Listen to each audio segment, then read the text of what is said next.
99% of gamblers quit before making it big, and this apocalypse ain't any different, my brother. Bro's survivability is 100% dependent on luck. Spin the wheel and pray. But to spin, you gotta collect some crystals from the good old zombies. I slice the trucker while baby mama watches in awe. Price is paid and the shit rotates. I'm just a lil degenerate gambler, so please make my day. Damn, trash as always, but that's fine. We're in the apocalypse, and I have infinite chances to try again, considering that all of humanity has now become farmable. But before that, you gotta know, I was a top-ranked survivor in my past life. Of course, I was betrayed by those I trusted the most and left to die. They used me all this time, but the moment I needed them, I was abandoned. Unlucky for them, I regressed. Unlucky for me, I spawned right beside my mentally challenged ex-girlfriend. I hate her so much, I just want to leave right now. But this lobotomized, autonomous creature starts shouting, asking where I'm going. I tell her I know she's cheating on me with a dude named Chin Jun. Does she think I'm Piers Morgan, someone who likes to be in the cuck chair? She's shocked by the truth, but pretends nothing happened and calls me a clown. But I remember it all. She'll abandon me and in the end, be sold by her new boyfriend for 3 cans of food, overpriced for real. While she's shouting that she's the one dumping me, I'm already out. Ayo, cool citizen, can you please bring me to the nearest hospital? Yes, sir. Bro's stealing even the important medicine from the whole hospital. That's a true grinder. New shoes so he can kill zombies with drip, and a lil machete to fuel his gambling addiction. He offered 3,000 to the driver if he could reach a certain place in 5 minutes. He needs to move fast because his hands are trembling. 5 hours without gambling is too much, fam. We break the barrier, and finally, here we are, the place where everything will begin. Some guards want to stop me, but that's exactly the moment a strange spaceship appears. Everyone's confused and taking photos, but I know where I gotta move. There's a mansion nearby. I present myself as a delivery boy through the intercom, and I'm inside. High trust society is something else, but that's when Shawty appears yelling that she's gonna call the cops, when suddenly an explosion happens outside. The spaceship's dropping a bunch of capsules, giant pill-like things that destroy everything they land on. From inside them, a strange green toxin starts spreading, and right before their eyes, people start mutating.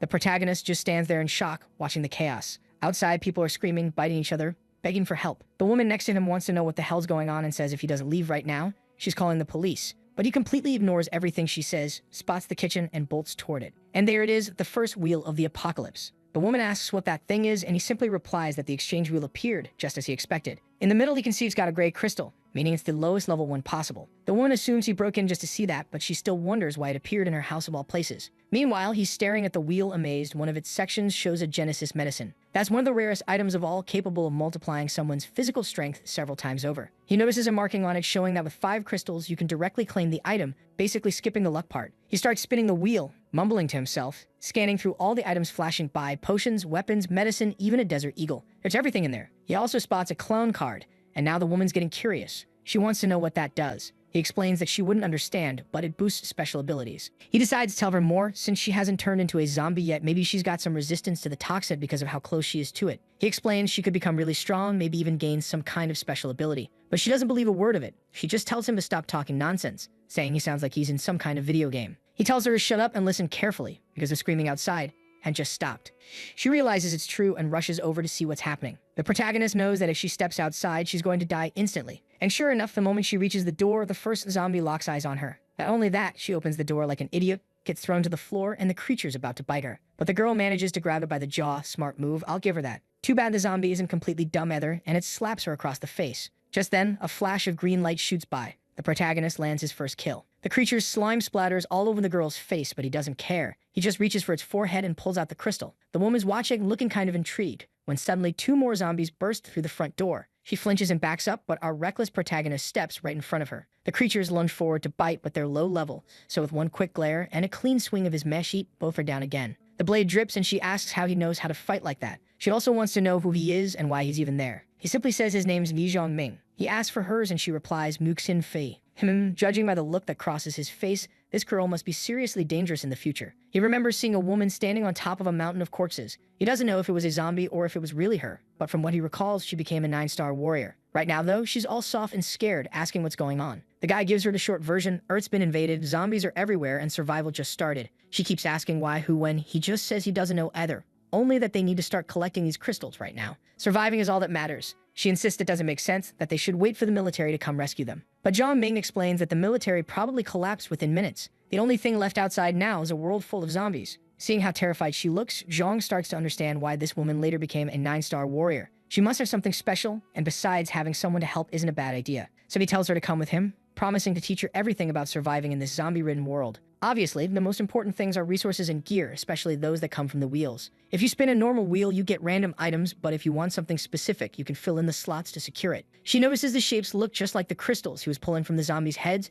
and he confirms it by inserting 3 of them. That's exactly how it works, he says. She asks what he meant earlier about a wheel costing 7 crystals. He explains that the greater the reward, the more crystals it takes. She immediately understands, so there must be other wheels out there with better prizes. That's right, girl, he says with a grin. You're pretty sharp. This one's just a level 1 wheel. Then she asks the obvious question, how the hell do you already know all this? He hesitates, not sure what to say, and finally replies, how about you spin the wheel instead, huh? He tells her he's going out to hunt zombies and that she should stay put, keep an eye on things, and not open the door no matter what happens. The poor girl's stunned that he's actually going out there on purpose to fight monsters. But it's the zombies who should be scared, thinking this will be easy, only for a guy with 10 years of experience to show up and slice the head off the first one. 4 more stand in his way and charge forward, but he slips behind another, cuts one down, leaves his blade trailing, kicks another in the head, jumps, and finishes the next one on the ground. Holy hell! Then it's just the usual routine, harvesting crystals from their foreheads. But right then, he hears someone calling for help. When he turns around, the girl's running toward him, completely panicked and stumbling. This girl's out of her mind, seriously. Totally peculiar, she jumps right onto his back like, go die for me, you idiot.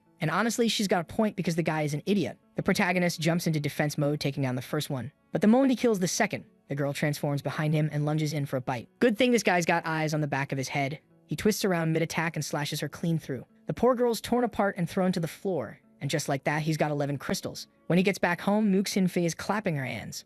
Apparently, that's her contribution. The protagonist walks up to the wheel and places his finger on it. The moment you use up all your crystals, the stones vanish and the roulette starts spinning. The girl's already hooked. It's the gacha addiction hitting hard. On her very first spin, the dopamine's gone through the roof. The protagonist was hoping for some kind of medicine, but ends up with a few jars of food instead. Obviously, he's disappointed. She tries to show him it's not so bad, pointing out how much food they've got now and how they can stock even more together. But all he's thinking is how much of a waste that spin was. He tells her to take the next one because his luck's clearly trashed today. And of course, no one can resist that gambling dopamine, right? There she goes, trembling with excitement as she slots in another crystal. Meanwhile, the protagonist curious to see what kind of prize a future 9-rank warrior will pull. He's standing behind her, watching that wheel spin. It's that same one that's been driving them both nuts. He knows the early spins are the most important because that's how you get stronger faster, snowballing your power by collecting more crystals than anyone else. Then she asks what this one does, but the protagonist suddenly looks uneasy. What she got is an elimination card. She asks if that's a good thing, and he says yeah. It's an item that blocks certain rewards from appearing on the wheel, which indirectly boosts your chances of getting better stuff. He explains that it's not very useful early on, but later becomes crucial for quickly farming high-tier rewards. He asks if she's always been this lucky, because getting that card from a basic wheel is rare. She tells him she always gets bonuses when she buys mystery boxes,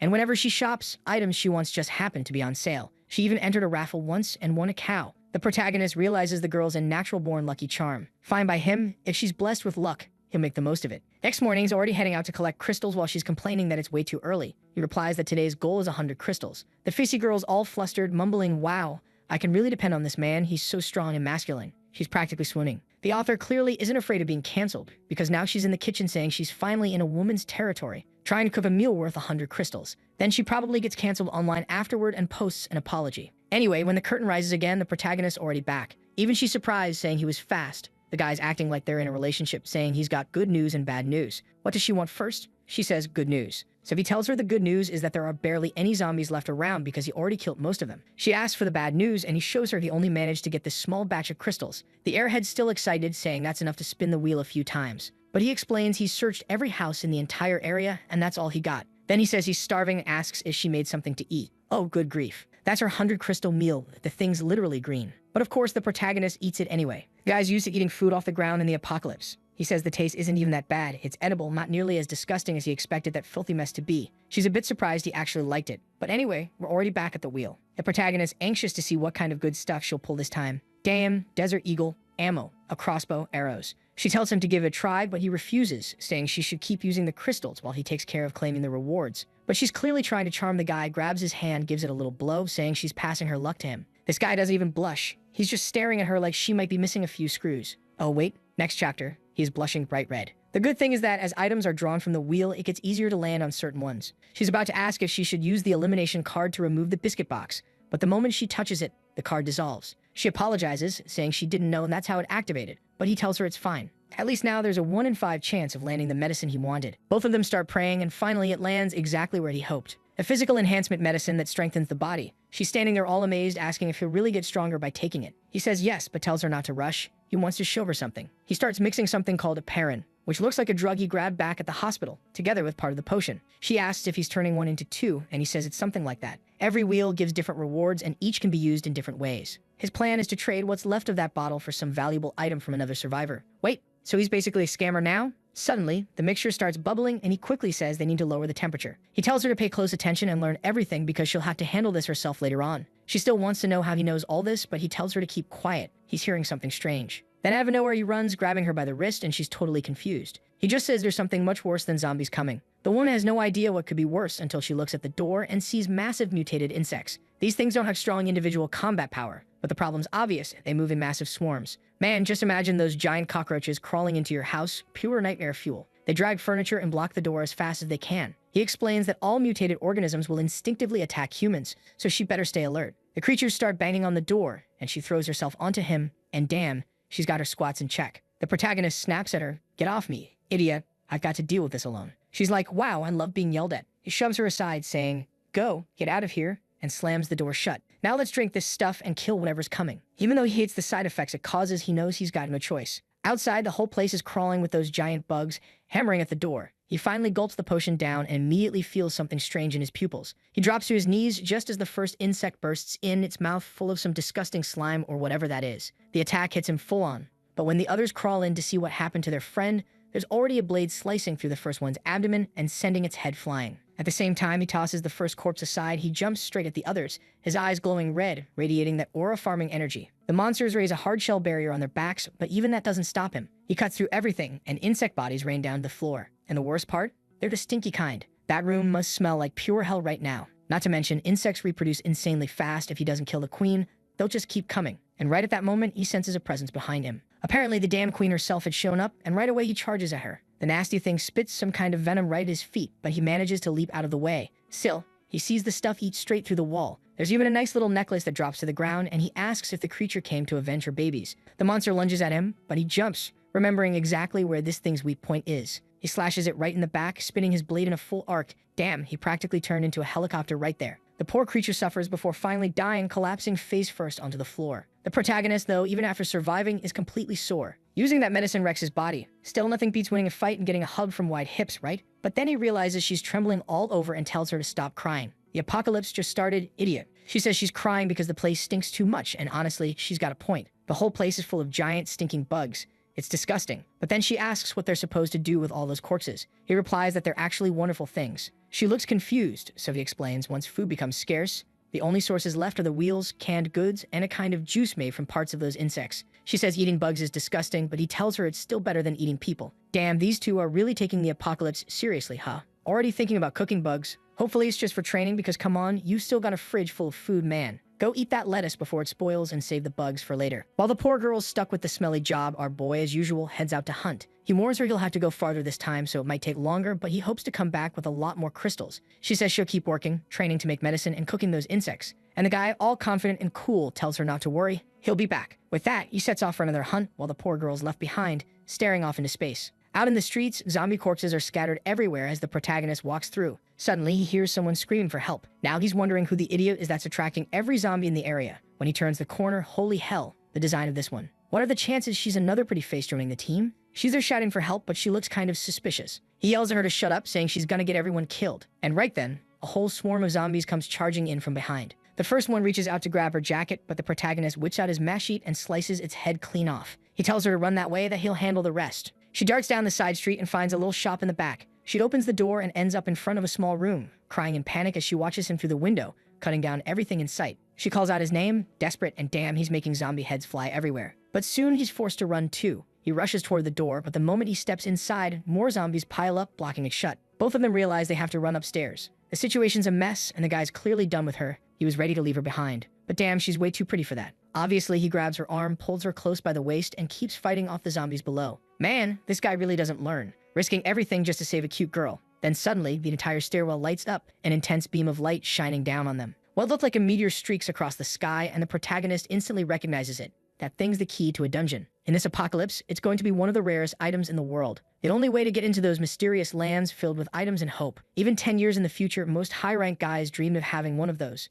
And in this life, he swears that thing's going to be his. But the girl tells him to wake up. Yeah, he almost got bitten. The protagonist punches the first one in the face, slices the next with his machete, and says he almost lost his nerve. He keeps climbing the stairs a bit more and finally finds an easier path to deal with the monsters. One more advance and he severs another arm. The girl's in shock. Out of nowhere, she starts getting memories from not long ago, times when she was constantly surrounded by men who adored her. Everyone followed her. She had money, knowledge, wisdom. You could say she was chosen, one of God's favorites. But everything changed and suddenly she lost it all. Her parents turned into zombies. She's collapsed on the floor, giving up, saying she's going to die right there. The protagonist tells her to wake up and keep climbing, even though zombies keep coming. She sees the staircase littered with corpses and asks how he's killing so many on his own. John tells her to stop sitting there and do something, because he needs to get out fast to go look for that dungeon key. But then she thinks, this guy is so strong, I can rely on him. He just says they'll head up to the roof now, and that's where they'll find an exit. Suddenly, both of them feel something weird, and in front of them, vines have grown everywhere. The poor thing, clearly not right in the head, is practically begging to get grabbed by tentacles. No,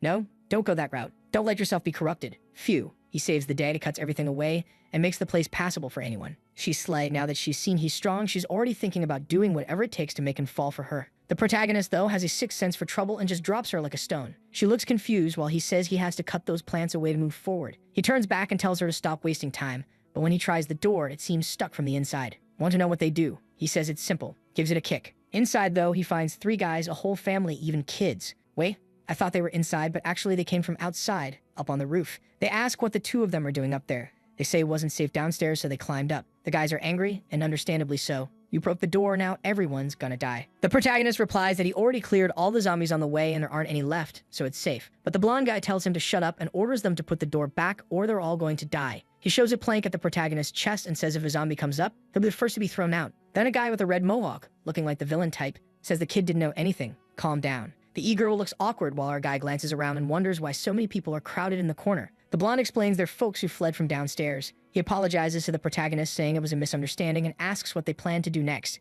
These guys seem way too nice, suspicious. The protagonist says he wants to go to Ning's school, probably where the dungeon key is. The blonde says it's crazy to go there. The streets are packed with zombies. But Zhang tells the truth. He saw a strange light fall in that area and wants to go check out what's happening. The blonde guy says he's got guts, while the protagonist just wants to know if he's seen any easier route, any shortcut at all. The survivor mentions a platform between 2 buildings that he could jump across, but warns that it's extremely dangerous. If he misses, he'll end up paralyzed for sure. The protagonist determines, saying he's going for it, but the e-girl clings to him, begging not to be left behind. He tells her it's fine, but she'll have to carry the backpack. The blonde guy calls him crazy. Does he really think he can make that jump while carrying her? Both of them must have a death wish. He suggests leaving the bag behind with him and says he'll toss it over after they make it. Yeah, right. Like anyone's going to believe that. The protagonist immediately tells her to get it together and put the pack on her back. She listens. He ties a rope around her waist and she wraps her arms around his shoulders. They're getting ready to jump when the blonde suddenly steps up, grabs his arm, and says that backpack looks packed with climbing gear. He warns him to hand it over or he's leaving with one less arm. The protagonist just calls him an idiot and bam, leaps straight off the edge without hesitation. He lands safely on the other side, carrying the girl, and everyone watching is stunned.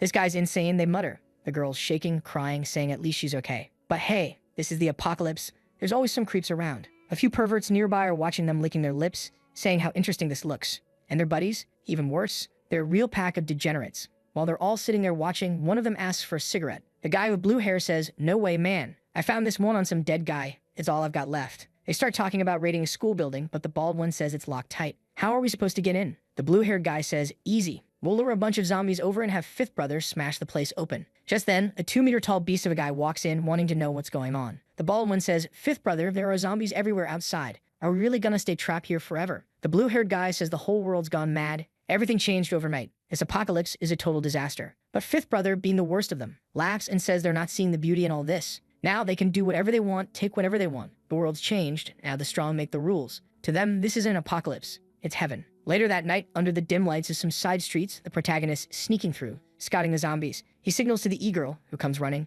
She's graceful even while fleeing for her life. She glances around, keeps running, but pleads for him to slow down. She's not exactly a runner. He looks at her and thinks he's been fooled by that pretty face. Bringing her along was a stupid idea. Still, he keeps speeding up, telling her she better push herself as she doesn't want to be left behind. She's sweating like crazy, doing her best not to slow down. Then they reach a door. The protagonist knows that, in theory, this should be the entrance to the school and that there'll probably be people inside. But one thing's for sure, it's also packed with zombies. Inside one of the classrooms, a group of students is barricading the door as hordes of zombies slam against it. Everyone inside's already given up hope. They've accepted that all that's left is to wait for death. Then one girl spots two people at the front entrance and starts shouting for help. The E-girl, whose name we still don't even know, reacts, saying there are survivors inside. The protagonist, however, says their priority is protecting themselves, not saving others. But the teenagers inside keep screaming and crying for help, tears streaming down their faces. While the protagonist stays cold and collected, he says those screams will only attract more zombies and that they should get away from there. The shouting continues as the E-girl turns around and apologizes, clearly upset that she can't save anyone. The protagonist tells her to stop being stupid. If those people are trapped in that room, it's because there are tons of zombies outside the door. If she really wants to save them so badly, then she can go do it herself. Damn, he roasted her out of nowhere. The girl's completely thrown off. As she walks through the school courtyard surrounded by dead zombies, she wonders what exactly he's doing here. Then she thanks him for saving her and asks for his name. Zhang just looks at her and says she's too naive if she thinks a simple thank you is enough. She should know very well what he actually intends to do with her. That's right, he uses her as bait to attract a whole bunch of zombies. The poor girl realizes she's screwed. She'd rather he had been some regular creep after her in a different way. The protagonist tells her not to think she's special or that he saved her because she's pretty. To him, right now, she's more useless than a packet of instant noodles. Damn, this guy's relentless, just a machine of insults raining down on the poor girl. She finally introduces herself, saying her name is Liang Chuyin. The protagonist tells her his, and she lights up a bit, smiling. Even though your breath stinks, she says, you're not such a bad person. My god, protagonist, get yourself a toothbrush, you're getting roasted by the E-girl now. Right then, they see more students at a window, banging and crying for help, one of them already being eaten while the others sob. The protagonist knows this is the exact area where the dungeon key fell. And so, out of nowhere, the guy goes full Spider-Man and starts climbing up a drain pipe. Inside, someone's being devoured by a zombie when he bursts through the window, kicking the creature down. The monster hits the floor and he instantly draws his mash sheet, finishing it off. In the corner, a group of people huddles around a woman, the teacher, Ms. Pugh, begging for help. She thanks the protagonist for saving her students, while he's thinking that maybe these people saw where the dungeon key landed. The teacher kneels near the body and says it's a shame he died. She tells the rest of the students not to cry, assuring them they'll find a way out soon. Then she turns to the protagonist, asking why he came there. He answers that he's looking for something, and if they tell him where it is, he promises to protect everyone here. Now that she realizes he's capable, the teacher asks what exactly he's looking for. He explains about the strange light in the sky and asks for its location. The students seem hesitant, maybe even lying, but the teacher says she did see it, on one condition. He must save them first, and only then will she tell him. The protagonist tells her to show proof that she really saw the light. She admits she isn't sure, but if he's talking about the glowing meteor-like thing that fell near the school, then yes, she saw it. The protagonist can tell she's probably telling the truth and asks where it landed. She insists again that she'll only say if he saves everyone. But he's not here to negotiate. He says staying in this building is just waiting to die. If they tell him, he'll try to save them, but that's it. The teacher asks if he can guarantee everyone's safety. The guy's brutally honest, says there's no way. There are way too many zombies, and with his current strength, at best, he can protect 2 people. But the students start acting like brats, saying if he can protect 2, he can protect 3. With the power he has, he should be a good person and protect everyone. And damn, these kids are basically asking to die. The protagonist already pulling out his mash sheet, saying that in this world, the strong survive and the weak die. He tells them to hurry up and decide whether they want to be saved or not. One of the boys clings to the teacher's chest, lucky little bastard, saying he's scared to death. She tells him not to worry, that she'll protect him. Meanwhile, the protagonist just wants to know who's coming with him. The teacher doesn't hesitate. She says he should take the 2 students. He agrees, saying fine, he'll take them, but asks where the meteor fell. She replies that once they're safe downstairs, she'll write everything down and throw it to him. The protagonist realizes this woman isn't stupid, she's not going to make things easy for him. He answers coldly that he hopes her sacrifice at least means something, then tells the kids to follow them. The students wave goodbye to their teacher as the protagonist moves to the door. Right away, he notices at least 3 zombies waiting outside. He tells the teacher that the moment he steps out, she should shut the door and stay completely silent. As soon as he turns the handle, the first zombie lunges.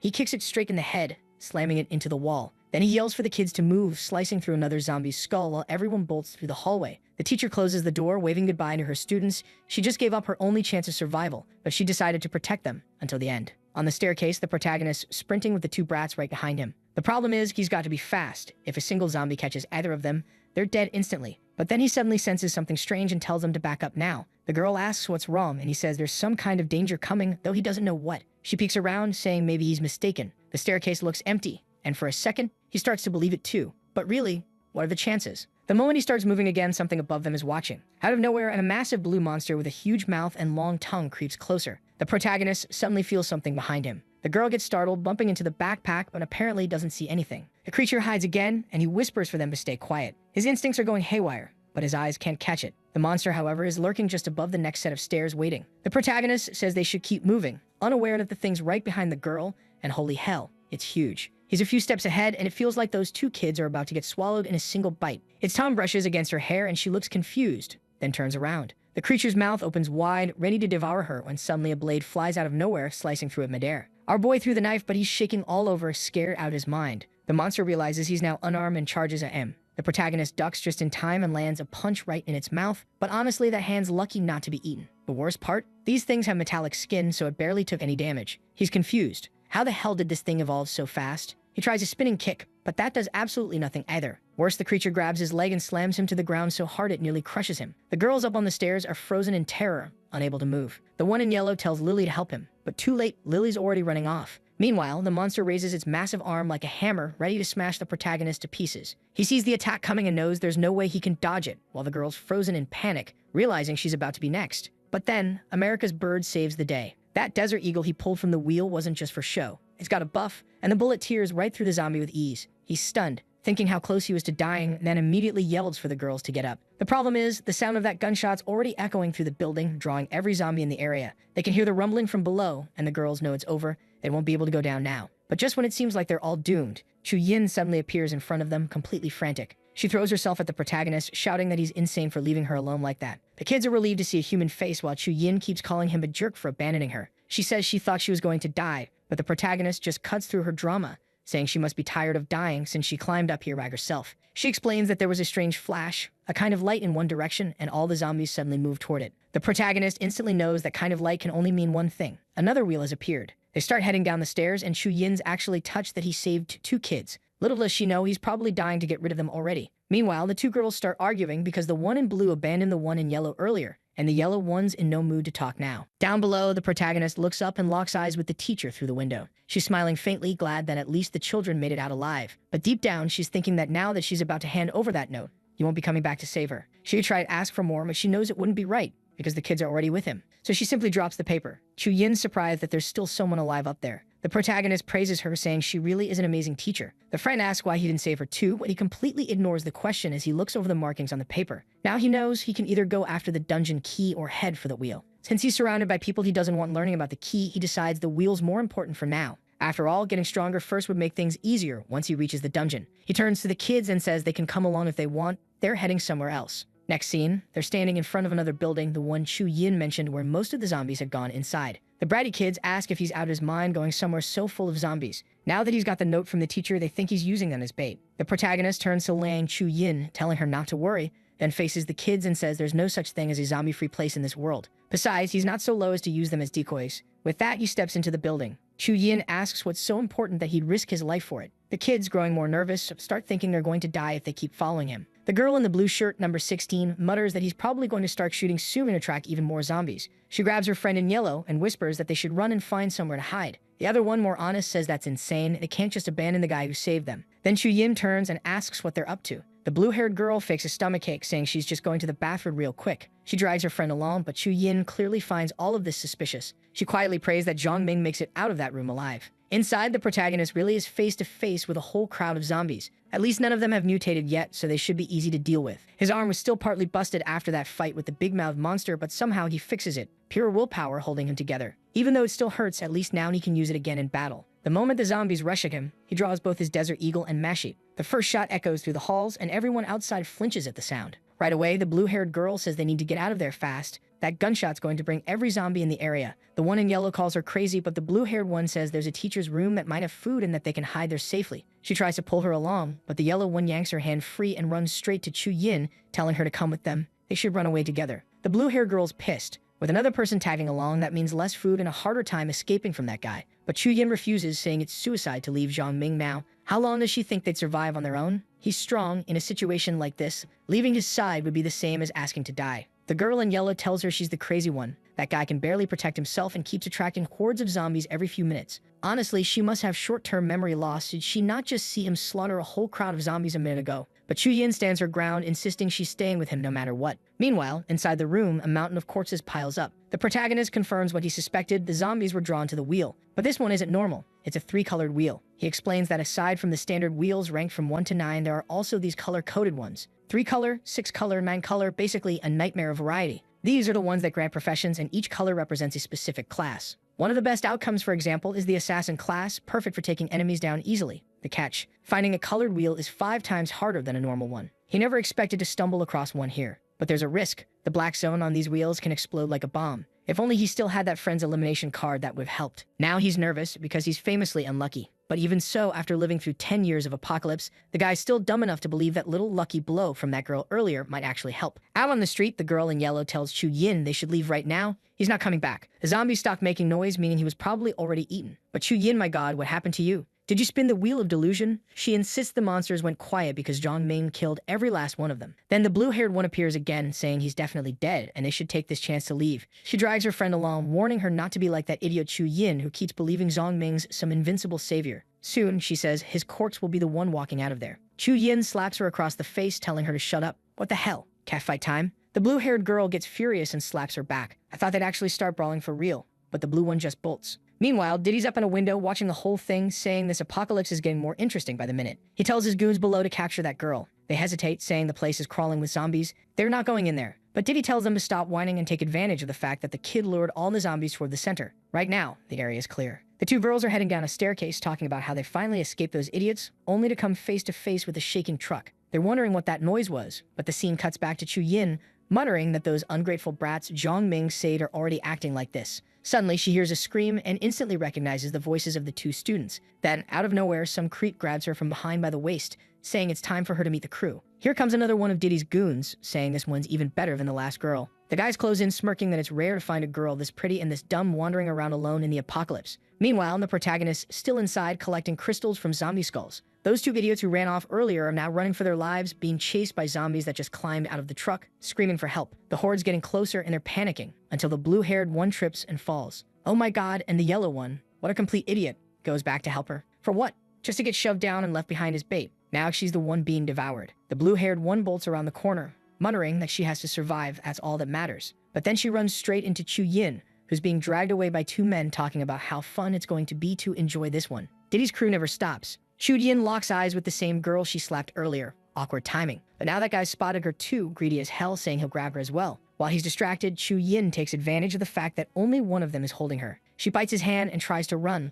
but the other one catches her, yelling at her to stop. He hits her in the head, knocking her down, and grabs her by the neck, saying he's about to finish this. And suddenly stab right through his hand. The protagonist there pulling Chu Yin into his arms. She's overwhelmed, emotional, but calm down. Girl, the fight's not over yet. The guy looks down, realizing the knife's still stuck in his hand, and it's not even bleeding. The bastard screams, yelling that fifth brother won't let the protagonist get away with this. But Zhang Ming doesn't care. He rushes in and drives his blade straight into the guy's stomach, sending him tumbling backward. Then he follows up with a spinning kick that smashes him in the face, knocking him out cold. He turns to Chu Yin, telling her to stay put. He's got unfinished business. He asks where the other girls went, and she says they ran off that way. He heads in that direction and finds the blue-haired idiot collapsed, crying, trembling in fear. From the look on his face, he's already seen the other girl's body, completely torn apart. Chu Yin mutters that she's been saved twice already, but she never listens. A total fool. The surviving girl's sobbing, apologizing, saying she'll never do something like that again. Chu Yin asks what he's going to do with the bastards lying there. He tells her not to worry, the zombies will take care of them. No, protagonist, that's not how you do it. You grab the mesh sheet and slice their necks yourself. That's how you make sure they're really dead. Then he tells the two girls to go wait at the media center. He's cleared it out. And of course, the greedy little snake, the one I already wish had her neck sliced open, is standing there celebrating. Now she's convinced Zhang Ming's really strong, and maybe that other girl was right. It's safer sticking with him. The protagonist tells them to wait while he goes to bring someone back. Oh right, Muxin Fai, the girl he left behind at the house earlier. Or maybe not, because now we see the teacher, trapped in a classroom, surrounded by zombies pounding on the door. She's shaking, realizing it might finally be her turn to die after all of her students were slaughtered. The poor woman, censored or not, there's no hiding her strength. I've seen how tough this teacher really is. But she's made her choice. Better to end her suffering herself than turn into one of them. And the saddest part? She's about to die, having never even had a boyfriend. But right then, the door bursts open, and of course, guess who's there? The protagonist, saying it took forever to open for God's sake. He asks if she's okay, and she drops the glass she was holding, breaking down into tears. He tells her it was obvious he'd come back to save her. Oh, you smooth talker. Anyone watching would think he's a hero, but we know better. He's got his reasons. Ah, right. It's because she knows where the meteor fell. That's the real reason. And well, the airbags are definitely engaged now, and for the first time, the protagonist actually looks a little flustered. Guess we just found his weakness. She says she was sure he was dead, and that it's good to see he made it out alive. He tells her he's taking her somewhere safe, while the girls are outside collecting crystals from zombie heads.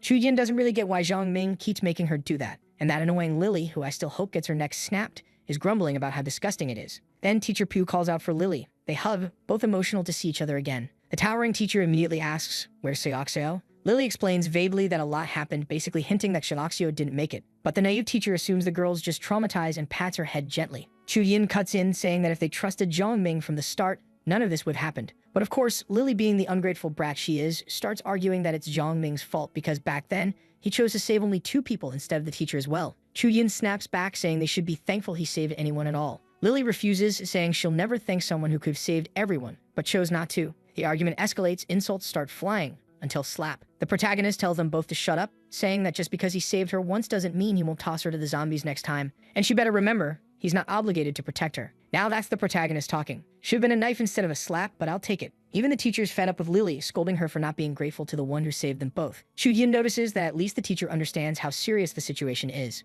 Then Chu Yin asks why he's collecting all those crystals. He just tells her to follow him. He'll show her why. And sure enough, they're soon standing in front of another wheel. Chu Yin asks if it's her turn, but he says he'll explain how to use it first. He even grabs the crystals from dumb Lily and starts activating the thing. The tricky part about ability wheels is that there's no set number of crystals required. You just keep feeding them in until something happens. He hopes 26 will be enough for a single spin. Finally, the wheel starts turning and he cheers, saying at least it worked. It stops on the red section and a strange block emerges from inside. For him, that's great news. Red sections usually mean combat classes. But when the result appears, it's something called Glorious Craftsman. He allows him to refine techniques, enhance skills, and craft certain items. Basically, a builder-type class. He's clearly not thrilled. Turns out the red section doesn't only hold combat classes after all. And in the next chapter, he realizes this craftsman is actually a support class.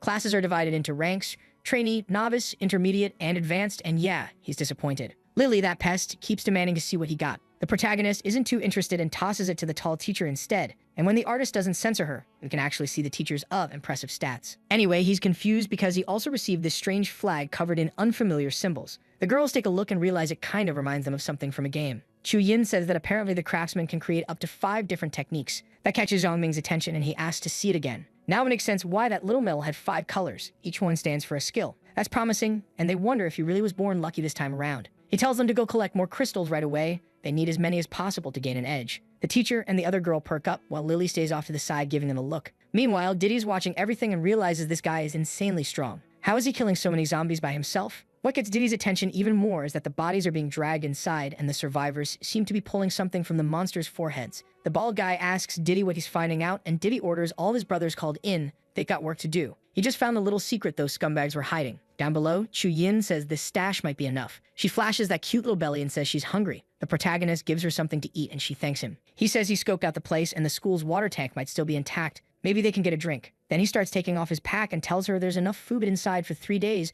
plus meds and supplies, and he wants her to take care of it. Chu Yin's confused and nervous. She doesn't want something that valuable, but he says he has to trust her for now. This place will be their shelter until they finish collecting crystals. Of course, Lily shows up again to do what she does best. Nag. She wants to know if he's going to abandon everyone. He answers yes, at least for now. He's leaving to gather resources because they'll only slow him down. He activates the craftsman's skill and turns a piece of wood into a spear, telling them he's made it clear he doesn't owe anyone protection. If they want to survive, they should use it to defend themselves. Otherwise, death is what's waiting. Lily's furious, but the teacher says she understands.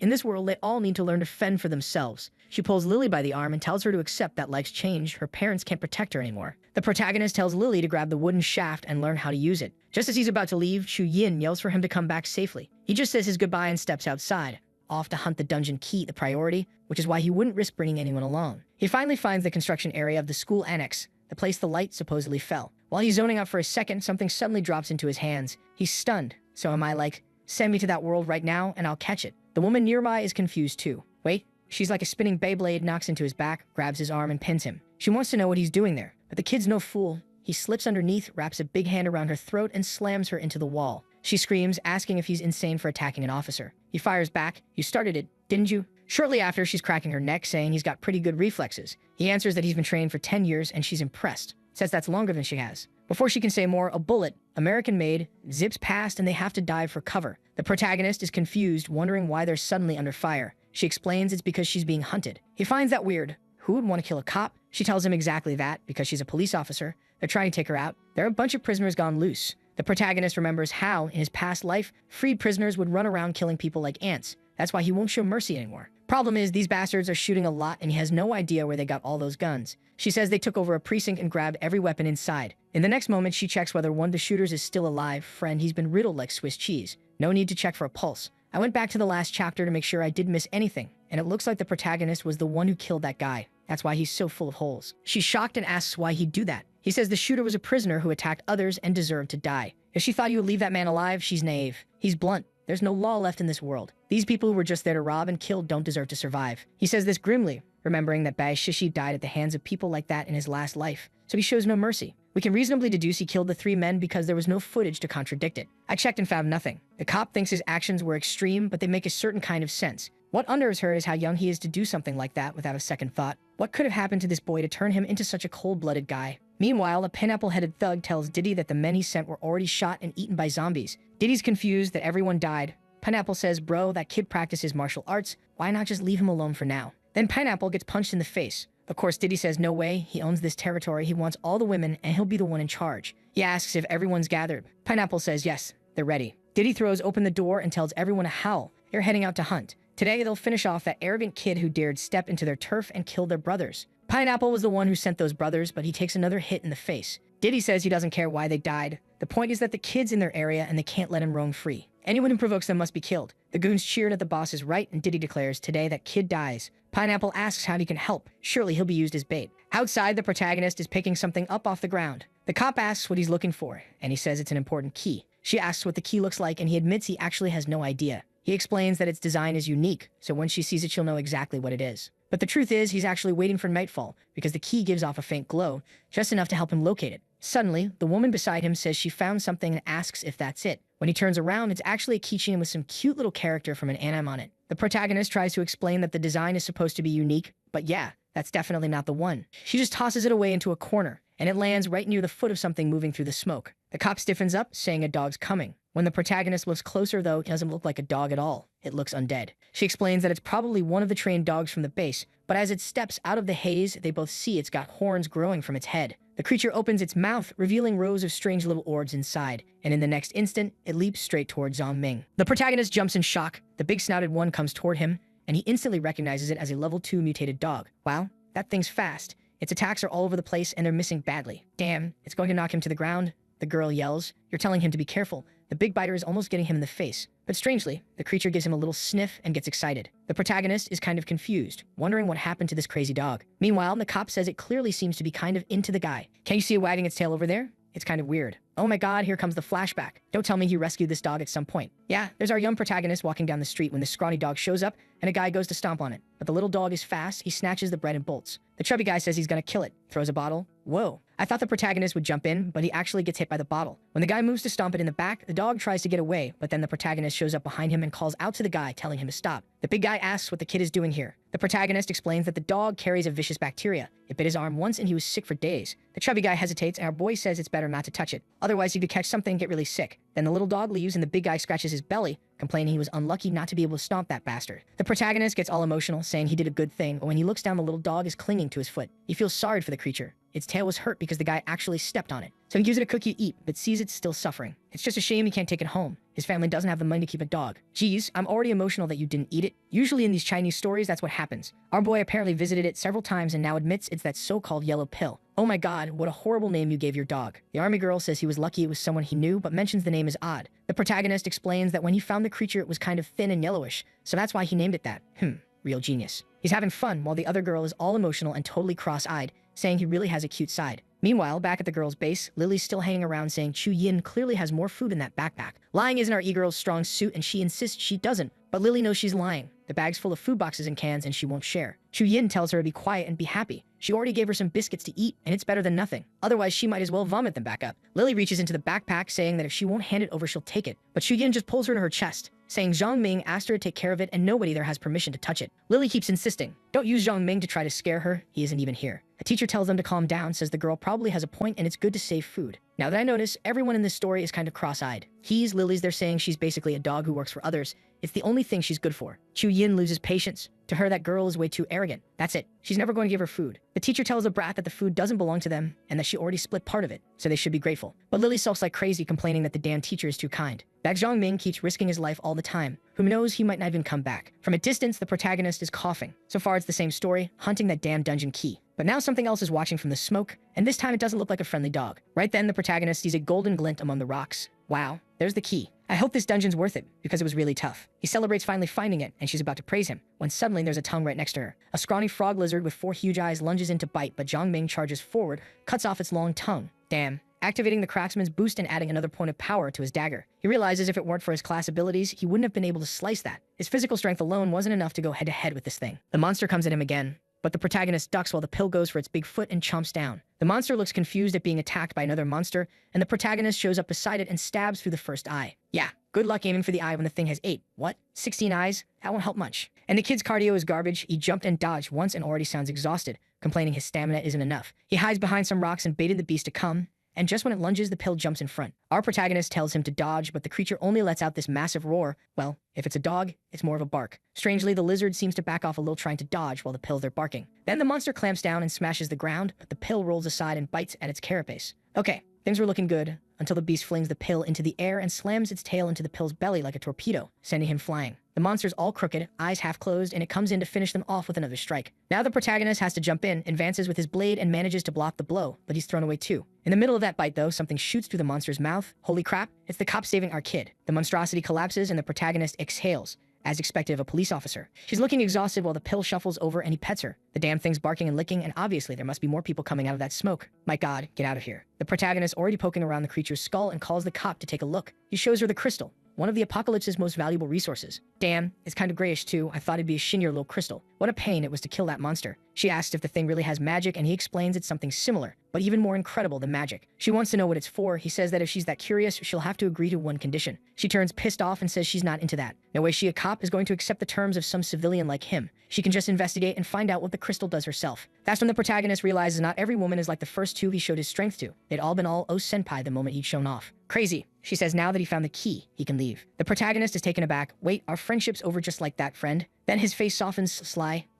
Actually, I have something to ask you. See, this world's messed up, full of bad people. Why don't we make a little team to watch each other's backs? I know what you're thinking. Care. Out of the blue. This cop's pretty big. Even the protagonist, a little disappointed he has to be so humble. She stares at him like a laser and then says, okay, even if your actions are a bit extreme, you're not that bad a person. The protagonist reaches out, introduces himself, and finally we learn the damn name, Mo Yi. The next chapter opens with a body on the ground. A guy grabs a pistol and gets all excited until the other one with a scar on his nose tells him to shut up or they'll get discovered. He points to the side and says, we'll go over there, and don't make a sound. Obviously, they were the ones tailing the protagonist from a distance. Huh? The guy told them to stay quiet, but now he comes yelling, hey, you bastards, stay right there. The scarred one says he's crazy, but the other replies, we're here to kill. Diddy told us not to spare anyone. Then he's already pointing the mashie. Mo Yi has no idea who they are, and the protagonist says, well, obviously, right? These bastards are criminals. The guy tries to fire, but strangely the gun won't work. His buddy says, hey, you psycho, you gotta disable that safety device. But the idiot's confused, asking what kind of device that is. While they're squabbling, the pill sneaks up from the side and leaps, biting the guy's hand. Whoa, that was brutal. Immediately, the guy screams for help from his friend, but he's already in shock too. He doesn't stand a chance against that kind of zombie.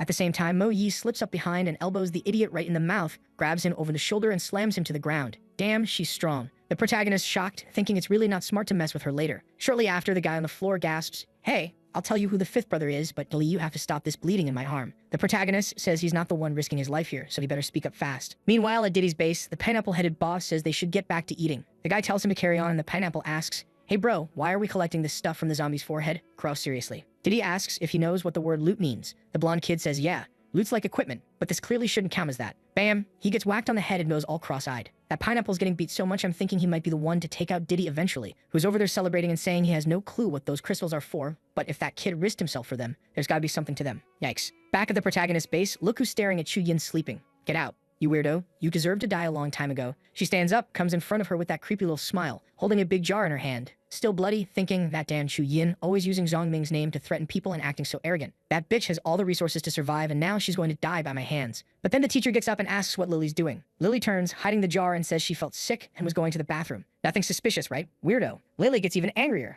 asking why. Why does this teacher have to be so innocent and stupid? This is the apocalypse. Resources matter. Why doesn't she help pull that stuff from those people? Not to mention Zhongming and Chu Yin were already starting to get into trouble with her. Really, she can only count on herself to stay alive. Of course, because you're the one who deserves to die most in this apocalypse. Right then, a huge banging comes from outside. The three brace trying to find out what's happening. Chu Yin says something's pounding on the door. The teacher is scared while Chu Yin says, in theory, it's fine. Zombies can't get into this place. The problem is whoever's pounding is almost breaking everything, and they're desperate to know who's on the other side. Suddenly, there's a second of silence and then another massive bang. Right away, Lily screams that this place is going to be wrecked when suddenly the thing rises up and a bunch of guys show up. Jesus. And the crazy one already spots them right. A follower of Diddy, the The first thing he says is he's found some beautiful women here. The teacher asks what they're doing, and in a second, one of the guys snatches the stick out of Chu Yin's hand, while another, holding some kind of portable weapon, is right in Chu Yin's face, telling her she's real fine. There are perverts everywhere in this apocalypse, seriously. Then one of them with white hair says another short-haired girl ran off and they need to capture her. The guy says the fifth brother didn't tell them to kill the girls, only to take out that boy. But Dong Zhi, the white-haired one, says the boss isn't here, so he's in charge. Besides, those girls are his companions, so they're going to capture everything. Big Mac says he's going to go catch her, but dude, you're not in any shape to run.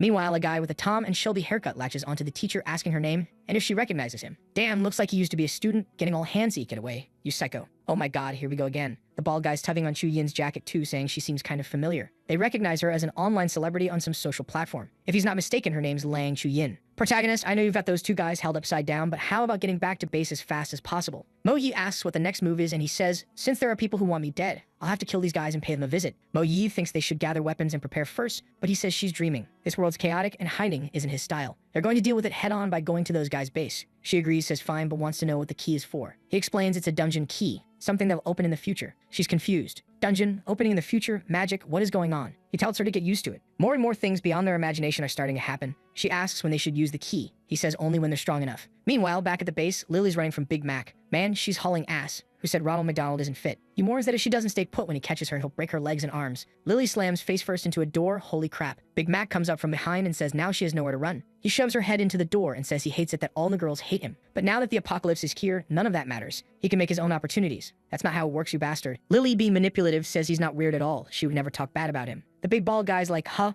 Why would I trust you? She grabs his hand and says that unlike those other girls, she's just a student. She even claims she realized he's not disgusting. He actually seems like a very strong man. If he's comfortable, she'd do anything he wanted. I don't get it. To make sure it happens, she decides to make it happen, so to speak. I think you get the idea. Wow. And she gets rejected by Big Mac, who says her looks are so-so, but he can't betray his brother. She better come with him to meet the group. She begs him not to, saying if she goes, she'll just die. He says she's with him now. There's no way he'll let her die.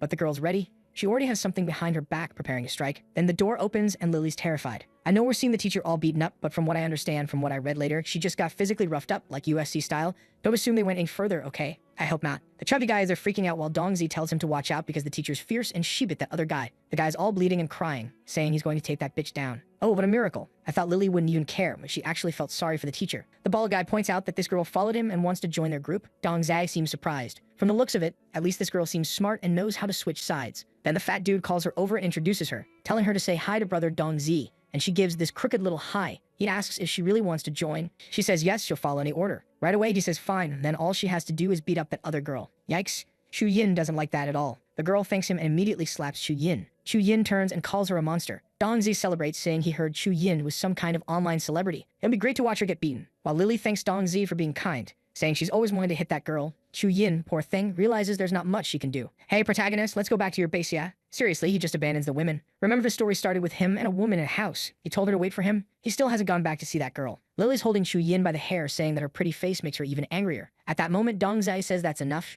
She's qualified to join the group. He tells the big bald guy, Men Gun, that this girl is now his woman and he better keep her from causing trouble. She's wrapped up in Big Mac's arms, but she clearly doesn't look thrilled. Right then, Dong Zai starts talking about a revolution. Seems they used to be an independent gang, but now they all have to obey Diddy. Their plan now is to break away. They want independence. Screw taking orders from that trash. Why stay obedient like dogs when the apocalypse is here and they can carve out their own power? The guys cheer, saying they'll follow Dong Zai forever. One even celebrates, saying today is the day Lalu dies. At least they didn't decide to kill the girls or do anything worse. I still don't know exactly what happened to the teacher, I admit. The next morning, we're back to the protagonist's side. Some guys peeking through the door into the mess, checking out the old base's canteen. Dong Zhi walks in and says it's perfect that it's empty because they're setting up an ambush. Then a bone smacks him in the face. The guy turns confused, asking who did that. It's the protagonist, saying those bastards took their time. Dong Zhi's pissed. They'd been saving that chicken to celebrate. He asks what the kid's doing there. The protagonist stands up and says, weren't you the ones trying to find me? I saved everyone's time and I'm right here in front of you. Dong Zhi knows that if this kid's standing up, the rest of his base failed. The protagonist warns that the last people who tried to kill him died instantly. Now it's his turn. Dong Zhi orders them to bring the girl. Immediately, of course, he tells the kid to look at who they brought.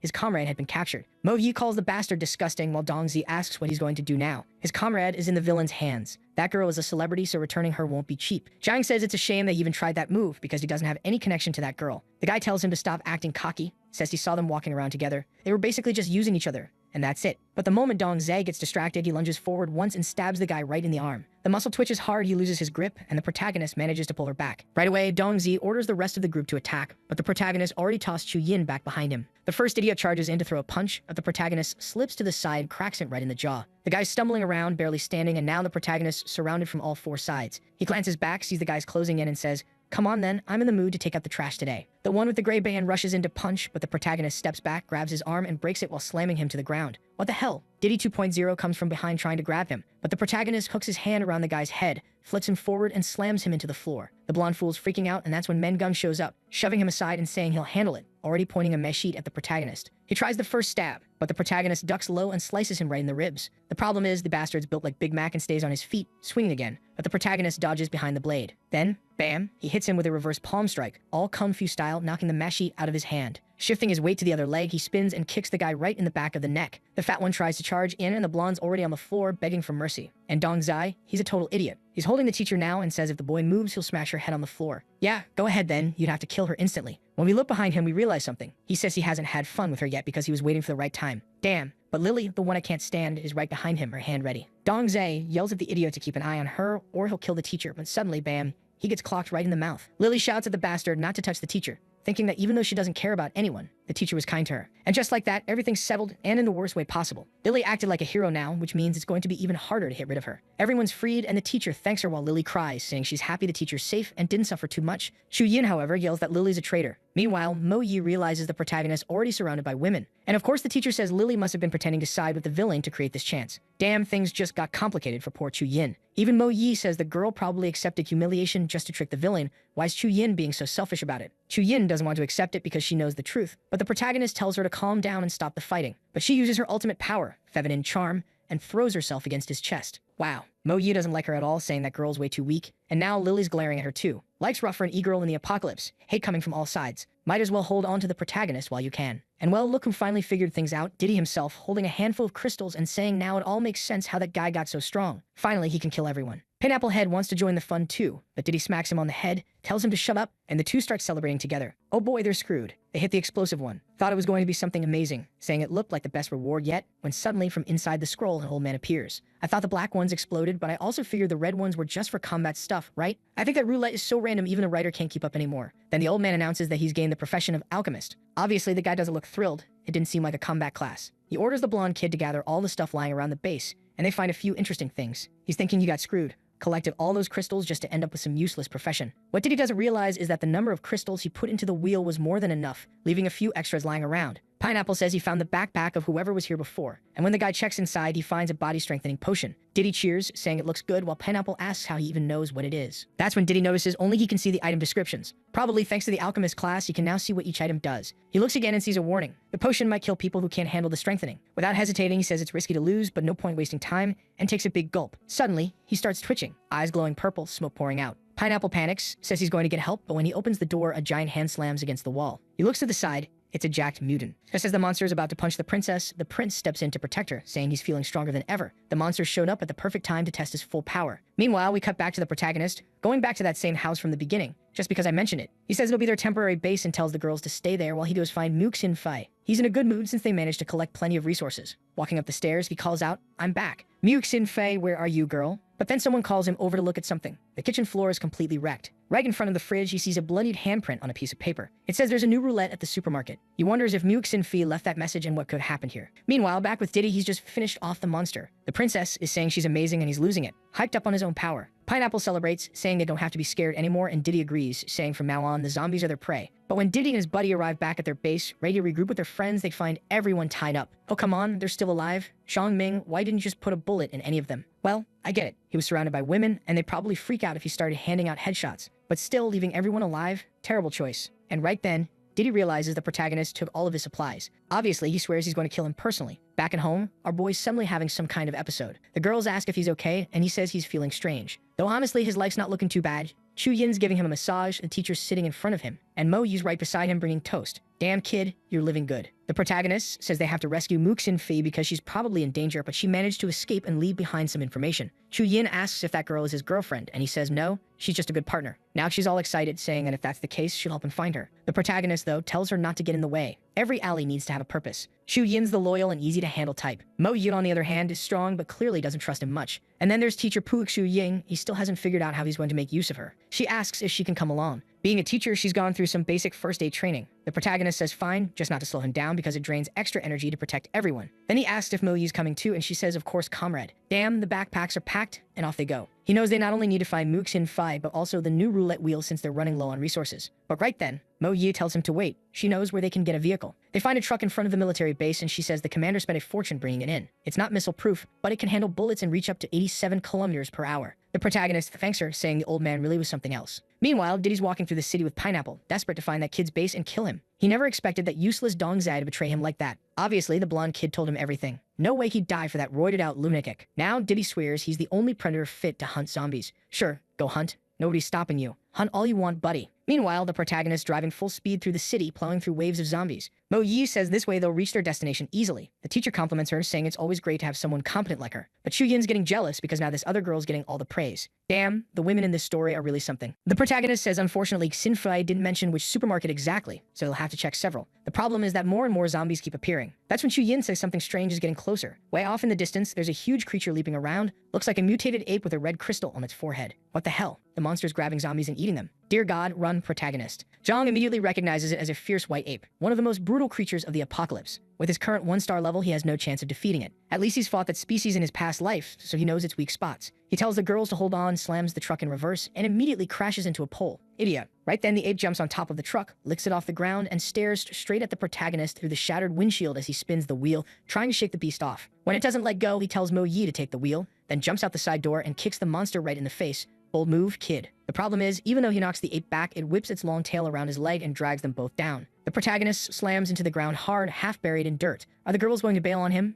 Leave him behind? The monster steps closer, grinning down at him. Then it lets out a roar and raises its arm for the finishing smash, but suddenly, it's hit by a burst of bullets. Looking to the side, we see Mo Yi firing another round of bullets, but the beast manages to dodge them, moves toward the door, and slams it so hard she barely escapes out the back. That girl's practically doing Matrix moves. Inside, the useless ones are all like, oh my god, we're all gonna die. Ever thought of actually doing something? Mo Yi keeps shooting straight into its chest, even though it's clearly doing nothing. The ape comes down for a smash, and she dives to the ground, rolling under the truck. But the monster doesn't stop. It grabs the sides and starts trying to flip the whole thing over. The girls inside are tumbling back and forth, screaming while the beast stomps around. Who even knows what it's doing at this point? Then the teacher jumps out of the truck, and when it goes to hit her, she ducks, but damn, it catches her with a strike in the back. She's done for. Chu Yin yells for the beast to stop when suddenly someone whistles. The protagonist stands up, and the yellow mutt charges forward. The monster swings a massive arm, and our guy moves like Captain Levy, jumping onto its arm, climbing up, and his dog bites down on the creature's shoulder. The beast twists around, trying to shake the dog off as it spins around his body. Zhang Ming tells Mo Yi to hand him the gun. She tosses it, and he catches it midair, activating his craftsman's skill, boosting penetration and stability by 20% each. The ape keeps roaring while the yellow pup jumps to the side and tries to bite its hand, but gets swatted away and sent flying. The beast rushes in again to crush him with both arms. But at that moment, the protagonist takes aim from the side, saying he knows its weak spot, and fires right into the gap under its exposed ribs. Somehow, it really is the weak point. The beast drops, immobilized. The protagonist sighs in relief, saying he's lucky. That monster literally had exposed vertebrae,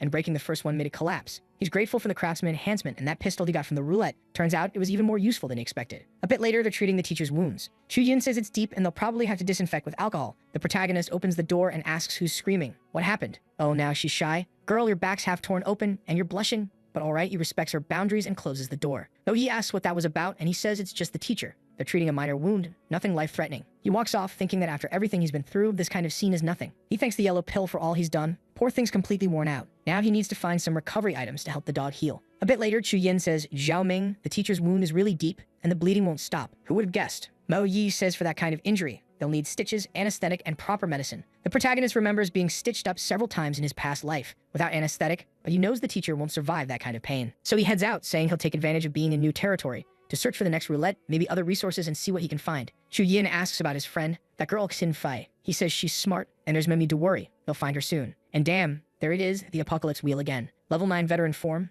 It's evolved for real. Mo Yi tells him to stop and says they can split up. She'll check the supermarkets to look for that woman while he searches for medicine. He says it's not worth it, too risky, there are zombies all over the streets, but of course she has to make things harder for him, saying he can trust her. She's a police officer after all. The protagonist gives her that look while she keeps insisting he shouldn't worry. Eventually he relaxes and says fine, but tells her to be careful. The roulette wheels attract zombies. He thinks back to his past life, remembering how he was betrayed by his allies. He just hopes it doesn't happen again this time. Meanwhile, in the city, Pineapple is pedaling while Diddy's sitting behind him, hand on his head, telling him to pedal faster. He likes the wind hitting his face. Apparently, he's been doing some calculations and has a theory that Xiu Ming is searching for something. Oh, look at that. Sherlock Holmes, huh? Pineapple asks him to explain, and Diddy says those guys stole their supplies, but it wasn't much. Meaning they're running low and will have to search supermarkets soon too. Pineapple looks impressed, saying Big Bro's really smart, and they decide to head to the biggest supermarket in the area, Yuhu Supermarket. Poor Mo Yu, she's definitely going to run into them. The two enter the place. Pineapple's nervous about zombies, but Diddy says there's nothing to fear. The problem is, the moment they walk in, they realize the entire place is empty. They toss a bag of flour on the ground, complaining it's a waste of time. Nothing here. But suddenly, a zombie perched on top of a shelf starts screaming. The creature drops down toward them, and strangely, Diddy looks scared. Did he forget he's strong now? But weirdly enough, the monster suddenly turns away and leaves.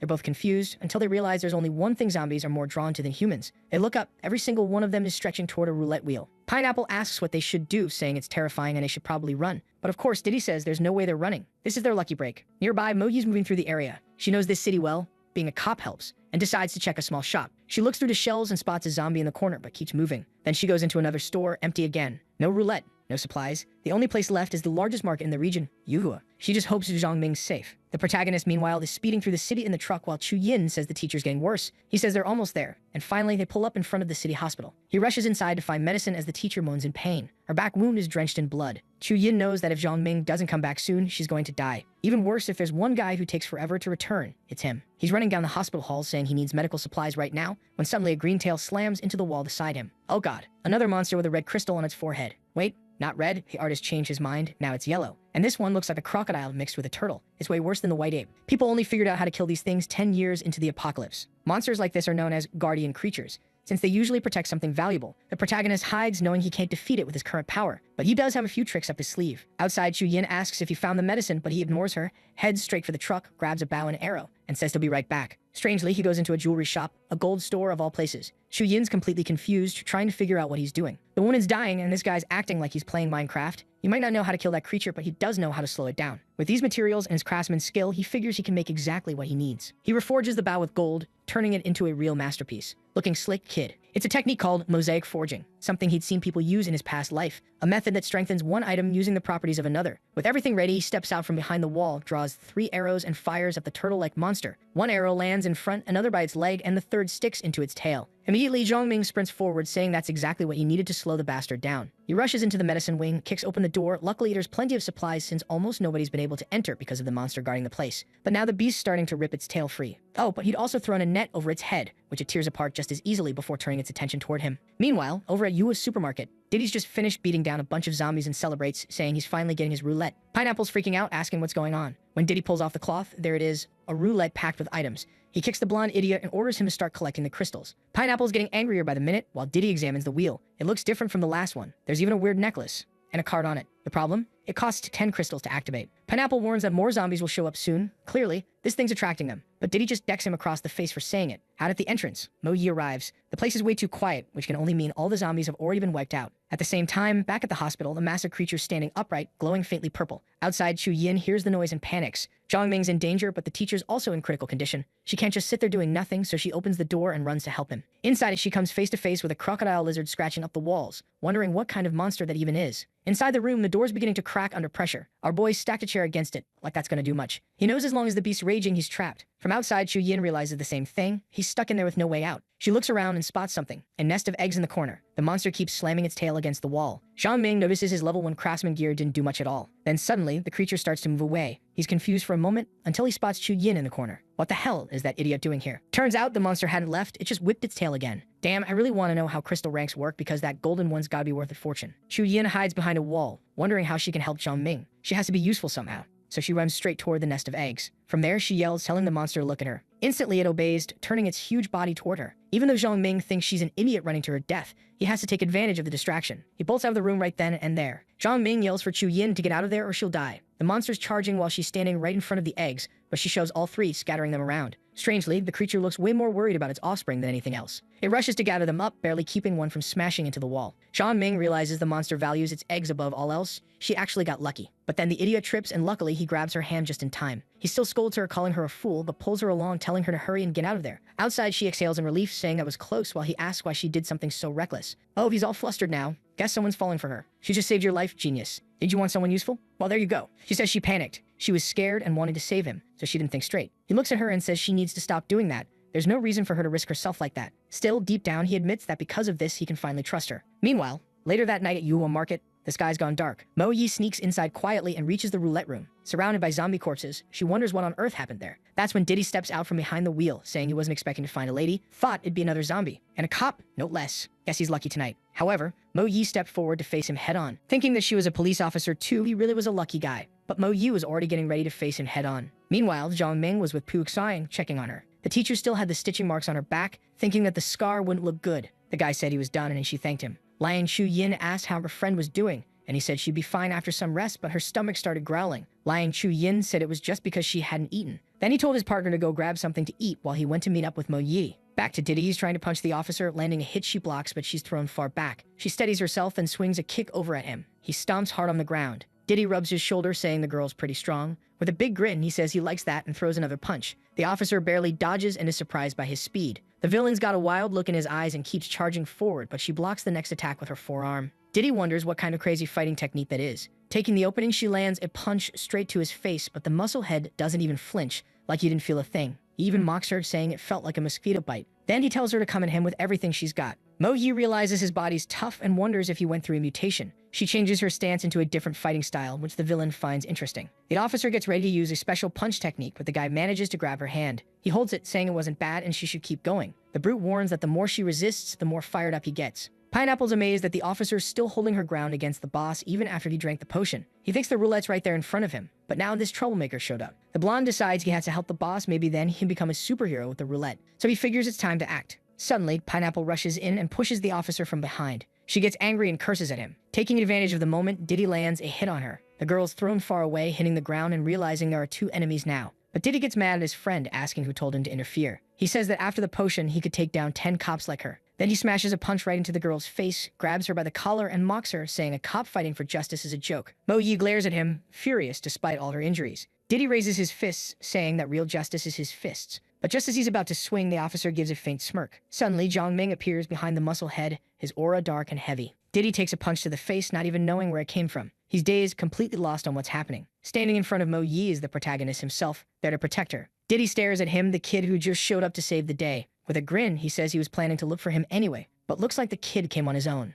Our boy doesn't even flinch and asks if he happens to know this guy. Then he crouches down to ask Mo Yi if she's okay. She says she's fine. He turns his gaze back to Diddy, wondering why he looks so evil when it was someone else who stole this stuff. Diddy tells the kid to listen up, saying he's about to introduce himself, but Zhang Ming doesn't care and charges in, saying nobody touches his people. The brute's surprised by the sudden attack, but manages to dodge at the last second. Furious, he strikes back with a punch, ready to send the guy flying. But our boy blocks the punch with his bare hand. He realizes their strength and speed are about the same, meaning the guy also drank the potion. As they trade blows, Zhang Ming thinks the guy's got some luck, but dodges easily and finishes the thought, saying his attacks are way too ordinary. With that, the protagonist takes advantage of an opening and lands a heavy punch right into Diddy's ribs. Diddy feels the blow hard and stumbles back a few steps. He curses at the protagonist, furious. Our boy asks if he really thinks he's stronger just because he drank that potion and tells him to come get beaten some more. The musclehead charges forward, shouting for him to die already. But the protagonist dodges his punch effortlessly. In the same instant, he lands a precise hit straight into the guy's kidney. He even comments that having your kidney crushed must hurt like hell. Diddy bends over in pain, completely shocked by what just happened.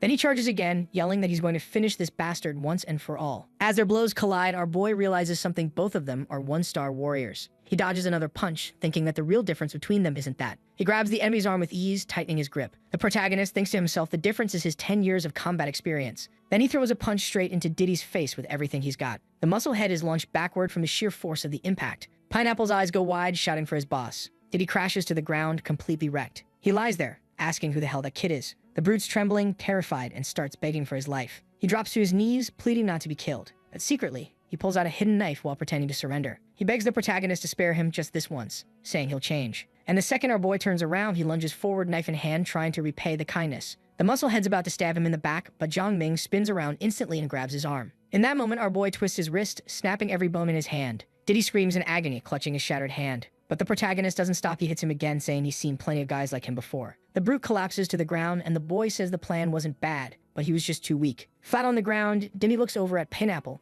and calls out for help. The blonde runs toward his boss, who begs him to help them escape. So Pineapple throws Diddy over his shoulder and gets ready to bail. Mo Yi looks confused, asking why the guy let them go. But Zhang Ming just says no. He explains that those two will die soon enough, no need to dirty their hands. Outside the Yuhua supermarket, the sun's already setting. Diddy and Pineapple limp away while our hero watches from above. Then the boy walks up to Mo Yi and asks how she's holding up. He says she's lucky she didn't break any bones. The officer replies that a cop's ribs don't crack that easily. He stands up and says it looks like they finally found the place they were looking for. Then he glances at the covered machine, thinking it must be the wheel Mook Sinfai mentioned. Meanwhile, outside, the two men are walking down the street. Diddy says you only find out who your true friends are when things get rough, and Pineapple agrees. Diddy complains about being crippled, failing to kill the kid, and losing the new wheel. He swears that after some rest, he'll come back for revenge. But suddenly, both of them stop in their tracks. Pineapple says the fifth brother needs to understand a few things. He asks what he's ever gained from following the boss just running from zombies all the time. He wonders why only the boss gets all the benefits while everyone else barely survives. Pineapple complains that honest men are always the ones being pushed around,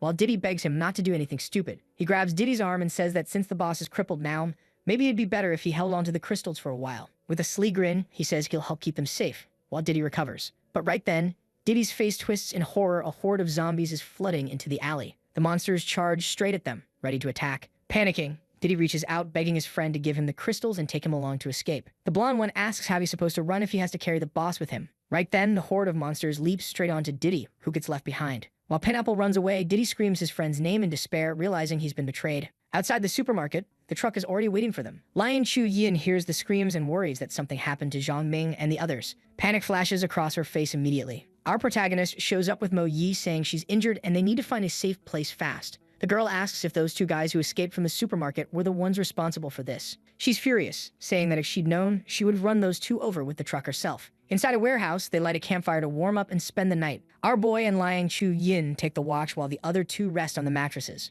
The girl asks if they should hide the wheel so no one else can use it. The guy explains that the wheel can't be moved, and if word gets out, a war will break out over it. But he adds that they already took most of the rewards anyway. We see the items they collected: a potion of enhancement, another of immunity, a necklace, and a shield. He thinks about how easy it was to get the crystals with everyone's help, while the girl is fascinated by the necklace. She puts it around her neck, smiling proudly, thinking it looks great on her. The guy tells her it's not just an accessory and asks if she plans to impress zombies with that thing. The girl goes quiet, looking a little sad after the scolding. As they stare at the fire, it sinks in a world they knew isn't coming back. The three women fall silent, each lost in thought about the uncertain future. Zhang Ming finally says that if their team sticks together, they can still ensure everyone's survival. He tells them he's not a nice guy and only saved them to be his assistants, so they'd better prove their worth. Then he offers the enhancement potion, saying he'll give them something called the power of the future. The girls look confused, and one of them asks what kind of power of the future he's talking about. The guy explains that it's the enhancement potion. It improves everything in the body: strength, speed, even metabolism. Basically, it supercharges your body with a surge of green energy inside. One of them gets excited, thinking it's like a superpower, but he clarifies that it just boosts physical abilities by 20 or 30%.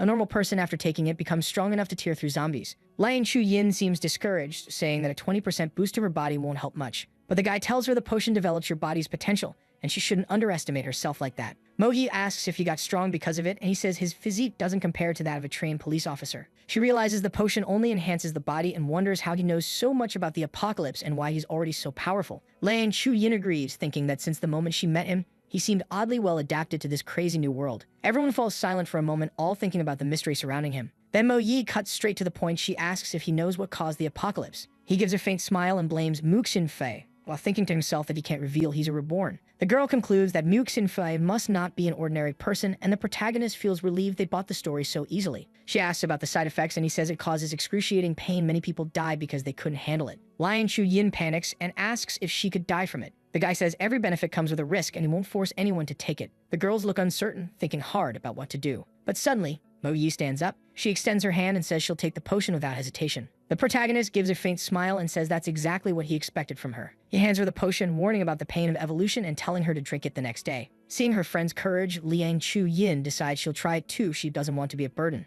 The guy nods, agreeing with her decision. He says they'll drink it tomorrow and adjusts her loose clothes, saying they make it hard to move. The girl blushes, looking embarrassed, and says she got the message. Lying down, Mo Yi watches him walk away, wondering why he's always so blunt. Then she rolls over, grumbling that she wishes she could sleep on something softer. With the girl in his arms, he tells her he's going to ask her again. Liang Chu-yin's face is smudged with makeup and tears. The guy tells her that having power doesn't mean being lucky and he won't let her go so easily. Then he asks if, even after all this, she's still willing to come with him. The girl says she understands perfectly. After all, he saved her life. With a gentle smile, she says that if he gives her the chance, she'll always stay by his side. The protagonist turns his head and asks, "And what about you?" Meanwhile, Officer Mo Yi leans against the truck. She wants to know what his next plans are. He explains that if nothing goes wrong, he'll head back to the hospital and then to a nearby lake. Mo Yi says she might have to leave soon, which surprises the other girl. He thinks it's a shame but says his promise to make her stronger still stands. The officer tells him not to worry, she'll be back soon, and if all goes well, she'll meet him at the lake. Our boy then hands her some bullets, saying they might come in handy on the road. He takes her hand and, smiling, says that even if she hadn't taken the first step, he would have. He tells everyone to get some sleep since tomorrow is going to be a long day, but one of them complains she's not sleepy. The next morning, the three of them stand with their potions in hand.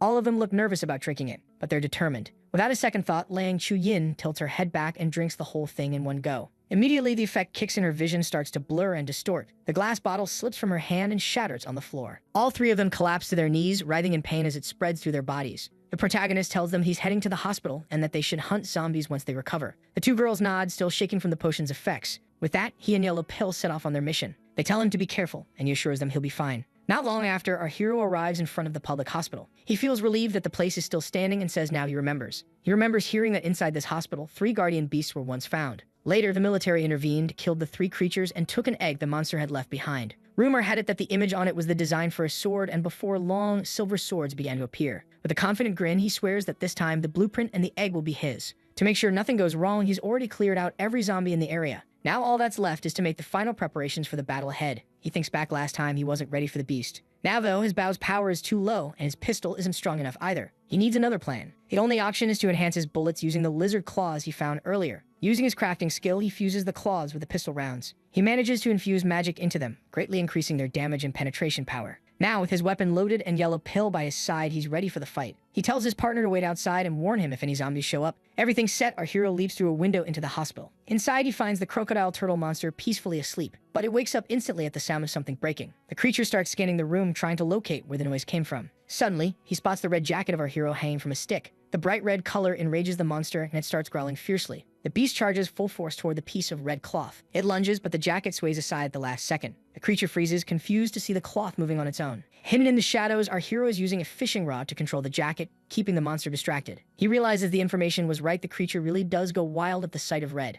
Taking advantage of that, he fires at the beast's shell and cheers when the shot lands perfectly. The crocodile turtle roars in fury and charges at him. Our hero dodges, thinking it's no surprise the thing attacks so suddenly. The creature keeps advancing with its razor-sharp claws, but the protagonist is already ready, knife in hand, stands firm. With the blade, he manages to block every strike coming his way. Still, one of the spikes on the creature's tail slices right across Zhang Ming's face. He jumps over the tail to dodge the next hit. Seizing the moment, Zhang Ming runs along the tail like a ramp, climbing up the monster's back. The beast lets out a furious roar when it feels him above. Then Zhang Ming leaps toward its head, knife raised high. He dives straight into the creature's mouth, but instead of stabbing, he shifts his grip and wedges the blade between its teeth, keeping its jaws from closing. With the monster's mouth locked open, Zhang Ming pulls out his pistol. He aims deep into the creature's throat, and with a single shot, ends the crocodile turtle's life. The beast collapses to the ground, lifeless. The battle is finally over. He wipes the blood from his face. After putting his jacket back on, Zhang Ming walks toward the eggs.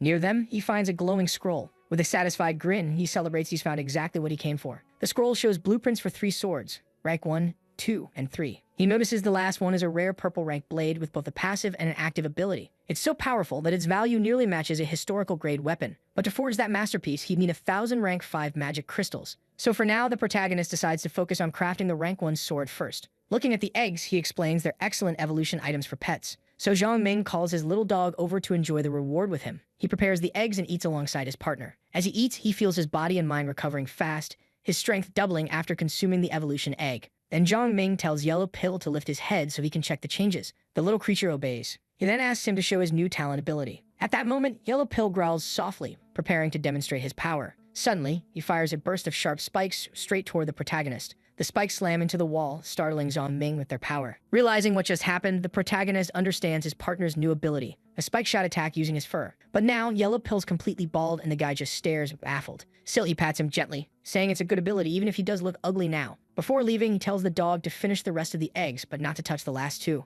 A little later, our hero arrives at an abandoned hospital. He walks up to a car parked outside. Standing beside it, he says it's time to forge the Frontier Moon Blade. His crafting skill activates, releasing a surge of blue energy. He begins shaping the car's metal with his hands, melting and molding it into a weapon. Combining the crocodile turtle's claws and fangs with a magic crystal, the forge continues to glow. A massive pillar of energy bursts upward as the weapon takes form. Holding the new dagger, he smiles proudly. The creation was a success. To test it, he swings it at a metal pole. The blade slices clean through, sharper than he expected. Seeing that he still has leftover materials, he thinks about forging weapons for the girls too. After everything, he returns to camp carrying the rest of the eggs for the group. The girls, who seem to have recovered from the potion, immediately notice his arrival. Lion Chu Yin comments that he finally came back. He asks if Mo Yi has already left and how they're feeling after their evolution. The girl shows him the core she collected, proudly saying that killing zombies is easy now. She doesn't understand why Professor Xiang was so scared. The teacher reminds her that she also threw up, but the girl shrugs it off, saying there's always a first time to feel pain and disgust. Seeing the cores, the protagonist praises the girls and thinks to himself that the investment was worth it. With a small smile, he offers them the eggs to eat. They ask what those are, and he says it's food that'll make them stronger. After that, Zhang Ming thinks to himself that he needs to head to Pearl Lake to retrieve that item. Looking at the last egg, he decides it's something he should keep safe. He glances to the side and notices the two girls already eating one of the eggs he prepared. The professor, surprised, comments that just a short time apart was enough for her friend to look even worse, while the other girl worries she's going to get fat. But Pu Xiang feels her body getting stronger after eating the egg. The protagonist asks Lion Chu Yin if she's finished eating because he has something for her. Curious, she asks what it is. Then he reveals a golden whip entwined with green vines. She's taken aback, and Zhang Ming tells her to try it out. If it feels right, she can keep it. The girl takes the weapon in her hands, feeling its weight. The whip of vines looks stylish and incredibly powerful. She examines it closely, then starts testing its movement through the air. With a single swing, she tears open the ground beneath her feet from the sheer force. Holding it tightly, she says it feels like it was made just for her. She mentions she's learned some stretching techniques and that this new weapon will definitely come in handy. Meanwhile, the professor watches her while petting a pill. The protagonist then asks what weapon the professor wants, and she's surprised she's getting one too. Still petting the dog, she looks uneasy, saying she doesn't really know what to choose. With a calm smile, he tells her there's no rush, she should think it through. He reminds her that back in peaceful times, no one really used weapons except maybe kitchen knives. Liang Chu Yin asks if they're heading to Pearl Lake, and the protagonist nods. He warns that it could be dangerous and asks if they're willing to come with him. Excited, Liang Chu Yin raises her fist, saying yes, but the professor says she'll only go if she won't be a burden. The protagonist tells her to come along, but warns again about the danger, adding that he hasn't even mentioned the rewards for success yet. With everything decided, the group climbs into the truck and sets off on their next mission. On the way, Zhang Ming remembers that in his past life, he only found the courage to leave home after eating everything he had left. He recalls walking out armed with just a wooden stick, moving nervously through the streets outside his hiding place, and seeing a strange light fall from the sky. He wondered what that sound was and began trembling in fear. Then he heard something odd coming from the street. When he looked outside, he saw dozens of zombies falling from buildings and asked himself what the hell was going on. Not wanting to become zombie food, he ran for his life. But soon he realized the zombies were ignoring him. They were moving toward that glowing place where the sound came from. Back in his apartment, he looked out the window to see what was happening. Sweat dripped down his face as his eyes widened. A massive explosion lit up the distance, and he whispered, "What the hell just happened?" Back to the present, Zhang Ming recalls how he later learned the truth from survivors. There was a strange wheel at Pearl Lake. It only needed a single rank 1 crystal to spin. Once activated, it acted like a dungeon, granting missions and rewards. No one ever spoke about what happened inside. Usually, those who entered were either completely wiped out or came out insanely powerful. And now the group arrives at the site in their truck. Everyone steps out, ready to begin the exploration. Stepping out of the truck, the protagonist points toward the lake and says that's where they'll find countless powerful items. With those items, he guarantees they'll become the strongest group in the entire city. 10 hours earlier, a few zombies were standing in front of a building. Inside a large complex, a group of men in suits was surrounded by heavily armed soldiers. One of the soldiers with a scar over his eye asked the leader of the suited men what his decision was. The man in the suit asked if they'd be killed right there if they didn't agree to the proposal. He thought that even with 3 1-star evolved and 11 weapons, they didn't stand a chance. Anger tightened his jaw. Running into the military now was the worst possible timing. A young soldier casually playing with knives commented that his leader Yi had a 2-star evolved right beside him. Leader Yi replied sharply that if they didn't cooperate, he wouldn't allow them to interfere with their plans. CEO Lei grew serious, silently weighing the offer. One of his men whispered, asking if they should fight the soldiers. But the military officer Yi warned that they wouldn't work for free, they'd expect their share of the reward. He pointed at his uniform, saying that even if they didn't believe him, they should at least believe the uniform. The young soldier smirked, adding that CDO Lai could get as strong as he was if he accepted the deal. Finally, CDO Lai extended his hand, saying he understood and that they'd cooperate. The soldier shook his hand, introducing himself as Wang Ding and saying they'd get along just fine. After that, CDO Lei asked the officer about the operation they kept mentioning. Leader Yi explained that they'd received critical intel about the lake. At Pearl Lake, there was a very special beast one that many would fight to obtain, and they had spies watching it closely. Through the radio, a man named Qin Xiaobo reported that it was time, but Leader Yi replied that he was almost there and ordered the others to secure the wheel. From afar, the protagonist was watching everything through binoculars. Sitting on top of the truck, he said most of the people were already gathered. He jumped down, asking the girls if they were ready. He handed a walkie-talkie to Lane Chu Yin and told her that once the operation started, she should hide and report immediately if she saw the monster. Professor Pugh also received the radio, along with the mission to monitor battle conditions and keep track of the smaller creature's movements. The protagonist pointed toward a nearby building, saying he'd wait there to set up the ambush. He explained that if the professor confirmed any monster activity, they'd regroup with her. He also told her to find a high place to report the battle's progress and the monster's positions, but if things got dangerous, she had to retreat immediately. Pooh pointed at one of the buildings, asking if that one was safe. Zhang Ming nodded, saying it was, and that she could wait for him and Liang Chu Yin there. With a dagger in hand, he asked her to report as soon as she spotted the target. He warned that even though the monster wasn't particularly strong, it was cunning and capable of summoning others. Suddenly, a pillar of light shot down from the sky, flooding the forest in bright energy. He said the wheel had been activated, the monster had finally appeared. As the pillar slammed into the lake, a massive explosion followed. Qin Xiaobo's team flinched at the blast, confused and startled. He squinted at the lake and froze, shocked by what he saw. A strange, one-eyed creature sat atop the wheel. As the soldiers raised their weapons, the monster pulled an object from its waist. It brought it to its mouth like a horn and blew with incredible force, the sound echoing across the entire area, making Qin Xiaobo's blood run cold. The eerie call summoned a horde of zombies marching toward the lake, but the soldiers were already in position, ready for combat. Leader Yi watched the entire scene through his binoculars. Then one of the soldiers approached and called out to him. The captain asked for a status update and was informed that all platoons had reached their designated positions. But Qin Xiaobo's signal suddenly vanished, his team lost contact, and a massive horde of zombies was spotted rushing toward them at high speed. With a serious expression, the leader asked what else had happened. The frightened soldier reported that they were surrounded by the undead. Yet the captain smiled calmly, saying they were already in the central district of the city, meaning they'd been surrounded from the start. Then he shouted, calling out to all his brothers in arms. Standing on top of a tank, he ordered everyone to look at him. He yelled that maybe he'd led them straight into a graveyard. He pointed to the destroyed vehicles and the monsters all around. Then he warned that if they didn't retreat now, they'd all die there. But he reminded the soldiers why they were still standing, why they wore that uniform. He said that just like them, he had a family too, and didn't even know if they were safe. Then he shouted, asking if that was a reason to give up and abandon their beliefs. He roared that they were soldiers born for war, and they had to be stronger than monsters,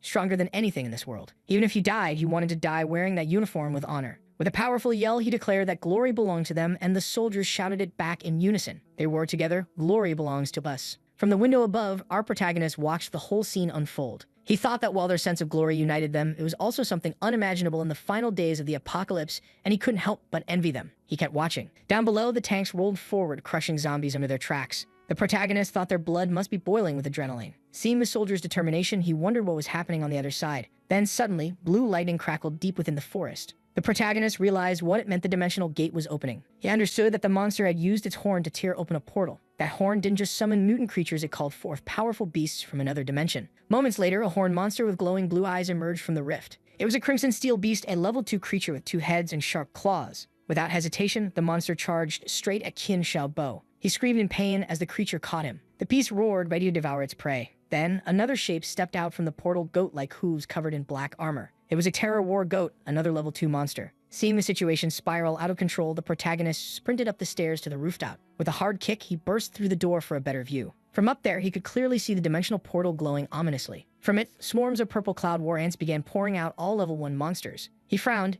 Even though they were only level 1, there were too many of them. Watching the chaos spread, he wondered what kind of world that gate was connected to and why so many powerful monsters were coming through. Ever since the apocalypse began, not only had strange wheels fallen from the sky, but golden lights had also rained down, striking the ground. Those areas became infested with creatures not from Earth, plunging humanity into despair. But they also brought strange flowers, rare minerals, and mysterious treasures. From the rooftop, the protagonist saw yet another creature stepping out of the portal, a zombie ape with white fur and glowing red eyes, a rank 3 zombie. The sight left him stunned. He couldn't believe a rank 3 zombie had appeared this early in the apocalypse. He remembered that in his previous life, the record for reaching 3 stars was 3 weeks. Meanwhile, the zombie ape attacked CEO Lee and his men who had been approaching from the side. The monster charged at them with terrifying speed. One of the men was grabbed and screamed desperately for help. But CDO Lai could only watch as the creature tore his comrade apart. The poor man's screams echoed as blood splattered everywhere, a horrifying scene. Professor Pooh, watching through her binoculars, was frozen in shock. Over the radio, the protagonist asked her to report the location of the treasure monster. who replied that it was wandering near the lake. Zhang Ming then asked over the radio where the goat monster was. She responded that it was to his left behind the Ang Sin Company building.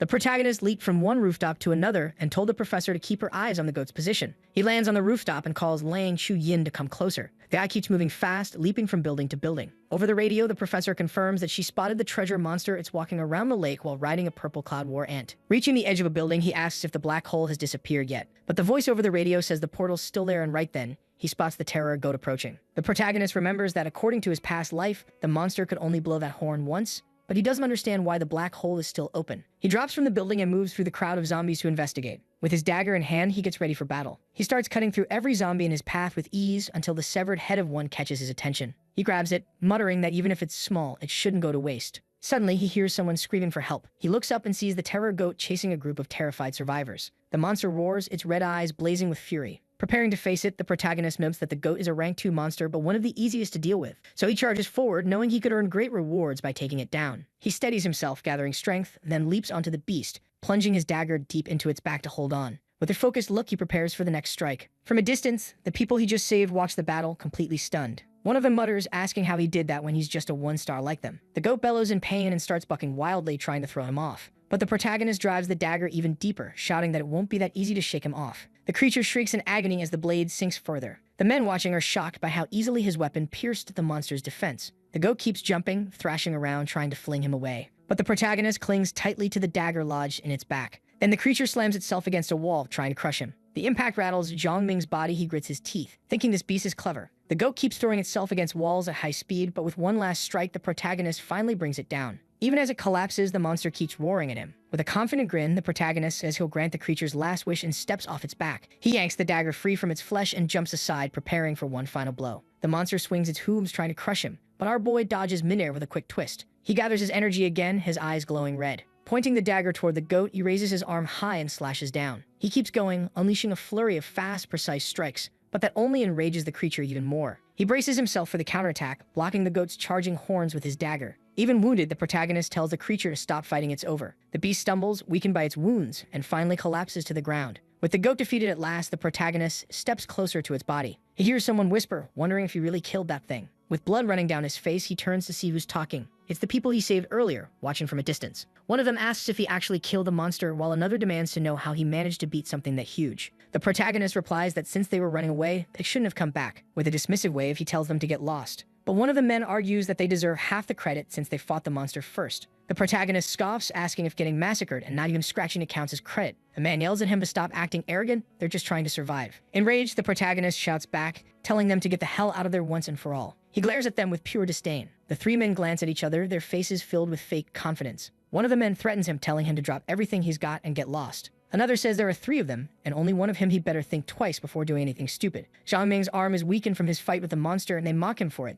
saying he can't even move his hand and that they'll kill him if he doesn't walk away. The blonde one adds that in this new world, the strong make the rules. Killing isn't a crime anymore. Suddenly, the protagonist's radio starts beeping. He answers and hears that a large group of zombies is heading his way. The messenger reports that the monster with the golden pouch is moving toward a candy shop, and that another survivor team is also headed there. The protagonist immediately thinks about the pouch monster that's his target, and he can't let anyone else get to it first. He needs to grab the goat's loot and make it to the candy store as fast as possible. The man holding a metal bat says he can go, but he has to leave the sword, the radio, and everything else behind. With a mocking grin, the protagonist says they're just a bunch of greedy trash. The man shouts that whoever attacks first wins and charges at him. In that instant, the protagonist thinks about how everything changed since the apocalypse began. He remembers taking revenge on the people who used to torment and suppress him. The boss who once threatened to fire him is now just a toy in his hands. The team leader who tried to steal his authority ended up on his knees after he crippled his daughter. He believes the world has changed, and now the only thing that matters is becoming stronger. With a swift motion, Zhang's dagger cuts through the air and slices the man's hand clean off. The man screams in agony, staring in disbelief at his severed hand.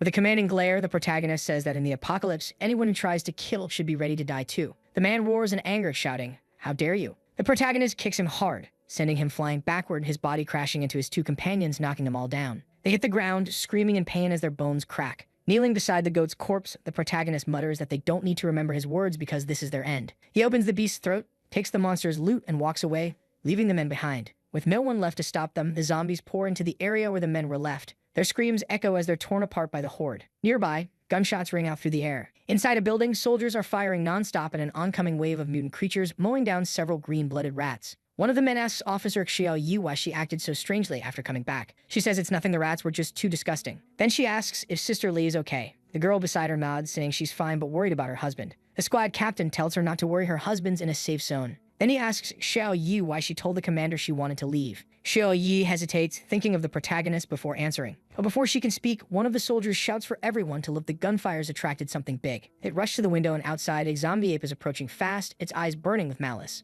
The zombie ape charges at the building at full speed. The soldiers open fire, desperate to stop it, but the bullets do nothing. The captain yells for Officer Xiao Yi to help him. But one of the girls shouts that rats are coming from behind and starts shooting. A swarm of mutant rats burst through the walls, ready to attack. The soldiers fire back, trying to hold them off, but suddenly, a zombie leaps through the window, tackling the captain from behind. Xiao Yi pushes him out of the way, saving him from the strike, but the zombie's claw slashes her arm. The captain shouts her name in panic. Furious, he shoots the zombie in the head, avenging his comrade. He turns to her, asking why she did that. She tells him not to worry, she won't be infected. But the captain, angry and terrified, yells that just because she says she's fine doesn't mean she is. Another girl grabs a knife, telling Xiao Yi to cut off her hand before it's too late. But she insists she's okay, and the captain orders the others to hold her down. She yanks her arm back with force, saying she took the evolution medicine. The captain frowns, confused, and asks what that medicine even is. The officer tells everyone to look closely. Her arm is already completely healed. With a single punch, she smashes through the wall, radiating strength and vitality. She explains that she's now an evolved human, and there's no need to worry about her. Then she grabs her gun, telling everyone to stay focused. The monster is getting closer. From the window, she spots the zombie ape. The captain yells for her to be careful. Normal bullets don't affect the creature, but she keeps firing with unshaken resolve. One shot lands square in the zombie ape's eye, making it roar in pain. It turns toward the window, furious. Officer Xiao Yi realizes that must have been the special bullet the protagonist gave her. Enraged, the monster grabs a nearby car and hurls it toward the group with immense force. Xiao Yi shouts for everyone to get down. She dives to the floor as the car crashes through the wall right above her. Meanwhile, elsewhere, the protagonist asks Liang Chu Yin where she's at. She replies that she ran into a bunch of idiots who stopped her. He asks if she can handle them. She says she can, will just take some time. He tells her to be careful and meet up with the professor if things get dangerous. He looks up and sees cars flying through the air. From the zombie ape's screams, he can tell it's injured. Still sore from the fight with the goat, he thinks how useful it'd be to have a healer or a pharmacist in the team. In the apocalypse, countless survivors die simply because there's no medical help. It finally reaches the road that connects to the Pearl Lake Highway. Meanwhile, Liang Chu Yin's been cornered by a group of men. Their leader warns her it's dangerous to move forward alone and that she should stick with them. But the girl grips her whip, ready to fight. The man remembers that Leader Yi gave him a few weapons and some medicine, and that Yi had also taken his card, the one he got from the wheel, which was supposed to be valuable. He thinks Yi just wants to use him as cannon fodder, someone disposable. But this girl's different. She's a strong, evolved fighter, armed with something unusual, and she's communicating with someone over the radio. That means she's part of a team, not a leader, even if she's powerful. The man says that since she doesn't want to stay, she should at least explain how she evolved and where she got that whip. Liang Chu Yin answers that she used to live a miserable, exhausting life, but when the world changed, she never felt as calm and free as she does now. The man stares at her, confused by her words. She goes on, saying she was lucky to meet someone who taught her how to survive and become stronger. And now that this person needs her help, they're standing in her way. Anger flares in her eyes as she yells at them to get out of her sight, or they'll all die right here. Meanwhile, over at the candy shop, the protagonist hides in the shadows watching. Leader Yi stands on top of a tank surrounded by his men, while a swarm of war ants bursts out from the portal. The captain gives the order to open fire. Tanks roar, unleashing shells that tear through the insects. The explosions hit directly, and the soldiers cheer, thinking their attack worked. But the protagonist shakes his head, thinking how foolish they are to believe it would be that easy. The ants spit streams of green acid at the troops, melting their weapons and armor in seconds. The protagonist wonders if he should step in and help, but Leader Yi looks completely unfazed by his soldiers' suffering. That makes the boy smirk. He decides it's time to move. He dashes forward, passing right by Leader Yi, who doesn't even acknowledge him. The protagonist gives a faint grin of his own. As he runs, he realizes there's nowhere else to go in that direction. He wonders where the candy shop and the treasure monster are hiding. Then he spots a cluster of ants surrounding a small shack. It looks like the monster managed to blow the horn twice, something that shocks the protagonist, making him wonder what's coming next. From the portal, a new threat emerges. He can feel that something terrifying is on its way. A massive foot wrapped in chains steps through the gate, followed by an enormous four-armed body bound in the same restraints. A single glowing horn on its head pulses with blinding light. The creature is a massive, muscular monster wrapped in heavy chains. The protagonist recognizes it instantly, the chained prisoner, one of the strongest monsters of them all. A glowing green crystal shines on its forehead, proof that it's a rank 4 evolved beast. He knows that in just a year, this monster will become one of the first to reach rank 9. In his previous life, the prisoner was unstoppable. It destroyed more than 10 survivor bases. It wasn't until humanity produced its own 9-star hunters that 3 of them joined forces to bring it down. That was the same battle where Mook Sin Fai earned her title, the Rose of Massacre. The protagonist knows that, even though he's only a 1-star hunter, the evolution medicine has made him far stronger than most. With his profession and his knowledge, he can handle rank 2 monsters. But going up against a rank 4 is suicide. So he focuses on killing the ants and decides to forget about the chain prisoner for now. He removes the energy cores from the ants' heads and stuffs a few of their parts into his backpack. What matters most right now is capturing the treasure monster. With a strong kick, he bursts through the door of the candy shop. Inside, several soldiers lie dead on the floor. He grabs his radio and reports to the professor that he's reached the candy shop, but the monster isn't there. No response. None of his teammates answer, and worry creeps over him. Suddenly, a burst of gunfire echoes from the back door. He looks over. CEO Lee and his men are there, firing their weapons. Through the radio, Lai calls for reinforcements, shouting that the golden pouch monster threw a vial of evolution medicine at them. The soldiers open fire on the creature, which is riding atop a giant ant. One of their bullets hits it, and CEO Lai yells for his men to chase the wounded beast. The protagonist sprints toward the back to intercept it. As soon as he gets there, the soldiers raise their rifles and demand he stop, asking who he is. He doesn't have time for this. He punches one guard, grabs his dagger, and slashes another soldier's weapon clean in half. CEO Lai points his gun at him, but the protagonist drives an elbow straight into his chest before he can pull the trigger. He disarms Lai and catches the pistol midair. A quick glance tells him it's a military-grade sidearm. With the weapon in hand, he bolts out of the shop. He thinks to himself that he needs to get that pouch before anyone else finds out the monster's hurt. Behind him, CEO Lai groans, coughing up blood as he picks up his radio. He calls Leader Yi, reporting that the treasure monster is here, and if he doesn't come fast, someone else will take it. Then Lai stumbles out of the candy shop, scanning the streets. He wonders where the creature ran off to. That's when the protagonist hears a strange sound. Following it, he finally spots the golden pouch monster collapsed among the rubble, still eating. He rushes toward it, and as he gets closer, he's shocked by how fast the creature's wounds are healing. The monster looks up, confused by his sudden approach. When it recognizes him, it points and lets out a furious cry. In an instant, the giant ant beside it lunges at the boy. He quickly realizes it's a general ant, a rank 2 variant. Normally, ants are rank 1, but sometimes, rare ones like this evolve to higher ranks. The ant spits a jet of acid in his direction, forcing him to dodge. He barely avoids the burning spray, thinking how unexpectedly the thing attacks, and the ant spreads its wings and starts to fly. Dagger in hand, the protagonist mutters, "Who said you could fly?" and readies his strike. With one clean swing, he slices through its wings, sending the creature crashing to the ground. It's nearly defeated. He jumps onto its back and drives his dagger straight into its head. He twists the blade to make sure the strike is fatal. Then, with one smooth motion, he pulls the dagger free and extracts the crystal inside. With the ant down, he turns his attention to the treasure monster. The creature freezes, stunned at seeing its mount slain. It glances around desperately, searching for a way to escape. But the protagonist already knows what to do. All he has to do now is take its head and claim the pouch. The monster fumbles inside its bag and throws something toward him. The protagonist catches it, a rolled-up scroll. Unfolding it, he realizes it's a summoning spell scroll. He gets excited when he realizes it's a summoning-type skill scroll. With a grin, he says it's a good item and crushes it in his hand.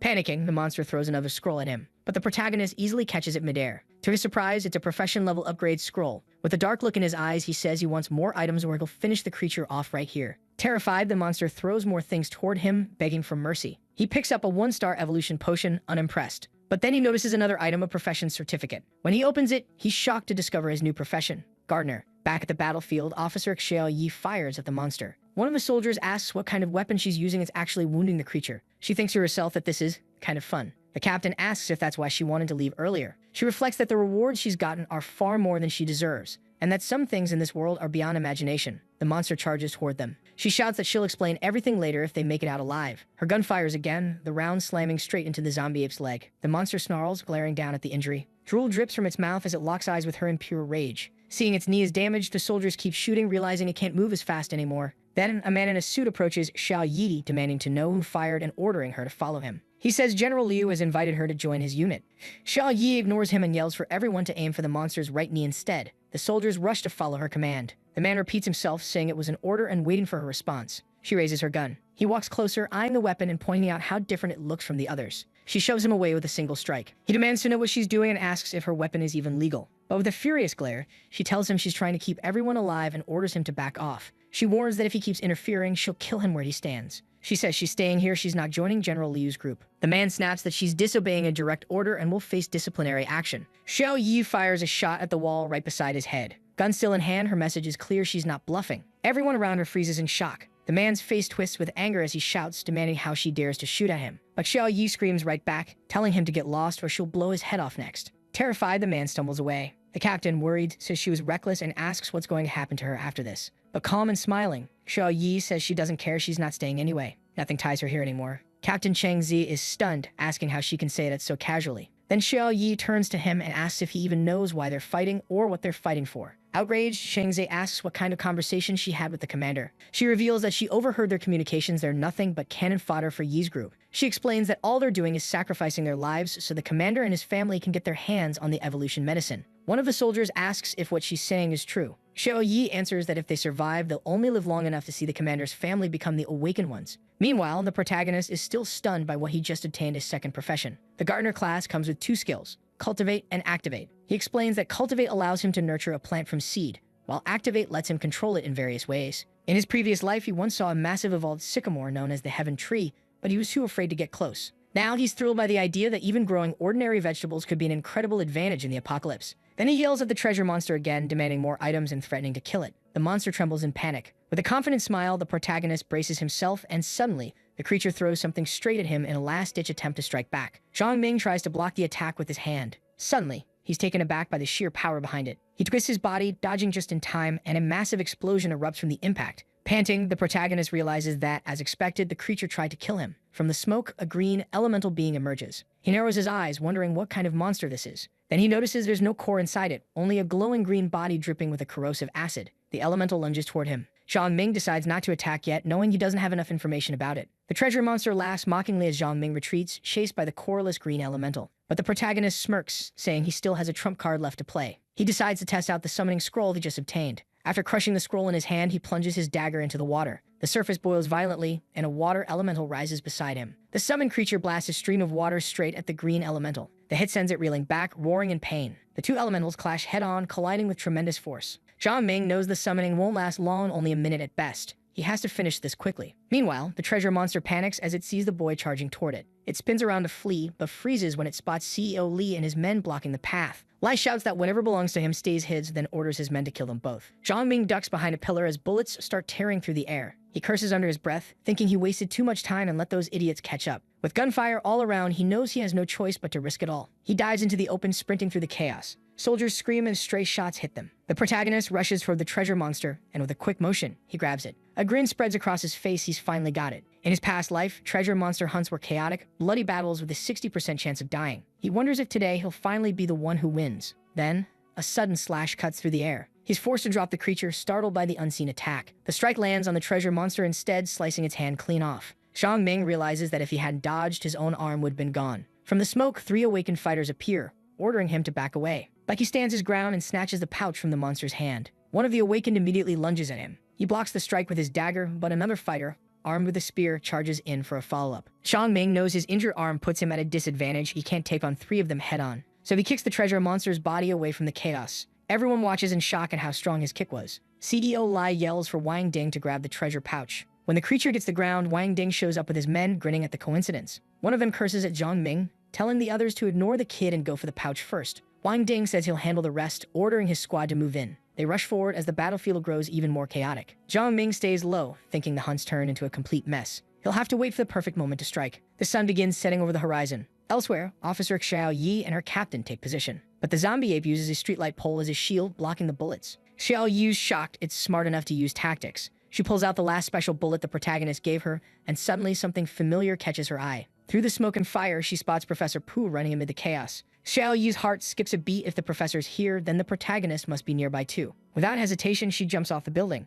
The captain shouts after her, asking if she's lost her mind. She lands safely and calls out for the professor. Moments later, Mo Yi embraces her, asking what she's doing there and where the others are. Then the ground begins to rumble. The professor's eyes widen in shock. From atop a nearby building, the chained prisoner appears, towering, terrifying, its massive body bound in heavy links. Every soldier goes silent, frozen in fear as they stare up at the monster. 2 of the soldiers nod at each other, silently agreeing. They say they'll go after Leader Mo and leap from the building without hesitation. Before the captain can say anything, Officer Xiao Yi tells him to let them go. He nods quietly, just as the sound of footsteps echoes closer. The man in the suit returns, furious, searching for Mo Yi to punish her for disobedience. The girl looks at him and asks if he still hasn't realized what kind of situation they're in. The captain yells that they need manpower, not punishments, and there's no time to waste. He declares that he'll bring Mo Yi back himself and jumps from the building too. The ponytailed girl and the man in the suit stare in disbelief. She feels a flash of envy at their courage, but she knows she's not like them. Meanwhile, the professor explains that the last time she saw the protagonist, he was heading straight toward the monster. Mo Yi wonders if he could really handle something like that. The professor insists they need to rescue Liang Chu-yin, who's in danger, but Mo Yi presses again, asking about the protagonist. So the professor explains that he won't provoke the big monster, at least not directly. Mo Yi nods, agreeing to help rescue Liang Chu-yin, and tells the professor to lead the way. Someone shouts from a distance, calling for Leader Mo to wait. Mo Yi turns, surprised to see soldiers approaching. They tell her they finally understand how chaotic the world has become and they'll follow her now.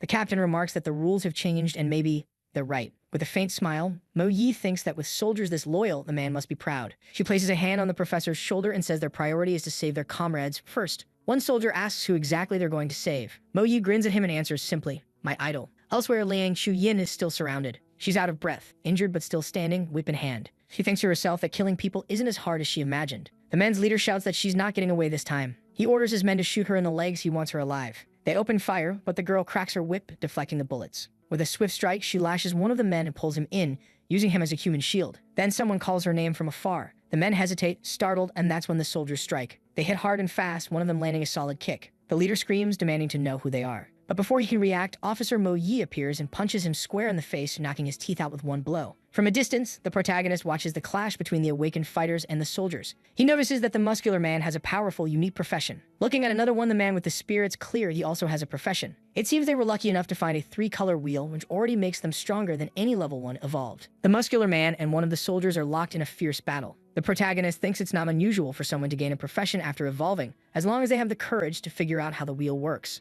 As the fight intensifies, he can tell the soldier is a 2-star evolved. He sighs, realizing he's only a 1-star himself, and without some luck, he might not have even gotten his own profession. The awakened fighters wonder aloud if the soldier spun a rank 2 wheel, while the soldier questions if he can survive against all 3 of them. The man with the spear charges forward, and the woman unleashes an energy skill. The soldier recognizes it immediately and dodges the energy blast, but the spear still grazes him, landing a hit that's painful but not lethal. The spearman's eyes widen, because before he can react, the soldier counters with a powerful punch, sending him crashing back. The muscular man is stunned by the sight. Holding his spear, Wang Ding declares that the treasure is his and that the others came here just to die. He throws the spearhead toward the group. The muscular man shouts for the girl to dodge, but it's too late. The spear strikes her directly. Wang Ding sneers, ready to say that this worthless bunch doesn't deserve the pouch. But then something catches his eye and his expression twists in rage. Standing there, calm and confident, the protagonist appears, the treasure pouch clutched in his hand. He smirks slightly, thanking them for keeping the 3 awakened fighters busy. Seeing this, Wang Ding shouts for the boy to stop and come back. He starts sprinting after him, desperate to get the pouch back. As he runs, the protagonist wonders how he's supposed to escape now. He keeps moving, but then a thunderous crash makes him stop cold. He turns, worried,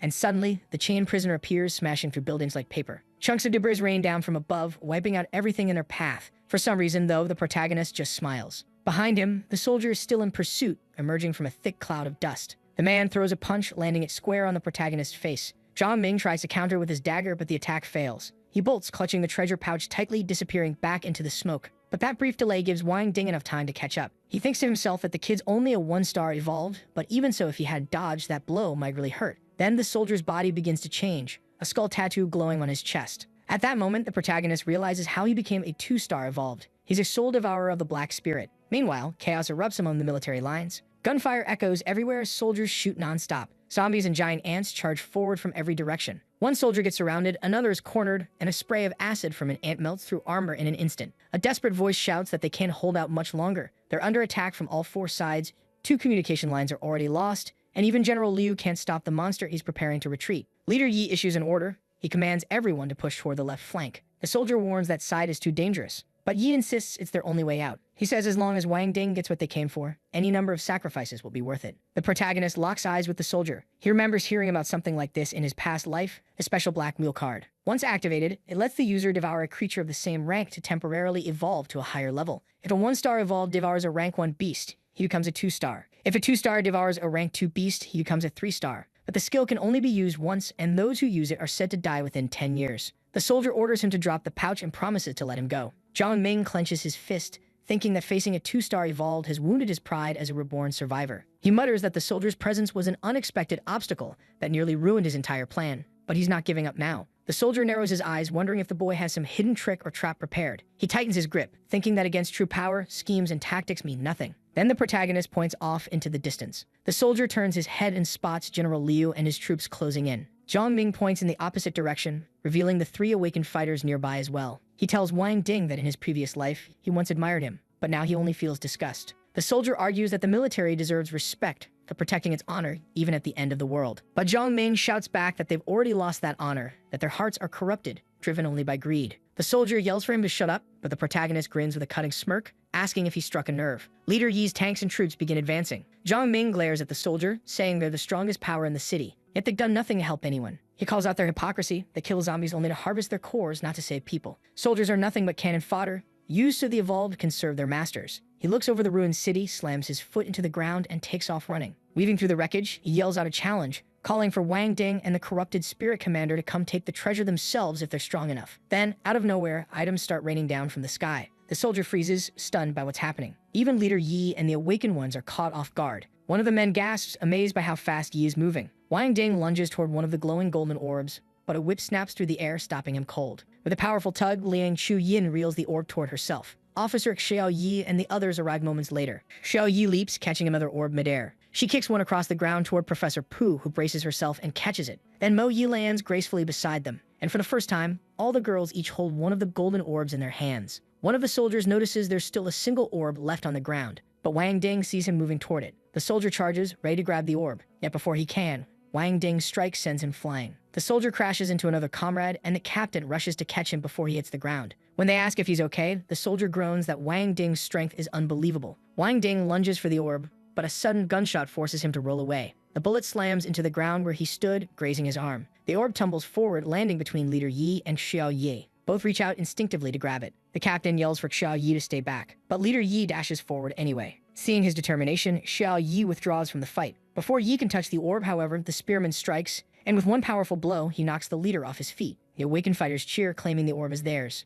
Meanwhile, the soldiers rush to their fallen commander. At the same time, the man in the suit gives a cold order to open fire. One of his subordinates hesitates, asking who they're supposed to shoot, and is slapped across the face before being told, "Everyone." Officer Xiao Yi is horrified by the sheer cruelty of that command. She remembers that Mo Yi and Cheng Zhe are still out there. She gets to her feet, and both men stare at her in disbelief. Then everyone's attention shifts to the chained prisoner looming in the distance. The monstrous figure's steps shake the ground as it approaches, and from afar, the protagonist watches it all with a faint, knowing smile. The chained titan glares down at the gathered groups, and as it steps closer, Zhang Ming draws his gun and fires. The bullet hits one of the chains wrapped around the monster's leg, but it barely leaves a mark. Leader Yi shouts, asking if the boy's lost his mind. The man in the suit assumes he's trying to lure the monster toward everyone, to drag them all down with him. Zhang Ming knows full well that with his current strength, he can't hurt the creature directly, but the chained prisoner offers greater rewards than the treasure monster ever could. Those locks binding its body are made of phantom gold, an incredibly rare and luxurious metal in the apocalypse, used to forge stronger weapons or grant special powers. He keeps firing, aiming for the same spot again and again. Finally,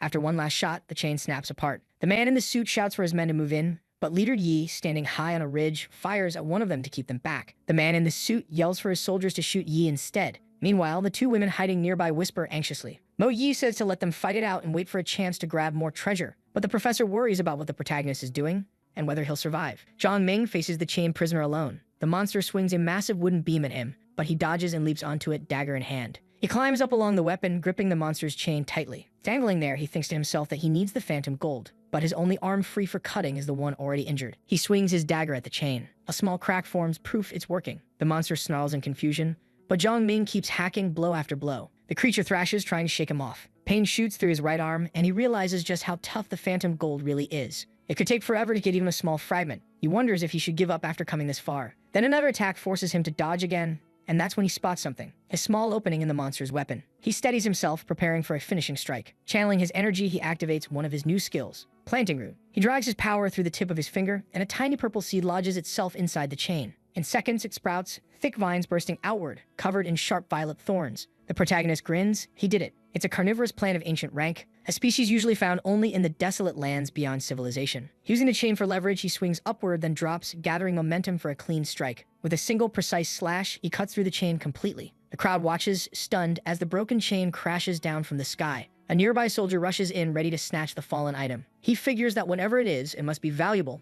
After all, the protagonist risked his life to claim it. Liang Shu Yin panics, realizing the item Zhang Ming risked his life for is about to be stolen. The protagonist shouts for his dog. In an instant, Yellow Pill leaps over the soldier, snatching the chain before the man can even react. All he can do is watch, stunned. Zhang Ming lands hard on the ground after jumping off the monster. Seeing this, Liang Shu Yin screams his name, terrified. The chained prisoner watches the scene unfold, furious. Energy gathers around its horn, glowing bright green. With a deafening roar, it releases a blast of energy beams in every direction. Liang Shu Yin calls out for the protagonist, but he shouts back for her to run to get out if she wants to live. His eyes flicker, his body trembling on the edge of collapse, and as he starts to black out, she screams his name again in despair. Desperate, she yells that he always acts like he wants people to hate him, always distant, cold, and wonders why he has to be so arrogant just because he's a little stronger. Sometime later, inside a half-destroyed building, everyone is gathered together. The protagonist thinks that Liang Shu Yin and the others must finally be at ease now. He notices Mo Yi speaking with someone. That must be Xiao Lei, just like Professor Pugh had mentioned. His gaze shifts across the room. According to the professor, the man in the suit with them is the arrogant Yang Zhen. Yellow Pill barks at him. Zhao Ming pats the dog's head and asks where the item is. The dog shows the chain fragment clutched between its teeth. Zhao Ming takes the object, turning it in his hand. That's when the man in the suit says coldly that now that Zhang Ming's awake, they need to discuss payment. He asks if it's true that Wang Ding's group blocked their escape. The protagonist notices Mo Yi watching him carefully. She interrupts, saying Cheng Long sacrificed himself to help them get away. The man sneers, saying his men didn't retreat when they went out to search for food and water. They even fought against Ding Lao Yi. Lan Chu Yin snaps back, saying they might not have retreated, but they also didn't do anything brave or selfless. The man shouts for him to shut up, adding that the only reason she's still alive is because of Mo Yi. Anger flashes in her eyes as she raises her whip, but the protagonist steps forward and stops her. The man says that since they saved Zhang Ming, it's only fair they take a few things as compensation. Zhang Ming nods slightly, then calmly replies that they can negotiate. He suggests they offer the items from Pearl Lake as payment for being rescued. He asks where the items are. Mo Yi explains they managed to secure 3 treasures in total. When he's handed a scroll and a crystal, Zhang Ming asks about the missing one. She stays silent. Then the captain shows the third a card. Zhang Ming tells them to check the first 2. One is an alchemist's recipe, a potion that increases stamina and the user's alchemy level. The other is a spatial crystal, a rare high-level item that can store other objects. He passes the items to Professor Pooh, thinking it's best for her to keep them.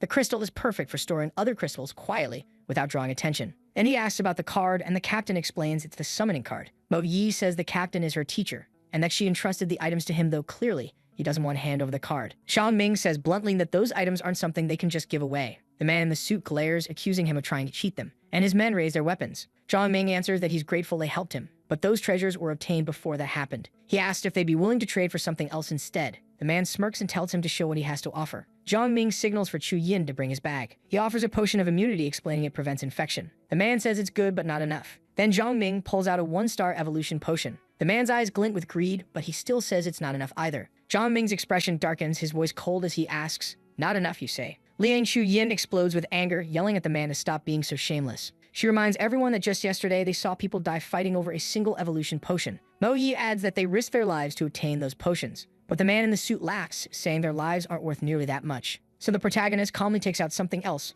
a rank 2 crocodile turtle egg. He explains that while it won't evolve the user, it will greatly strengthen the body, a treasure for anyone desperate to survive the apocalypse. The man asks if the item works on evolved humans. The protagonist nods, saying it does, though its effect weakens for those at 2 stars or higher. The man smirks, saying he wants the item, but it's still not enough. He pulls a gun from his coat, saying he knows the kid's strong and living well surrounded by women. Since Zhang Ming managed to anger Wang Ding and make him fail, that makes him even more valuable. Pointing the gun straight at him, the man asks if he really thinks he can just recover and get everything back that easily. Zhang Ming calmly says he can take the card. Everyone goes silent. Even the captain raises his gun, threatening to use the card if needed. The man laughs softly, saying not to worry, he's not that stupid. He points his gun again and demands the black metal and everything in the bag or he'll shoot. Zhang Ming sighs and says he's finally showing his true colors. He explains that from the start, the man wanted everything but hesitated because he didn't know what kind of power they had. Now that he's seen Zhang Ming weak and noticed that Officer Cheng switched sides, his fear disappeared. Maybe he thought the 3 evolved women weren't ruthless enough to fight back, giving him false confidence. But his greed got the best of him. He wanted it all. Zhang Ming points at him and says he's right about one thing. The apocalypse rewards greed, but only if you have the strength to back it up. The man freezes in shock. Before he can react, a gunshot rings out. He's hit one of the girls fired from behind. He screams, ordering his soldiers to shoot her down. But Yellow Pill lunges at them, tearing through the line of soldiers. Zhang Ming stands and declares the fight over. He tells them to hand him the card. He thinks to himself that in his past life he would have killed everyone who crossed him without hesitation. But this time he wants to live differently to build something new. Sometime later, 2 officers stand by a shattered window. Zhang Ming tells Mo Yi the injured man couldn't have gone far. He tells her to bring him some meat and an immunity potion. He considers how easy it would be to kill Cheng Zhe, but doing so would only push Mo Yi away. He reasons that even if the soldier made mistakes, he's still her teacher, and this food and medicine might help him survive. Mo Yi thanks him softly, eyes glistening. She calls for Xiao Hu, and the 2 of them leave. Another woman nearby mutters that he's fake, always pushing people away. Zhang Ming tosses her a potion and asks why she keeps acting like that and asking pointless questions. She scoffs, asking if it's supposed to make up for killing her comrade, but he shakes his head, saying it's advance payment. He keeps his promises when he's recovered. He'll personally escort her to find her husband. Sitting on a bed, the protagonist studies the items he's gathered. Even with the losses, he thinks it was worth it. He holds a golden card, a summoning card of the Hellhound Cerberus. He carefully stores it inside the spatial crystal. He mutters that the most valuable item he found was the crystal itself. With a single touch, it absorbs everything into its glowing core. He tucks away the rest in his backpack and freezes when he finds a piece of cloth. It looks just like the golden pouch. He remembers tearing that pouch apart to make everyone fight over the treasures, buying himself time to cut a piece of the chain. But this fabric is whole soft and smooth to the touch, not silk, not leather, unlike anything he's ever seen. He draws his dagger and tests it. To his surprise, the blade can't cut through. He tries again and watches as the slice closes itself, the fabric healing completely. He stares amazed. The cloth repaired itself. He tosses it over the crocodile turtle egg, wondering what it really is. A faint light spreads across the fabric and his eyes widen. When he lifts it, the egg's life force is completely gone. The cloth absorbed it. That's when he realizes the fabric restores itself by feeding on life energy. That's how the treasure monster healed so quickly. But he still doesn't know how to control or use it. Sighing, he seals the cloth away inside the crystal. Finally, he picks up a bluish orb, saying this is the only treasure he found that can actually boost his combat ability. He eats it, swallows it whole. A surge of powerful energy bursts through his body, making him take a deep breath as it spreads. He's surprised his wounded arm doesn't hurt anymore. He jumps out of bed, thrilled to realize every single wound has healed. His body and strength have multiplied nearly ninefold. He's far stronger than any ordinary human now. He can also feel his spiritual power has grown immensely. With that, he can summon the water elemental with far greater strength and duration. His mental and spiritual energy are sharper too, letting him use his craftsman's skill on the ghost gold. He begins extracting the metal, making it dissolve into smaller fragments. Gathering them, he condenses the pieces into a crystal 110-gram bars of ghost gold. Curious, he decides to test the effect. Holding his new dagger, Zhang Ming prepares for his next project. He walks toward an old car, thinking about melting it down for parts. As he focuses, his craftsman ability activates, releasing a surge of power. Completely absorbed, he begins forging a new weapon. Under his control, the metal melts like butter. Inside the liquefied steel are 10 grams of ghost gold, rank 2 crystals, and crocodile turtle claws. A bright blue light flashes across the workshop as the blade takes form. Moments later, a brand new machete gleams in his hands, fresh from the forge. This one carries a skill of its own, a strike that extends a third of its length beyond the blade. He grins, realizing his old weapon was already strong, but the ghost gold granted it a real combat skill. Testing it, he discovers it's a sword/and masterclass close combat technique. It's the kind of move that only advanced professions can use, something most survivors can't even dream of. Above that exist the master and specialist ranks called semi-divine tiers. With this beauty, he feels confident enough to take on even a chained prisoner. But he forces himself to calm down. He's still just an apprentice craftsman without proper materials, so wasting more ghost gold would be foolish. Determined to grow stronger, he resolves to gather more supplies and resources. Back at the hideout, the girls are gathered in the living room, one soldier sitting at the table. When Zhang Ming walks in, a guy with a strange haircut notices him. Xiaohu perks up and asks to see the new blade he made. With a smirk, Zhang Ming says he'll show it, but first he wants to see if the guy can handle a hit. The soldier laughs, stating not to blame him if he ends up beating someone who's still injured. He steps forward, ready to strike. He throws an elbow toward Zhang Ming, but Zhang Ming slips aside effortlessly, leaving the man stunned. Before he even realizes it, the machete's edge is already resting against his neck. Sweating, the soldier protests that it's unfair their strength and speed aren't on the same level. Zhang Ming tells him there's no fairness left in this world. The strong set the rules. Even if he evolves, he'll never be a match for him. The soldier refuses to believe that, so Zhang Ming says he'll only have a chance once he's ready to fight to kill. Then he turns to Mo Yi and asks for the map. Once she brings it, he points to their current position, then to where they're headed next. Mo Yi frowns when she realizes it's not where her husband works, thinking he's breaking his promise. Liang Chuyin points out that it's too far, but Zhang Ming explains they can't take a car or they'll attract zombies. He marks 2 other zones on the map, warning that both will be difficult to cross. Mo Yi questions why a hospital, especially one meant for recovering patients. He answers that hospitals in the apocalypse are always dangerous places, and they need to check it out. He has a reason, but not enough proof yet to tell them. Motivated, Liang Chuyin says he's proven himself right too many times already, they should trust his judgment. With the route marked and planned, Zhang Ming starts preparing for the journey. One of the girls groans that the detour will double their travel time over 15 hours now. The protagonist explains that he agreed to take her to her husband, but he won't risk the lives of his teammates just to make that happen. That makes her realize the detour is meant to increase their chances of reaching safety. Mo Yi asks if they're leaving right now, but he shakes his head, saying not yet, they still have something to settle. They need revenge for what happened. Meanwhile, at the X-family hotel, a man with a spear bangs on a door, calling for Brother Deng. Inside, Deng is wrapping the red-haired girl's arm with a bandage. A gray-haired guy steps in holding a bag full of 35 crystals he managed to collect. Smoking a cigarette, Deng asks how many they have in total. The man with the spear says around 300, and the muscular one complains that last time they wasted 260. The gray-haired man sighs, saying he didn't know the cost increased with every spin. The girl replies there's no point arguing, they were lucky enough to even find that wheel. The gray-haired man praises her luck, reminding everyone she got 3 evolution potions and a skill scroll in just 5 spins. With a strange look, Deng agrees, yeah, she's really lucky. Suddenly, glass shatters. The protagonist's dagger smashes through the window, echoing loudly across the room. Zhang Ming appears, holding the red-haired girl by the neck with a blade pressed against her throat. Deng freezes when he recognizes him. With a confident grin, Zhang Ming confirms it's him. At that same moment, Mo Yi and the others burst into the room, shouting for everyone to surrender. With a smirk, Xiaohu reminds them that just a few days ago they were trying to kill his group, daring them to try again. The protagonist thinks to himself that sneak attacks like this only work at the very beginning of the apocalypse. The hostage girl yells that he can kill her if he wants, but they'll never surrender.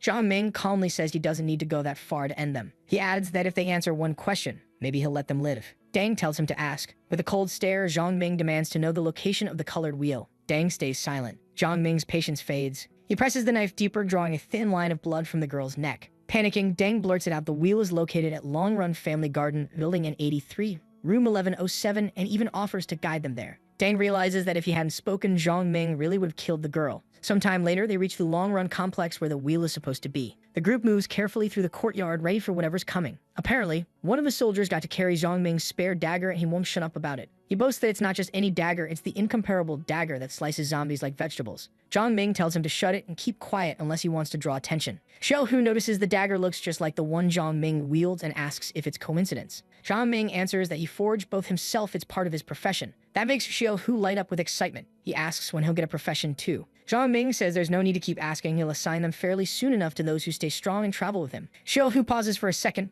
thinking about it, then says he'll listen to Leader Mo. Zhang Ming smirks, thinking the reaction is normal. If the guy had sworn loyalty just for power, he'd have tossed him aside. They stop outside apartment 1107 and get ready to breach. One of the soldiers kicks the door open, charging in with his weapon drawn. Inside, they find the colored wheel exactly where Dang said it would be. Zhang Ming steps closer, examining it carefully. He realizes he'll need to stay here for a while to work on it. Meanwhile, on a deserted street, a few zombies wander aimlessly. Suddenly, a cell phone lying on a crate starts ringing. The sound draws the zombies closer, curious and hungry. Then boom. A massive explosion wipes out every zombie in the area. With the zone cleared, Zhang Ming grins and says it's his partner's turn. A thick curtain of smoke rolls through the street. One of the soldiers asks when he even learned to use bombs or detonate them remotely. Zhang Ming just tells him to shut up. With a grin, the soldier nods and charges toward the remaining zombies. Zhang Ming watches as his comrade slices through the undead effortlessly with his new dagger, carving them down one after another. Apparently, Liang Chu Yin's side is done too. They probably gathered around 200 crystals. Zhang Ming tells Xiao Hu to go help her while he checks a few other places himself. He remembers that the colored wheel requires more crystals with each spin, and they already failed with 200. By his estimate, they'll need around 850 to succeed next time. There's no time to slowly farm crystals, so he decides to hunt rank 2 ones instead. That's why he heads to a supermarket, the kind of place where zombies have devoured plenty of humans and evolved faster. The odds of finding mutant rank 2 zombies are much higher there. Inside the supermarket, a zombie suddenly lunges from the shadows. With a swift strike, Zhang Ming cuts it down, then keeps moving deeper into the building. After clearing the first floor, he realizes the mutant zombie isn't here. As he moves between the aisles, something sticky drips onto his shoulder. When he looks up, he freezes. Above him, a massive mutant spider crouches in its web. He tightens his grip on his dagger, ready for battle. The spider shoots a stream of webbing straight at him. With no room to dodge, he decides it's time to test his new weapon. One sharp swing and the blade slices through the web like paper. The spider recoils, shocked that its silk was torn so easily. Zhang Ming doesn't give it a second chance. He rushes forward and delivers a crushing blow. The monster screeches as its body splits apart, crashing to the ground in 2 halves. Zhang Ming pries the crystal from its head and breaking off its legs afterward. Holding the crystal in his hand, he smiles. The fight was worth it. But then something slashes at him from behind. He reacts instantly,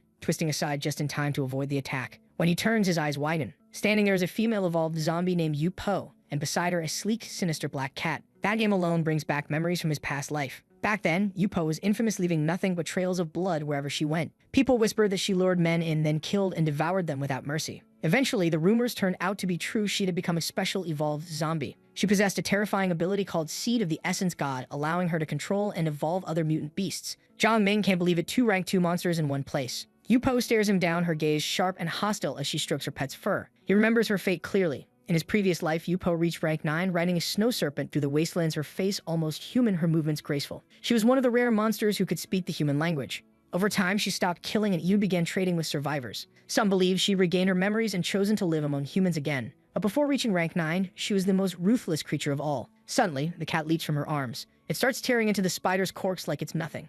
Zhang Ming realizes they're ignoring him completely, more interested in absorbing the spider's remaining life energy. That arrogance makes his blood boil. He mutters that this apocalypse isn't the same one he lived through before, and he's not the same person either. In an instant, he charges forward and unleashes his extended slash technique. The sudden strike catches Yu Po off guard. Even the cat barely dodges, but not completely. As it leaps back into her arms, one of Zhang Ming's follow-up attacks grazes its side. Yu Po immediately channels her own energy into the cat, healing its wounds. Zhang Ming narrows his eyes. He realizes her talent ability is energy transfer, a power that can share her life force to heal or strengthen others. At higher levels, it can even transfer life itself, something only rank 9 zombies possess. But Yu Po in front of him is only rank 2, which means if she manages to heal that cat, things are about to get very dangerous. With a powerful strike, he charges straight at her. But Yu Po leaps aside and vanishes in a flash. A worried look crosses Zhang Ming's face. She's fast too fast. If he doesn't chase her now, he might never catch up. But he's wounded, surrounded by zombies and bleeding badly. The smell alone will draw more. He clenches his jaw, then makes the call. With one swift jump, he smashes through a window and escapes the supermarket. Still, something gnaws at him. This isn't over, she won't disappear that easily. Suddenly,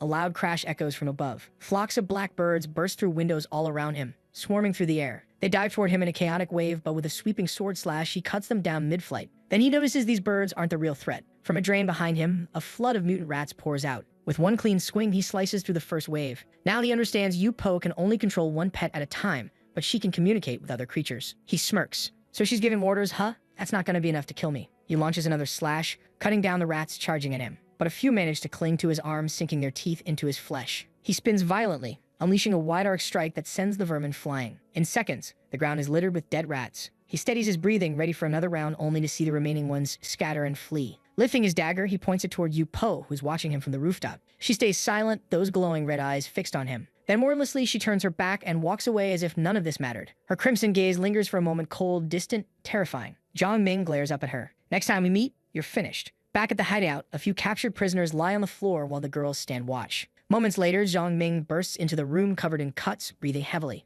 Teacher Pu gasps the second she sees the blood. He waves her off, asking for alcohol and gauze. While Liang Chu-yin tends to his wounds, he asks where Mo Yi and Shou Hu went. They went out looking for supplies, she says, startled by how badly hurt he is. One of the women steps forward, offering to help. She inspects the wounds, wondering what kind of monster he fought to end up like this. Zhang Ming tells her to hurry. The smell of blood's gonna bring zombies. The woman blushes faintly, but moves faster. From the corner, one of the prisoners sneers. What happened? Something bite you? Shame you didn't die out there. Before Zhang Ming can respond, Mo Yi and Shou Hu walk in carrying bags of food. He tells them to eat first, then heads toward the colored wheel. He drops the crystals he collected onto it. The wheel begins to spin, humming with bright energy. His eyes widen, the required crystal count has increased again. Everyone gathers around, waiting anxiously to see what comes out this time. The wheel slows, then stops on a shining emblem. A profession book materializes in midair. Zhang Ming's gaze sharpens as he reaches for it. When he reads the cover, even he's caught off guard. Apostle of Light. He explains that it's a support-type profession, something between a healer and a light mage. The others crowd closer to see. They're stunned this profession can heal, protect, and support in combat.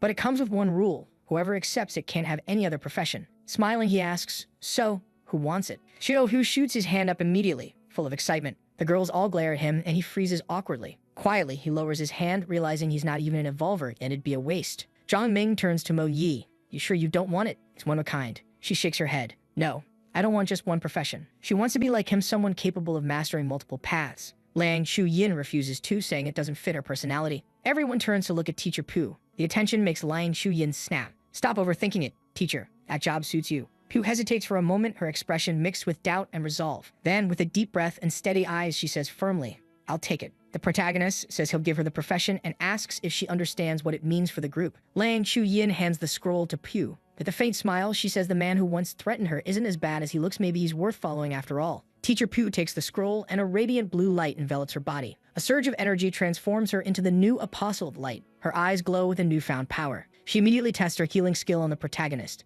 A soft blue light surrounds him, and every wound closes in an instant. Excited, he asks how many times she can use that ability. She replies 8 or 9. He's stunned by how powerful the base skill already is. But then Pu reveals she has another ability, something that surprises him even more, considering she's just an apprentice. She explains the levels of her profession, from apprentice all the way up to Goddess of Light. The realization leaves him speechless. The Apostle of Light is far stronger than he imagined. Pu demonstrates her second ability, Diamond Spatial Shield. He asks if the shield only works on herself. She explains it can also protect others and even auto-activates to absorb damage. The other girls gather around amazed, reaching out to touch the shimmering barrier. Zhang Ming glances at the wheel, only the black and yellow slots remain. He tosses a rank 2 crystal in and spins it again, eager to see Pu grow even stronger. The prisoners watch in silence as the wheel hums with power. Dang can hardly believe his eyes. Zhang Ming really killed 4 rank 2 zombies on his own. The wheel slows, then stops on a new symbol.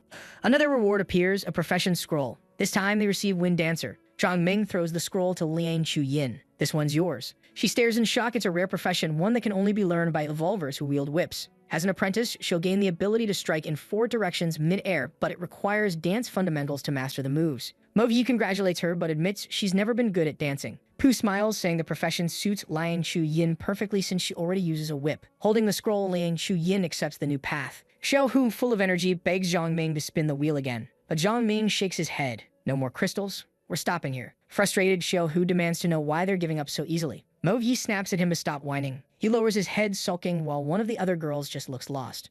Zhang Ming breaks the tension, ordering everyone to get ready to move out. But Deng suddenly drops to his knees, begging not to be killed. He swears on his parents' lives that he has useful information, something valuable for the group. He claims to know a place where Zhang Ming can find his swordsman profession. Zhang Ming narrows his eyes and talk. Deng explains that a nearby supermarket has a group with a profession certificate, and they're willing to trade it for an evolution medicine. Hearing that, the team heads toward the supermarket to investigate. Liang Chuyin hands something to Zhang Ming. He tells the girls to fight and gather crystals while getting used to their new professions. Xiaohu compliments him for sparing the 3 prisoners instead of stealing their crystals. Zhang Ming explains that leaving the crystals was meant to teach them a lesson. The black section of the wheel means death. If the pointer lands there, it's over. Everyone freezes, horrified by the hidden danger of the colored wheel. Then Mo Yi asks what happened to the 3 prisoners. Before he can answer, a deafening explosion rocks the area. The blast shocks everyone. Zhang Ming sighs. Next time, I won't waste hundreds of crystals teaching lessons. I'll just kill them outright. A girl starts to argue, but he cuts her off. He explains that he only let the prisoners go because they surrendered and because he was strong enough to allow it. He reminds them those same men attacked them first, unprovoked, and tried to kill them. If you think I'm cruel, he says coldly, you're blinded by your own sympathy. The group falls silent as his words sink in. He warns them that one day that same misplaced kindness could cause a disaster they'll never come back from. He points toward the ground.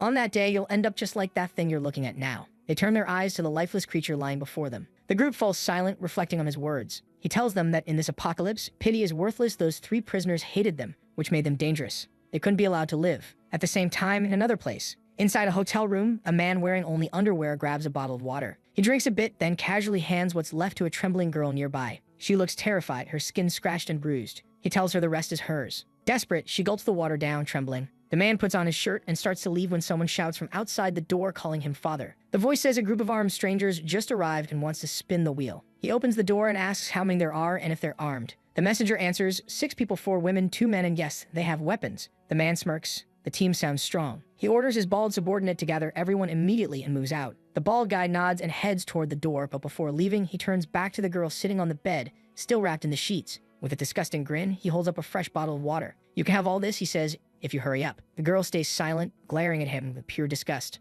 Outside in the courtyard, Zhang Ming's group finally meets the bald man and his crew. Their scout confirms the prisoners were telling the truth, the wheel really exists. The bald man crosses his arms and asks if they know the rules to spin it. Zhang Ming replies, 1 crystal per spin, right? He tosses over a sack of crystals. We'll spin it 10 times. The bald man grabs the sack, eyes narrowing with suspicion, then raises his hand to signal his men. Zhang Ming turns to Xiaohu. Wanna test your luck this time? The bald man quietly orders his goons to keep their weapons ready. Grinning, Xiaohu grabs the wheel and spins it with excitement. When it stops, he cheers 4 bottles of evolution medicine. He immediately asks if he can keep one. But before anyone can react, the bald man and his crew surround them, guns aimed. He snarls, leave the items and walk away, or you all die here. Zhang Ming sighs, unfazed. I figured this would happen. My group could use a warm-up anyway. At his signal, the team charges forward. The bald man's crew never stood a chance. Their speed and strength are overwhelming. In seconds, the fight is over. The courtyard is silent again. Zhang Ming orders the group to move out toward the supermarket. One of the girls nervously asks what they'll do if the next people they meet turn out to be greedy too. With a sly grin, he answers, then we'll just finish the trade by force. They arrive at the Yiming supermarket. Xiaohu turns to him. What now? Zhang Ming tells him to take the evolution medicine, get used to it, and clear the area with the others. He'll check the inside alone. The group immediately protests, worried it's too dangerous. But he reassures them most people here probably aren't evolvers, and if things go wrong, he's fast enough to escape. Liang Chuyin insists he take yellow pill with him for support, and he agrees. The two split off from the group and begin their recon mission. Meanwhile, from the rooftop of a nearby building, Yu Po's black cat watches them approach. As Zhang Ming nears the entrance, he hears voices coming from inside. What he catches makes his eyes narrow, something's off. Suddenly, a black cat bursts out from the shadows, lunging straight at him. Yellow Pill leaps forward, intercepting the strike midair. The two beasts collide, claws flashing, fangs sinking, a feral clash of instinct. Zhang Ming recognizes the creature instantly. It's her cat. He tightens his grip on his sword and prepares for battle. Outside the supermarket, Yu Po stands waiting, her crimson eyes gleaming. Zhang Ming frowns. No matter where he goes, she's always there. He decides it's time to end this. But this time, she isn't alone. Beside her stands a bone demon, towering and silent. He glares at her. So you really are an intelligent zombie. You understand me when I say I'm going to kill you. They both leap forward at once, the air trembling from the force. Yu Po's gaze sharpens, ready to strike. Zhang Ming twists his stance, switching hands, his blade cutting through the wind as he prepares his counterattack. Suddenly, the bone demon lunges forward to shield its master. A blinding beam shoots from its eyes, cutting through the air straight toward Zhang Ming. He flinches in surprise and dodges at the very last second, leaping to the side as the blast scorches past him. He lands hard but keeps his footing, lucky to have avoided that. The creature's a mutated zombie, a mental-type spirit at rank 2 capable of using bone illusions. At that level, it can't do much more than fire its so-called burning laser. He charges in, swinging his sword in a clean arc. The blade slices through both of the demon's hands, and with one final strike, he shouts for the thing to die. But Yu Po appears behind him in a blur, striking without hesitation. He spins, using the demon's own body as leverage to block her attack. Then she casts her ability, glowing purple rings spiral around him, locking him in midair. He grits his teeth, channels every bit of strength, and breaks free, kicking both of them back at once. Her power directly attacks the target's mind and life force. He's stunned. How can a rank 2 zombie already have 3 innate abilities? Yupo suddenly turns and flees. He knows letting her escape would be a mistake. Roaring, he sprints after her, but the bone demon rises again, lunging from behind. He whirls and cuts it down in one precise motion. She'll become a nightmare later if I let her live, he mutters through clenched teeth. Frustration flickers in his eyes. He needs to keep those crystals ready. The sooner he's out of here, the better. From somewhere nearby, he hears voices wondering if their second uncle abandoned the building and whether they should leave. He steadies his breath. That's not his concern. His main goal is still the profession certificate. With the bone demon destroyed, he and Yellow Pill move on after collecting its crystal. He knocks on the supermarket door. I know you're in there, he calls out. I came to trade evolution medicine. He pats Yellow Pill's head gently, whispering for the dog to return to the group and wait. I'll come back after the deal. Once his companion is safe, a voice from inside speaks up. Where'd you even hear about this trade? From Brother Deng, Zhongming answers. The man asks if he came alone and whether there are many zombies outside. As the metal gate creaks open, he orders Zhongming to come in slowly, hands raised. Inside, the man's waiting for him, a crossbow aimed right at his chest. Zhongming's eyes scan the place carefully. 2 other men linger at the back, watching every move. Where's the evolution medicine? The one with the crossbow demands. Zhongming pulls a vial from his pack. I got plenty, but first, I want to see the product. One of the men turns, grabs something from a shelf, and holds up a small document, the profession certificate. Zhongming inspects it and nods. It's real. So how do you want to trade? He asks. Step back, the leader orders. 6 vials for the certificate. Zhongming frowns. That's steep. Another man laughs. It's expensive because you don't know its worth. Zhongming calmly sets his offer 2 vials. They argue. He knows how rare evolution medicine is. He remembers how, when the apocalypse began, those potions were everything. Without evolution, even the best professions meant nothing. 3 vials, he says firmly. That's fair. Take it or leave it. The leader scowls. Then get out if you can't pay more. One of his men tries to reason with him. Boss, 3's the best deal we've ever had. The leader knows it's true. Zhongming narrows his eyes. Then why push for 4? The man hesitates, then admits, 2 of my family members are seriously ill. They need the medicine. Zhongming understands, but he shakes his head. That potion won't cure them. He opens his bag, thinking it's time to change his approach. He takes out a mutant creature egg glowing faintly with rank 2 energy. This, he says, works similarly to the medicine and it can be used multiple times. The men stare, stunned. One of them stammers, does it work for evolvers too? He nods. Yes, it does. This is my final offer, he says flatly. Take it where I walk. With the new offer, the man finally accepts the deal. As the trade ends, night falls over the city. Before leaving, the hero warns him that the place isn't safe anymore and he should get out as soon as possible. The man nods, thanking him for both the help and the warning. Zhongming then asks where they found the profession certificate. He knows those men aren't strong enough to have earned it on their own. The man explains that he discovered it in a place where 2 monsters were fighting. It was lying inside a monster's nest. Zhongming thanks him for the information and leaves with his new item. While examining it, he realizes it's the profession Glorious Seal Swordsman, another prefix-type class. He activates it after confirming it's a primary profession, one that combines perfectly with his sub-profession as a craftsman. With a focused stare, he prepares to unlock its power. Sword in hand, he decides to test how strong this new profession really is. He lifts one finger, a small flame flickers to life at the tip. Drawing a fiery signal in the air, he fuses the flame into his blade. The dagger's edge glows, bursting with heat and spiritual energy. He swings. The fiery blade slams into the ground, exploding in a surge of power that sends waves of flame in every direction. He steps back, impressed the strike's strength rivals half of what he once wielded in his past life. Back then, he reached 6-star evolution. Now he's only at 1. Yet the Glorious Seal Swordsman is the fusion of 2 master-level professions. His weapon now bears an engraved seal across the blade. Seal masters channel spiritual energy to amplify their techniques. The profession has 2 core parts. The first seal is fire, granting blazing energy to every strike. The second is Blue Sea Break, a sword technique he already mastered before, powerful but exhausting. He rarely uses it. He calculates that with his current strength, combining both techniques means he can only unleash Blue Sea Break twice before collapsing. Still, he knows that the stronger the sword, the stronger the seal, and since he's also a craftsman, he can keep forging weapons to push his limits even further. He decides it's time to regroup with Lang Chu Yin and enhance his blade. Suddenly,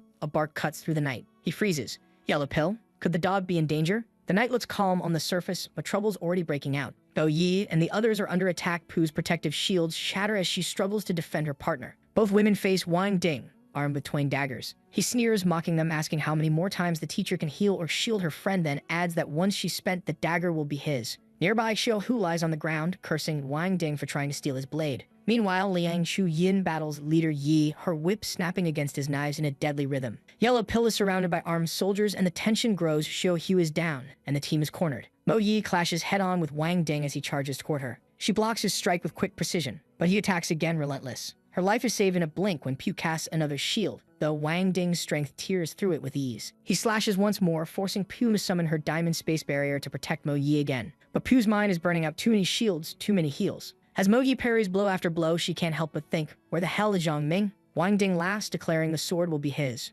Everything seems lost, until a voice cuts through the chaos. You're celebrating a little too soon. Wang Ding freezes, a flicker of flame reflecting in his eyes. From the shadows, Zhang Ming appears, his sword blazing with fire. Mo Yi gasps, she didn't even sense his approach. Leader Yi and his men look on, stunned, as the fiery glow fills the night. With a single strike, Zhang Ming's blade cleaves through the air and slices Wang Ding's arm clean off. The group erupts in relief and triumph, while their enemy collapses, screaming in despair. With the situation under control, the defeated man tries to run. As he sprints away, Zhang Ming watches him with a cold, empty stare. The enemy leader and his soldiers retreat, disappearing into the distance. But Liang Chu-yin yells that they won't get away that easily. She's furious that they escaped, yet Zhang Ming tells everyone to leave quickly. He's clearly not in good shape. Liang Chu-yin asks what's wrong, and he admits the last strike drained every bit of his energy. As they pull back, Mo Yi takes command. Pu tends to yell a pill, and Xia Lei moves to assist Liang Chu-yin. By the next morning, sunlight spills over the ruined city. Zombies wander the empty streets. Up on a rooftop, the group rests and recovers from the battle. Xiao trains with Mo Yi, bragging about his moves, but she tells him to shut up and reminds him she's holding back. Finally, the hero wakes up. He gets to his feet,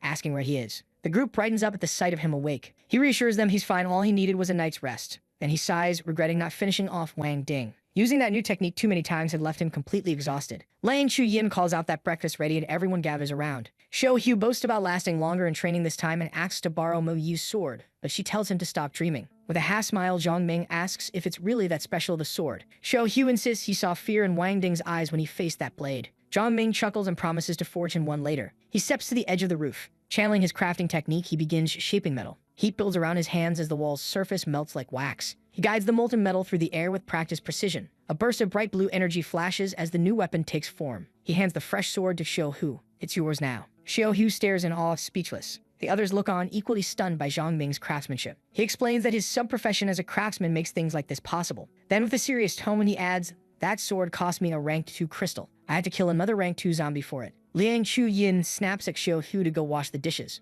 Mo Yi then asks where they're heading next. Zhang Ming points toward a tall building in the distance. There, we need to find someone. The person's name is musician, someone highly respected in the city. Meanwhile, inside an abandoned factory, a group of survivors hides out trapped and starving. The door suddenly swings open. A bulky man steps in, chewing on a piece of chicken, grinning mockingly as his henchmen follow behind. He asks why no one's answering him. A man with glasses glares at him in silence, his eyes full of disgust. The brute announces that their food is running low and they'll need to venture out for more. Anyone comes with me and finds food, he says, gets 1 full meal and 3 days worth of supplies. The men exchange uneasy glances. The thought of going outside terrifies them. 2 finally volunteer, but the man with glasses stays silent. Then the shaved head thug leans in and whispers something to his leader. The brute walks over to the man with glasses, smirking darkly. Outside, Zhang Ming's group arrives at the abandoned factory. Xiao asks if they're in the right place. All he can see are zombies everywhere. Zhang Ming frowns. He remembers clearly in his past life, this was where the musician lived. Liang Chu-yin warns him that someone's using people as bait to lure zombies across the street. They look, a man is being torn apart by a horde. The brute inside threatens 2 others, saying it's their turn next. They protest, shouting that their friend just died.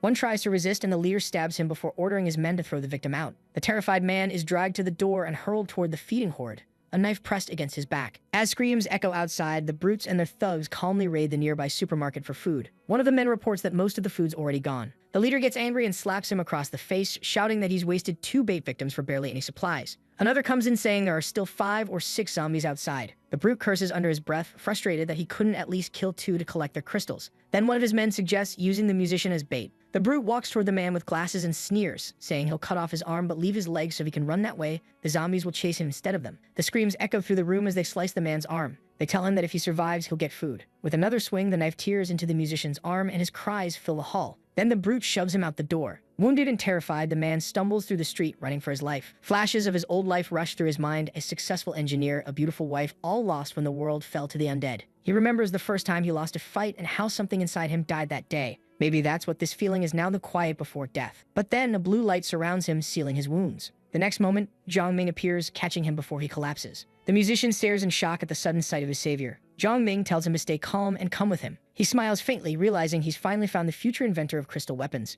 In his past life, humanity had survived the apocalypse in many ways. Some fought using skills and professions, others through luck, but weapons from the wheel were rare, and artisans even rarer. The true key to survival, he remembers, was the invention of crystal-powered weapons created by Lei De Yuan, a genius who discovered how to harness crystal energy for devastating attacks. Back in the present, the group gathers inside a small hotel room. Mo Yi asks who the man Zhang Ming rescued is while Professor Pu treats his wounds. The musician looks down and quietly asks why they even saved him. He mutters that he's useless, can't kill zombies, can't even find food. Zhang Ming's eyes light up. He knows this man's talent will one day wipe out thousands of zombies. He tells him he already knows who he is, but the musician doesn't recognize him. Zhang Ming explains he once saw the design of an instrument, he built something brilliant and admired his skill, but the man just shakes his head, saying that was another lifetime. Zhang Ming asks Mo Yi and the others to step outside so they can talk privately. The door closes. The room goes quiet. Zhang Ming hands the musician a piece of bread. Then he sets down a bottle of red wine he found earlier. The man drinks straight from the bottle, sighing deeply. That's when Zhang Ming pulls out a glowing crystal and asks if he recognizes it. He proposes something bold to extract and use the energy inside the crystal for humans. The musician's eyes widen with fascination. He takes the crystal, studying it closely, his expression sharp and focused. Zhang Ming offers him a place in the group, promising that he'll never go hungry again. All he needs is help with the crystals. After a pause, the musician agrees but says his life will belong to Zhang Ming once he fulfills one request. Zhang Ming narrows his eyes, asking what that favor is. The musician's tone hardens. Revenge. By the next morning, sunlight returns to the broken city. Inside another hotel, the Brutes group lounges around resting. Their leader wonders aloud why the strong newcomers would bother saving a useless guy like that musician. One of his men brings over a can of fruit and offers it to him. The Brute smirks, remembering that this same man once claimed the musician's wife as his own. Then without warning, the door bursts open with a loud crash. Everyone jumps, chaos fills the room. The Brute freezes when he sees Zhang Ming and his team step inside. They come for him. Zhang Ming looks at the musician and asks, "These are the right ones?" The musician nods, trembling but resolute. Zhang Ming steps forward, calm, deliberate. The men panic. He grabs one fellow by the shoulder, lifts him effortlessly, and hurls him across the room. The man crashes into the wall, groaning in agony. Zhang Ming glances at the musician. "He's yours now. Do whatever you want."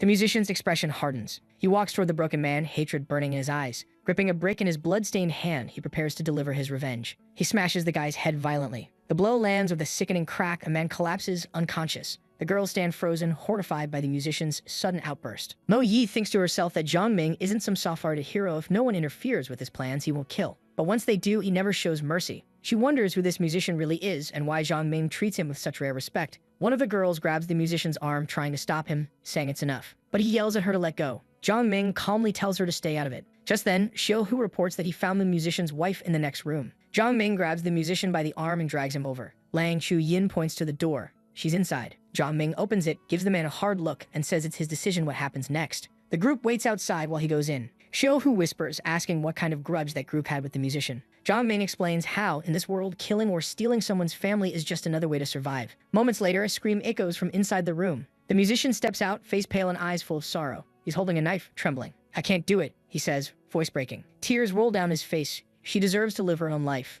She can do what she wants. Zhang Ming nods slightly and tells Lian Chu-yin to give the woman some food. Then he turns to the group. "We're leaving." The musician thanks him quietly. As they're about to head out, a few survivors rush over, begging to go with them. The musician says he could use a few assistants for his research. Zhang Ming agrees to let him pick 5 people no more. He explains that they can't afford to take everyone since they have bigger things to handle ahead. Night falls over the silent city. On the rooftop, the team gathers around a dim light, studying the map. Zhang Ming points to their current location and then to a spot further ahead. He says they're close to their next target, and after that, they'll search for the missing husband. It's a wild boar farm. Xiaohu lights up at the idea of fresh pork, but Zhang Ming immediately shuts him down. "We're not going there to eat," he says. "We're going for rank 2 crystals." Liang Chu-yin smiles confidently, saying that with everyone's help, taking down a rank 2 beast shouldn't be hard. After all, Zhang Ming has done it before. But Zhang Ming corrects her. Not just one beast. It was a group 50 or more. Everyone stares, stunned. Meanwhile, somewhere far from them, a man drags another across a dirty floor. He curses the taste of the foul liquor in his mouth and hurls the empty bottle aside. Then he throws the beaten man into a pen.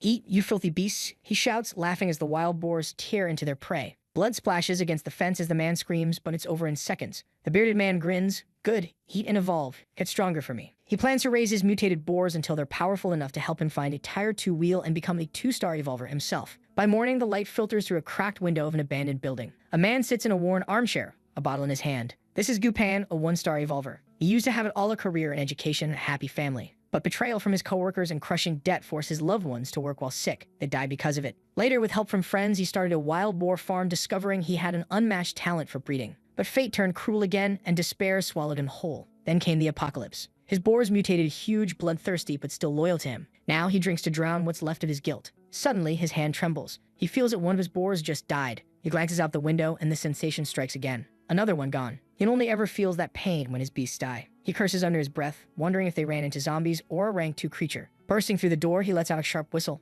From the shadows, a horde of massive boars comes running. Gupan climbs onto one's back, gripping its thick fur as he leads them forward. In the distance, Zhang Ming's group spots the horde charging across the street. Xiaohu radios in, his voice tense. The enemy left 7 behind 3 rank 2s, 4 rank 1s. The group watches from the rooftop, quietly observing the chaos below. Mo Yu reports that there are 74 boars, in total 46 of them rank 2. Professor Pugh pales at the number and hesitates, suggesting they should rethink the plan. But Zhang Ming shakes his head. Rewards always come with risk. He hands a radio to the musician and assigns everyone their roles. They'll serve as lookout and maintain communication. He instructs Axiole to stay behind to protect the musician and the others. Professor Pugh is tasked with finding Liang Chu Yin and the yellow pill. Mo Yi's job is to hunt down the rank 1 boars she finds along the way and then meet up with Xiao Hu for phase 2 of the plan. Zhang Ming says he'll handle the 7 boars left behind himself. Then with a calm but commanding voice, he reminds everyone that they'll need to move faster than the others or they'll end up dead. Gripping his dagger, he readies himself for battle. He remembers that in his past life, the boar king Gupan had reached 9 stars and some of his beasts had evolved to rank 8. Gupan was later ambushed and killed by 2 other high-level specialists. A book was written about his life afterward, the story of the boar king who rose from the same city as Zhang Ming himself. Spotting one of the beasts, Zhang Ming stomps hard against the ground and charges. With a single powerful swing, he slices off the creature's head. He knows he needs a large number of rank 2 crystals to evolve, and this is the only place to find that many beasts at once. Still, the thought lingers. To reach that goal, he may have to kill the future Mangstar expert himself. These boars feed on human blood to grow stronger. In this apocalypse, there are no innocents, only those strong enough to survive. Meanwhile, Mo Yi dashes toward her target, but a horde of mutant boars suddenly charges straight at her. She skids to a stop, raising her weapon to fire. The burst of bullets slams into the charging beasts. One of them survives and charges again. Mo Yi meets it head-on, slashing it down with her dagger like it's nothing. When the dust settles, 10 corpses lie around her. She reports over the radio that her mission is complete, and she'll reach the second point in 2 minutes. Across the city, 2 boars are feeding in an alley. One of them snorts. Liang Chu Yin creeps closer, silent and ready. The first boar charges. She whirls her body, executing her 4-direction dance technique. A green energy whip cracks through the air, striking the beast dead on. The second one lunges at her. But before it can connect, a glowing barrier flares to life, sending the creature crashing down, unconscious. Liang Chu Yin grins. Pugh has arrived to help. Pugh shouts a warning, panic in her voice. Behind you. A third boar lunges from behind. Liang Chu Yin swings her whip, hooking a nearby building, and launches herself into the air. The creature's tusks barely graze her boots as she flips over it. While airborne, she draws her pistol and fires 3 precise shots. Each bullet hits dead center. The beast collapses motionless. She lands with confidence, the dust swirling around her boots. Pugh radios in that their mission is complete and both move on to phase 2. Elsewhere, Xiao Hu sits astride his motorcycle, cigarette hanging from his lips. From a distance, he spots Gupan leading his army of boars straight toward him. Gupan rides at the front, eyes burning with fury. He narrows his gaze at Xiao Hu. The boy smirks. You want to know who I am? Come find out yourself. Furious, Gupan orders his beasts to attack. He demands to know who this kid is and who sent him. Over the radio, Xiao Hu reports that his mission is complete and he's heading to phase 2. Zhang Ming acknowledges, confirming he's also en route. Everyone, get ready, he says over the radio. We're taking down the Boar King. Inside an abandoned building, Liang Chu Yin looks amazed. She can't believe how quickly Zhang Ming finished his part. Pugh teases her, smirking.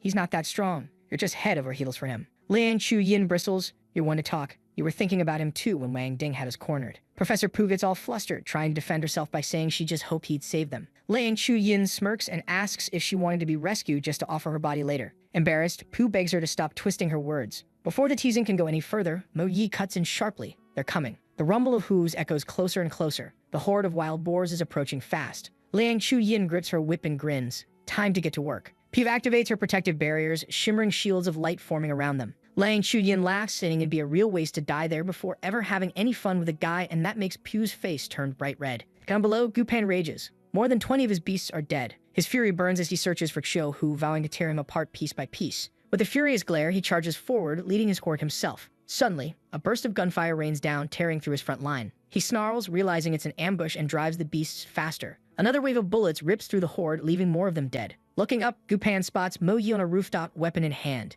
Kill her, he roars, pointing furiously. Liang Chu Yin leaps down from above, her whip crackling with green light. She spins midair, unleashing her 4-direction dance. Energy whips lash across the battlefield, cutting through multiple boars at once. She lands in the middle of the chaos as Mo Yi provides covering fire from above. Go, Mo Yi shouts. I'll cover you. Liang Chu Yin nods, lashes her whip upward, hooks it onto a window frame, and swings herself up just as the beasts crash into the building. Mo Yi reaches out from a nearby window, pulling her inside. Catching her breath, Liang Chu Yin groans that she's exhausted, and Pugh quickly notices the blood seeping through her sleeve. Mo Yi sighs she's already out of special ammo. Mission's done. We're pulling back. Before they can move, the door explodes inward with a deafening crash. Gu Pan storms through, shouting, "No one's leaving here alive." He snarls threats promising to capture, torture, and feed them to his beasts. But a shadow drops behind him. Zhang Ming. The girls' faces light up with relief. Gu Pan spins, startled, trying to understand who this stranger is. Before he can react, Zhang Ming delivers a powerful kick, sending him flying straight through the window. Glass shatters. Gu Pan crashes down into the middle of his own horde. The flames in Zhang Ming's eyes ignite once more. He channels the fire seal, his sword bursting into a blaze of red heat, and leaps forward. The ground trembles as his attack lands, a torrent of fire sweeping through the entire area. When the flames die down, the battlefield is silent.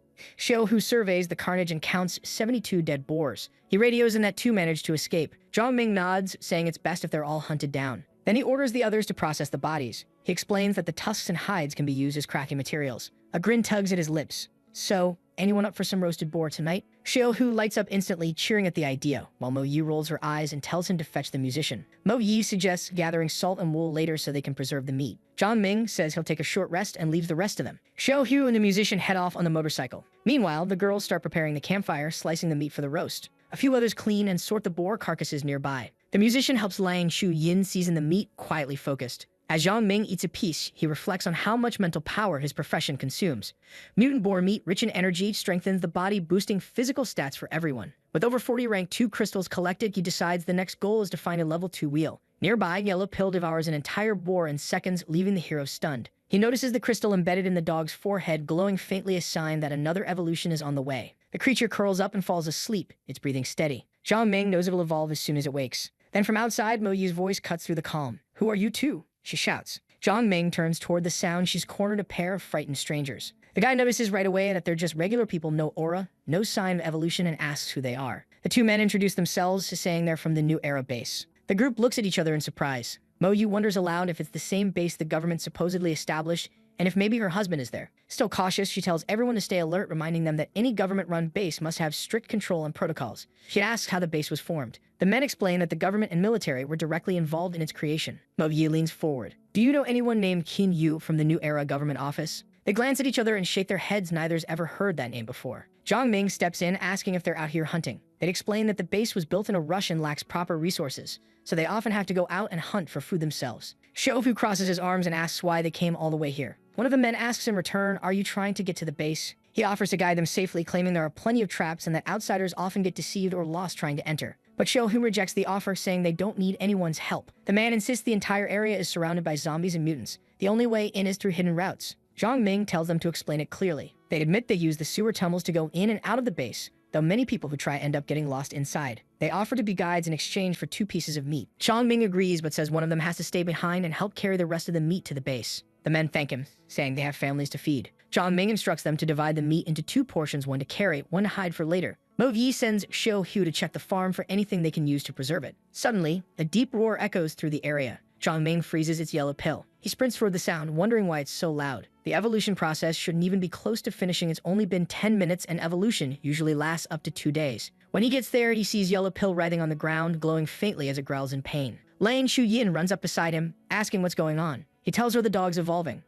Shofu points out that its fur is growing back longer, thicker, shining gold. A golden light surrounds Yellow Pill as its body begins to change. It evolves into a rank 2 mutant, its new form sleek and powerful. Zhang Ming can't help but flinch. The transformation is incredible. The dog jumps at him, wagging its tail, ecstatic about its new form. Then it leaps onto the girls, knocking them down, and they scream that it's turned into a perverted dog. Zhang Ming laughs but tells everyone to stop fooling around and get back to packing the meat. Still, Yellow Pill grabs Lang Shu Yin playfully, refusing to let go, leaving everyone in hysterics. A while later, Zhang Ming crouches beside the dog. "So, did you get any new abilities this time?" The dog just stares at him blankly. Zhang Ming sighs, disappointed. Then, out of nowhere, Yellow Pill jumps and fires a burst of golden fur. The hairs shoot out like bullets, causing a small explosion when they hit the ground. Zhang Ming shields his face, shocked. He remembers the dog's old ability, a wide-range attack with moderate power. Now it could control the density and number of projectiles at will. Somewhere across the city, another figure is watching from afar. From a tall building, a man with binoculars studies the group. His name is Meng Fang, a military captain. He spots Zhang Ming's team around the campfire roasting meat. Then his eyes shift to the open field nearby. The mutated Boar King and its horde are dead,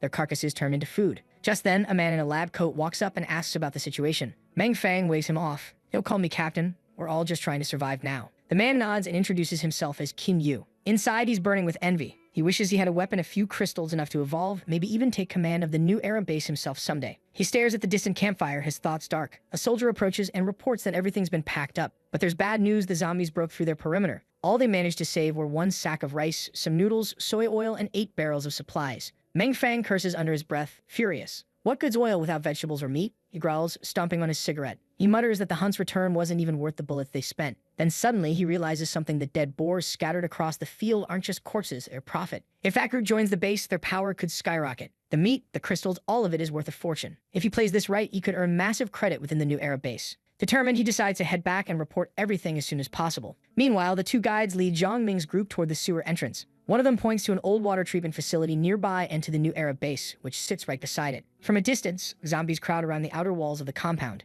Zhang Ming remembers this place from his past life, the same base that would later become the Cloud Mountain War Unit, only to be wiped out in less than 2 weeks. The guides explain that life inside isn't easy. There are rank 2 zombies all around, and attacks are frequent. One of them pushes open the door of a warehouse, saying that every time the base is assaulted, dozens of people die. Lang Shuyin asks if it's really safe to leave Yellow Pill watching over all that meat.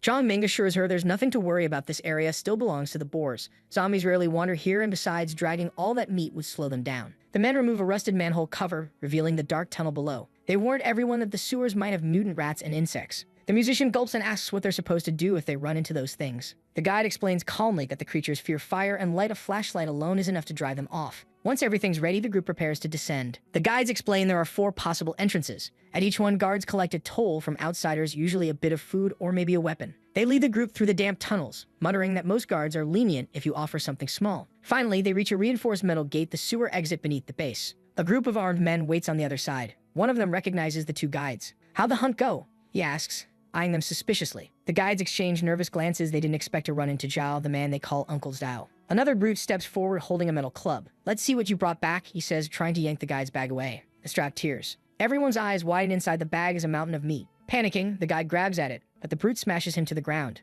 Uncle Zhao scolds him, pretending to sound reasonable. The guide apologizes quickly, explaining that they risked their lives for that meat. As an apology, he offers half of it, but Uncle Zhao just smirks. "I'll take it all, and let's keep things simple." When one of the guides calls him greedy, Zhao's face twists in anger. "Leave the bag and go." His goons laugh. One of them even says Zhao's being too generous, that they should rough them up to make a point. He orders Zhang Ming's group to drop everything and leave. Lang Shuyin glances at Zhang Ming, no words needed. She sighs and says they should just hand it over and go. The goon snarls, lifting his club. "I'll teach you some respect." He charges. Lang Shuyin kicks him square in the chest. The blow sends him flying across the tunnel. The others freeze, stunned by her strength. Uncle Zhao shouts, "Get her, all of you." Zhang Ming's voice cuts through the chaos, calm, cold, and it quickly. Liang Shuyin nods, her eyes sharpen. Moments later, every thug is down. Zhang Ming tells everyone to get ready to move. Uncle Zhao, battered and pale, stares in disbelief. They're all evolved humans. The guides thank them breathlessly, warning the guards patrol further ahead. Zhang Ming gathers the group and says, "If you want to survive in this world, you adapt and fight. Weakness only means losing everything you've built."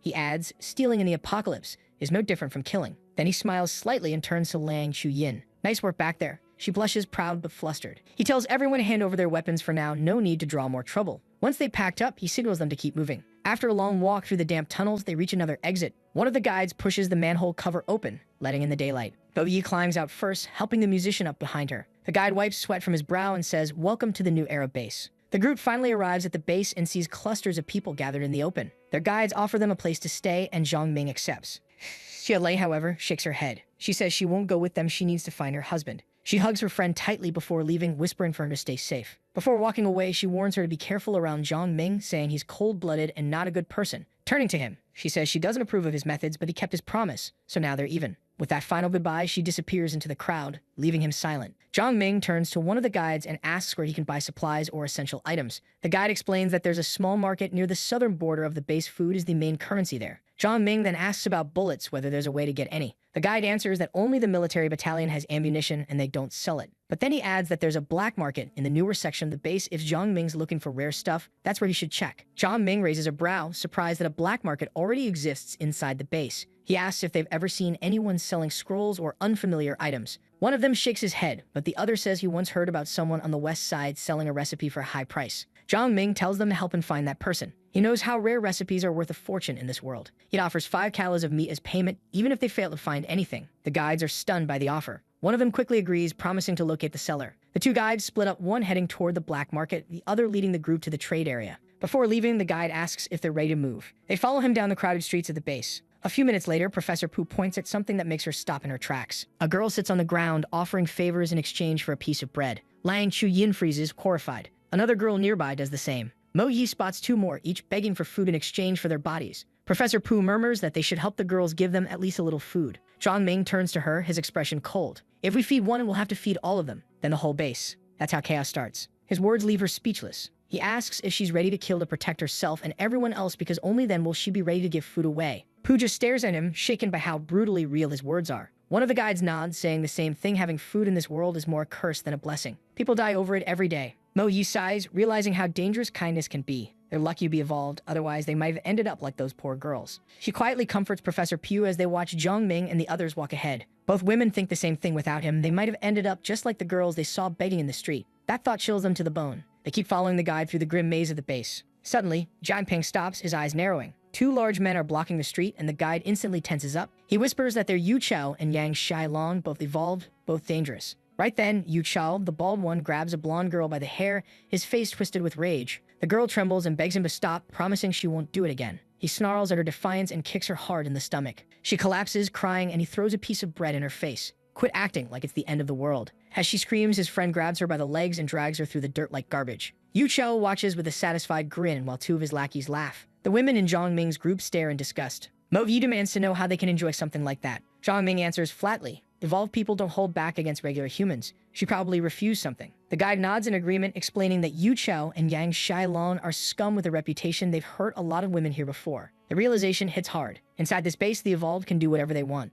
Outraged, the bald thug spits on the ground, saying that if the three wheels didn't belong to them, those bastards wouldn't be so arrogant. Zhang Ping grabs the guy by the collar, startled by what he just heard, and demands to know about the wheels, making the man scream in pain. The trembling guide explains that everyone in the base knows about the three wheels. They weren't guarded before, so plenty of people managed to see them. Zhang Ming asks what rank they are and where they're located. The guide answers that two are rank 1, and the white one is rank 2. That makes Zhang Ming light up because in his past life, he left the city right after becoming a rank 1 evolver and never even knew a rank 2 wheel existed here. Armed with that information, he trades a piece of meat for a few futons, feeling lucky to have stumbled on it. Night falls at last, the dark sky scattered with faint stars above the ruined city. We see the building where the group has set up to spend the night. Inside, the women are gathered around a small improvised campfire, cooking dinner. Xiao Hu and the guides help arrange the sleeping mats. Then Zhang Ming remembers something important: without vegetables, everyone's health will start declining sooner or later. With a new goal forming in his head, he calls one of the guides over to help him buy some things. He asks if the guide knows where to find seeds, which earns him a baffled stare. Later, after buying what they need, the two head up to the rooftop and start preparing the soil. When they finish, the guide flops down, completely exhausted. He asks if planting vegetables will even make a difference now. Zhang Ming smiles faintly and says they won't have to wait long to find out. He kneels on the ground, his body glowing faintly green. Using his secondary profession as a gardener, he activates the skill Nurture. A soft green light spreads from his hands as he presses them to the soil, channeling spiritual energy into the ground and into the seeds. Moments later, the plants begin to sprout and grow before their eyes. The guide just stares, speechless. Zhang Ming keeps focusing his energy, watching as fresh shoots rise up from the soil in under 10 minutes. A sigh of relief escapes him when he sees the result. It worked. All that effort and the energy spent, it was worth it. Now they wouldn't have to worry about missing nutrients or running out of food. He thinks about how these crops could feed many people and how that, in turn, would make him stronger. Determination burns in his eyes. After finishing the test, Zhang Ming dusts off his hands and heads downstairs, but Xiao Hu stops him halfway. "What's the name of your second profession?" he asked curiously. "Gardener," Zhang Ming answers casually. Xiao Hu bursts out laughing at the name until Zhang Ming shoots him a glare. "Shut up." Later that night, they'd all sit together for dinner, enjoying a proper meal for the first time in days. One of the guides eats like he hasn't seen food in years. Xiao Hu brags that their leader's going to cook something even better soon. Excited, the guide asks what it'll be, but Xiao Hu just smirks and says it's a secret. Zhang Ming quietly plans tomorrow's meal in his head, maybe cabbage stew with pork once his energy recovers. Suddenly, there's a knock, or rather, a thud at the door. The guide who went to find the recipe bursts in panting. He announces that he's found the person who has it. Zhang Ming immediately asks where. "The Haibo Community Clubhouse," the guide replies. Outside, the city lies in silence under the moonlight. Meanwhile, in a dim hotel room, CLA and Qin Yu sit together, eating instant noodles from a single cup. She glances at the bruises on his arm and asks what happened. He says he just got into a fight and tells her not to worry. After finishing the noodles, he comments that they taste surprisingly good. He's never had them before. CLA blinks, shocked. "You're the secretary's son, and you've never eaten instant noodles?" She thinks to herself that the meat and evolution medicine Xiao Yi gave her really did help her track Qin Yu down. But then Qin Yu suddenly clutches his stomach, grimacing in pain. The door bursts open with a heavy kick. A burly figure steps in, its brother Pan. Qin Yu panics, apologizing quickly, saying he'll wash the clothes right away. He forgot because he had just met his wife. Lei, confused, asks what's going on, but he mutters that he'll explain later. Brother Pan says nothing. He just stands there, eyes roaming, licking his lips as he stares at Lei with a disgusting grin. He says he's leaving first, then walks out, leaving Lei alone with Qin Yu. Qin Yu looks lost, not understanding what's going on. Lei senses that something's off. She needs to find the group and a weapon fast. In another room, two men are lounging while a couple of women massage their shoulders. One of them brings up Qin Yu's wife, saying she heard Brother Pan saw her.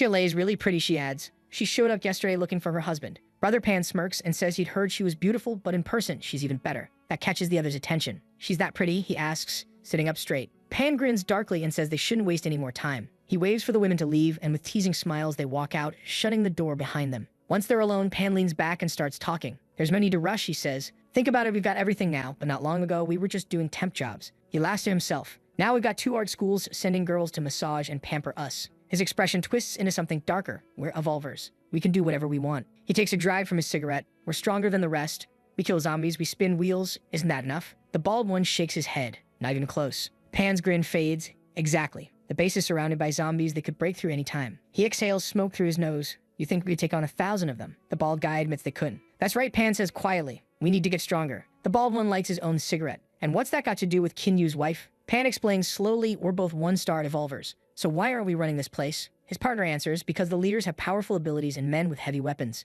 Pan nods, exactly. When things go bad, the leaders always survive first. The crystals, the weapons, everything, they end up in their hands. He leans forward. 5 kilometers from here, there's a mountain crawling with zombies and beasts. Rumor is there's a skill card wheel up there, and weapon cards too. Then that wicked smile returns, and you know what? Chef Jin's got a thing for young women. He lays out his plan, offered Qin Yu's wife as payment in exchange for those cards and weapons. The bald man's eyes light up. So we kidnap her? Exactly. The bald one yawns. Then let's do it tomorrow. It's too late tonight anyway. By morning, in a brick-walled building on the south side of the base. The guide explains that the man with the recipe is named Lai Qiang. He's not an evolver, but he's a deadly marksman. No one dares go near him when he's got his twin guns. His men might be regular people, but they're heavily armed. Plenty of folks want that recipe, including the base leaders, but the price is sky high. Zhang Ming asks why nobody's just stolen it yet. The guide tells him Lai Qiang has over 200 loyal subordinates, and the base leaders aren't exactly united. After a long walk, they finally arrive at the trading site. A line of people winds up to a fortified gate guarded by 2 armed sentries. The guide explains that Lai Qiang is the only leader who recruits regular people. They do labor in exchange for food. One of the guards steps forward and asks if they come to see Lai Qiang. After a quick pat down, they're allowed to enter. The guide mentions that he already arranged everything the day before. Inside, heavily armed soldiers stand watch near the entrance. Lai Qiang sits relaxed in an armchair, waiting for them.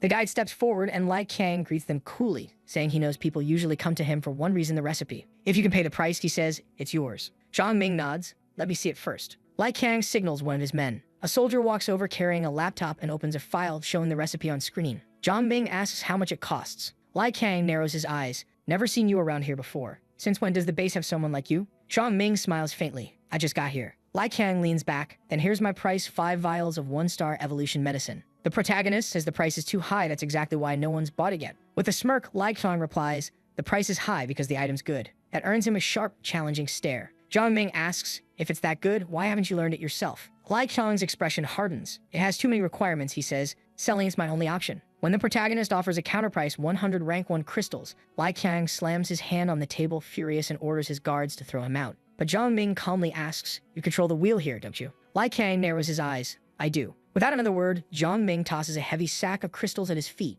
That's enough to spin it. Lai Qiang lifts the sack, weighing it silently. Then, and after a long pause, he stands. Follow me. They walk down a dim corridor until they reach a guarded room. Inside stands a color-patterned wheel washed over by 2 armed soldiers. Lai Qiang gestures toward it. Go ahead. Spin. Zhang Ming studies the wheel carefully. It only takes 6 crystals per spin, but aside from evolution medicine, nothing else there seems worth having. He figures the base leaders probably let Lai Qiang handle this one because there's nothing valuable in it except the recipe. He drops the crystals in, and the wheel starts turning. When it stops, it lands on the recovery potion symbol. Lai Qiang's face tightens as Zhang Ming calmly pockets a vial of evolution medicine, the very thing Lai Qiang himself hadn't managed to get for weeks. One of his soldiers suggests attacking, but Lai Qiang raises a hand. He can feel the tension in the air. Something about this newcomer's presence is dangerous. Zhang Ming then offers 3 bottles of evolution medicine in exchange for the recipe. Lai Qiang's mood shifts. Fine, he says. But the protagonist smirks. Actually, I'll give you 1 vial and a good weapon to go with it. That sparks anger in Lai Qiang's eyes. What kind of weapon could you possibly have? Zhang Ming unzips his pack. He pulls out a pistol. Lai Qiang freezes. How did you get that past the inspection? Zhang Ming fires at the wall. The gun roars like thunder. The blast rips a hole straight through the concrete. Smoke fills the room. The guards stare in disbelief. Even Lei Qiang looks stunned. That thing's no pistol, it's a cannon. Zhang Ming calmly holsters it. One vial and the gun. Take it or leave it. Lai Kong, now sweating slightly, nods. Deal. Later, sunlight spittles across a building terrace. A chef sets down a plate of steaming vegetables before the group. Fresh greens, crisp, fragrant, and rare in this world. The women stare in awe and praise the taste. Zhang Ming passes a vial of evolution medicine to the musician. The man's hands tremble as he takes it, eyes watering. Thank you, truly. Zhang Ming gives a small nod and steps away, saying they'll have plenty more vegetables soon. Back in his room, he examines the new recipe. It's for a puppet spell, but it requires rare materials, which explains why none of the base leaders ever bothered with it. Even just gathering 5 rank 2 crystals would be impossible for most 1-star evolvers. Still, with his craftsman skills, Zhang Ming believes he can make it work. He decides to visit the level 2 wheel that night to try his luck at evolving to the next rank. That night, in a lavish building across the city, Chef Jin lounges in a gold-trimmed armchair. Qin Yu enters and greets him politely as Mr. Jin. Jin laughs softly. Just call me Chef Jin. He pours himself a drink. It's a shame about Secretary Qin's death, he says, feeding sympathy. Then his eyes glint. But I hear his wife's still alive, surviving all this time on her own. Must be quite the woman. Qin Yu stiffens. How does he even know that? Chef Jin swirls his glass. I've admired Officer Xia Wu for a long time. Tell me, when will you bring her to meet me? He takes a slow sip, smiling. I'll be honest, I'm quite taken with your wife. When are you going to arrange a little introduction? Qin Yu freezes, rage boiling behind his eyes. But he swallows it down. He can't afford to lose his temper. Chef Jin is an evolver, and that makes him dangerous. Chef Jin says he doesn't like forcing people. He prefers to give them a choice. He offers Qin Yu a vial of evolution medicine in exchange for a few nights with his wife. If he refuses, Jin says he'll take her by force while Qin Yu watches and then kill them both afterward. For a moment, Qin Yu hesitates. The offer tempts him. With that medicine, he could finally become strong, gain authority in the base. People have died just trying to get their hands on one of those. Chef Jin leans forward, smiling. Becoming an evolver means living well. There aren't many of us left. Hand her over and you'll have food, weapons, women, whatever you want. His grin turns sharp. If your wife truly loves you, she'll agree.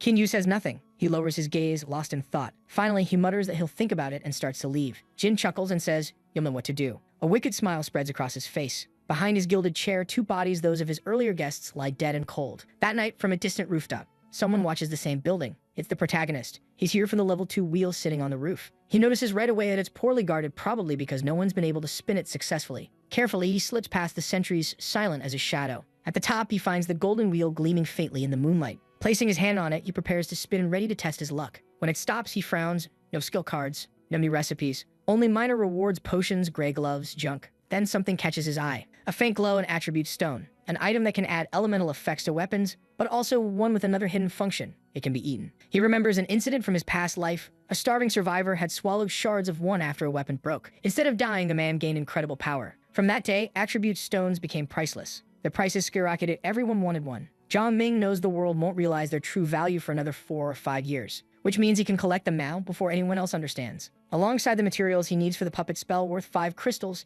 he still has enough for 6 spins. He just needs 1 attribute stone or a 2-star evolution potion. With a small grin, he spins the wheel again, hoping his luck turns. Elsewhere, 2 men drag a woman's lifeless body through a dark sewer tunnel. One sighs. Didn't even get to enjoy her long enough. The other grimaces. You gotta dump it. Don't want disease or the smell. But if we throw her outside the base, we'll attract zombies. They trudge deeper through the tunnels. The one with the ponytail mutters, he's right. Damn shame, though. The bald one shrugs. We'll find 2 more tomorrow. Then suddenly, he frees his eyes, widening. From above the sewer exit, a golden light flickers across the night sky. They look up, stunned. Someone's spinning the wheel. The moon casts pale light over the ruined city. Inside a small room, Shelley sits silently in a bed. Qin Yu paces nearby, trying to justify himself. Think about it, he says. If I don't evolve, we'll starve to death. You could help us survive. Her eyes go cold. He presses on. Once I become an evolver, things will get better. I'll treat you right, I swear. You'll stop hating me. Maybe one day you'll evolve too. Her expression darkens. What do you mean, stop hating you? She stands abruptly, voice trembling with fury. You have no right to say that, none. How dare you ask me to do something that disgusting and then say you forgive me for it? She jabs a finger at his chest.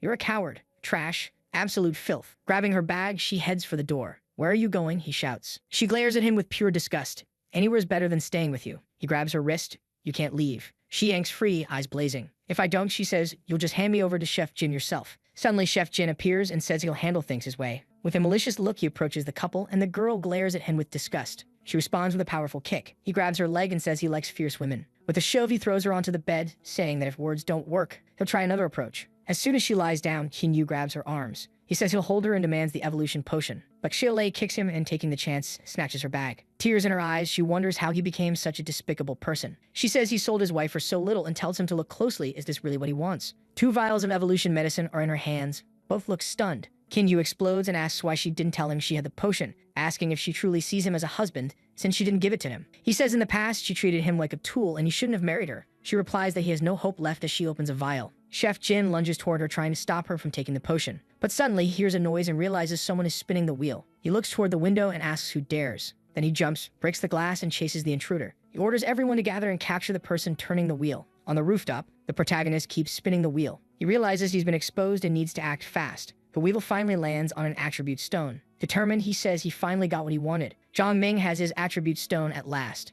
He only has one crystal left and knows this is his last chance. At that moment, Chef Jin and his soldiers reach the roof and find him turning the wheel. The wheel spins quickly. The protagonist panics and begs for it to stop. Finally, it lands on a vial of medicine. But the rooftop door is smashed open and soldiers pour in. They surround him and order him not to move. The protagonist is captured and told to raise his hands. Meanwhile, the wheel releases the item. With the item finally in hand, the boy feels even more confident. Chef Jin is shocked to see he got the potion and orders the guards to kill the intruder as he bolts. He hides behind the wheel, using it as a shield. Then he jumps off the building and uses his dagger to hook into the wall and lower himself safely. He descends down the side of the building. Chef Jin rages and commands his soldiers to find him no matter where he goes. The protagonist continues down the wall with his dagger. He lands on a balcony and prepares his next move. He thinks the place is no longer safe and that he has to get away before Chef Jin or Director Wang find him. Suddenly, a soldier spots him and shouts that he's there. But with a quick attack, he defeats every soldier who surrounds him. The soldiers are terrified of his strength and beg them not to shoot. He thinks he needs to find a safe place to take the potion. Once he evolves, everything will be easier. He runs through the street. The soldiers shout not to let him escape and chase after him relentlessly. The boy hides among the trees while the soldiers alert the entire base about the pursuit. Meanwhile, Xiaolei knocks Kinyu down with a kick. He coughs as he falls to the ground. Xiaolei remembers when Mo Yi handed her a vial of evolution medicine for emergencies. She's surprised a stranger would give such a valuable potion for free. But her husband, who should have protected her, offered her in exchange for one of them. Without hesitation, she drinks the evolution potion while thinking about the cruel situation she's in. The glass vial shatters into pieces. Kinyu cheers that she's become evolved. He's met with a slap to the face. She tells him their relationship is over and vows to kill him if he says another word. Xiaolei walks away and Kinyu asks where she's going. She replies that she's found someone more worthy to follow than him. The soldiers keep searching for the protagonist. Hidden among the shadows, he thinks he can't shake them off. He just needs 10 minutes to take the potion and evolve. But the soldiers find him again, forcing him to run or face serious trouble. He decides to use the summoning card he got from the Pearl Lake. It's a Cerberus card, a powerful creature, and he has no choice but to use it. With a swift motion, he throws the card to the ground. A magic circle appears, glowing brightly, and the monster is summoned. A two-headed Cerberus bursts out, ready for battle. The soldiers freeze in terror at the sight of it. They panic and open fire, but the beast charges forward, engulfing them in flames. One soldier is completely burned to ashes while the others keep shooting in desperation. With a roar, the Cerberus splits into two smaller versions of itself. The protagonist takes advantage of the chaos and runs, but the soldiers keep pursuing him. He uses his beginner summoning technique. A nearby tree twists and morphs into a monstrous creature. The soldiers, horrified, start firing at the living tree. He sprints toward a car and touches it. Using his skill again, the vehicle begins to transform. Metal twisting, lights flaring until it becomes a massive combat robot standing tall. Exhausted, he knows the summons won't last long, but they'll be enough to distract the soldiers. He escapes into the forest, thinking that to truly be safe, he'll have to eliminate the base's leaders. Meanwhile, the soldiers keep searching, turning the place upside down for any trace of him. Chef Jin and Director Wang join the hunt. There are many civilians nearby, making it harder to find the target, but they know if he gets away, he'll become a huge threat later. Chef Jin isn't worried about finding him. What truly scares him is the idea of the boy coming back for revenge. Furious, Director Wang orders his men to sweep the area and kill anyone who isn't part of the base's crew. The soldiers slaughter every civilian in sight. With a sinister smirk, Chef Jin says he wants to see just where the boy plans to run. But the protagonist is already behind them. He unleashes his fire blade, striking both leaders at once. They're shocked by the sudden ambush. The reflection of the flames flickers in Chef Jin's eyes. Under the moonlight night, Zhang Ming hides again, thinking that with both leaders dead, no one should still be searching for him. He sighs, mourning all the lives lost over a single vial of evolution medicine. Suddenly, pain shoots through his body, and he collapses, writhing as the potion takes effect. Through the agony, a smile of triumph crosses his face. He's become a 2-star evolved. When the transformation finishes, a burst of smoke explodes around him. He steps out from the Hades, eyes burning with new confidence. Later, the group gathers on a rooftop. Xiaohu cheers at the sight of his returning leader. He asks if all the chaos outside was his doing. The protagonist meets everyone's gaze with a serious expression. They've clearly been through a lot. Lion Chu Yin still has dry blood on her face, but they've managed to adapt through the long, violent night. He says they'll talk more once they're back. Mo Yi notices something different about him. He tells Xiaohu to gather the others, smiling faintly as he says they'll talk later. Around the campfire, he turns to the guide and says there's something important to discuss. He asks if the guide wants to be the new owner of the base. The man is stunned, asking if he's joking. That's when the protagonist calmly reveals that he killed both base leaders. The guide freezes in horror at the news. The protagonist explains that he needs a stable base, and that place now needs a new leader. With a firm look, he asks if the guide is willing to take the role. The guide hesitates, saying he's not evolved. The protagonist assures him that can be fixed. The man adds he doesn't have enough people to command. The protagonist reminds him the base is full of idle survivors ready to follow. He insists he lacks management experience. Zhang Ming smirks and says, "In the apocalypse, you don't need management experience, only experience killing." The others stare at him in silence. Finally, the guide asks why he was chosen. The second guide claims he could lead too. With quiet confidence and a faint grin, Zhang Ming replies, "Because I want you to. And if I want it, then I believe you can do it." Fortunately, the guide accepts the proposal and promises to do whatever is needed. The protagonist tells him it's best to wait until he officially becomes the leader. Then Zhang Ming says there's someone he needs to meet, someone who can help him secure that leadership. The group looks confused by what he means. Suddenly, a massive explosion rocks the base. Lai Kang and his soldiers rush to prepare for battle. One of them reports that the west gate is under heavy attack, but Lai Kang grits his teeth and says he's already stretched thin trying to defend smaller areas. Then, from the shadows, the protagonist's voice echoes. He's leaning against the wall, calm and composed. "What are you looking for, Lai Kang?" Lai Kang raises his weapon instantly and demands to know who's there. When he recognizes Zhang Ming, his eyes widen. He can't believe he got that close without being noticed. The memory of the chaos from the night someone spun the wheel flashes through his mind. Lai Kang says their last trade was already settled and asks why he's come back. With a sharp look, Zhang Ming praises him for figuring things out so quickly. He says he needs Lai Kang's help with something important. Lai Kang smirks, telling him to go ahead and explain, though in the back of his mind, he realizes this guy must have already evolved into a 2-star. Meanwhile, in a dark forest near the base, Leader Yi staggers forward in a zombie-like state. Beside him, Wang Ding also turns, sniffs the air and mutters that he smells something delicious coming from inside the base. He stretches out his arm and gives a guttural command. Moments later, a colossal sand creature begins to burrow toward the city. A huge army of zombies is on the move. The city appears calm for a moment, then a blinding green explosion lights up the night, sending everyone into panic. People scream and run through the streets, unsure what's happening. The guy grabs a megaphone and tries to calm the crowd, shouting for everyone to stay organized, keep quiet, and turn off any lights. He assures them the base is still secure, that the zombies haven't breached the walls, and that the other bases will recover soon. Using the megaphone, he calls on anyone under 30 to help put out the fires. Xiaohu whistles, impressed at how the guy keeps everyone under control. Liang Shuyin crosses her arms and mutters that words alone won't stop chaos. There are always idiots who will make things worse. Dawn starts breaking, and Xiaohu guesses the boss must have finished his part by now. Lai Kang reports that the base's food storage was hit and supplies are running low. The guide suggests recruiting volunteers and cleaning up the bodies. He says if they offer food as a reward, plenty of people will help. That way they can clean the mess and keep the base sanitary. Zhang Ming admires how resourceful the guide is. But suddenly, his instincts scream that something's wrong. He drops to the ground and yells for everyone to be silent. Xiaohu looks worried, asking what's happening to him. Zhang Ming immediately orders the guide to evacuate everyone in the southern zone. "Move now," he shouts. The guide nods and starts giving orders. But then the ground shakes violently. A deep rumble rolls through the entire base. They're too late.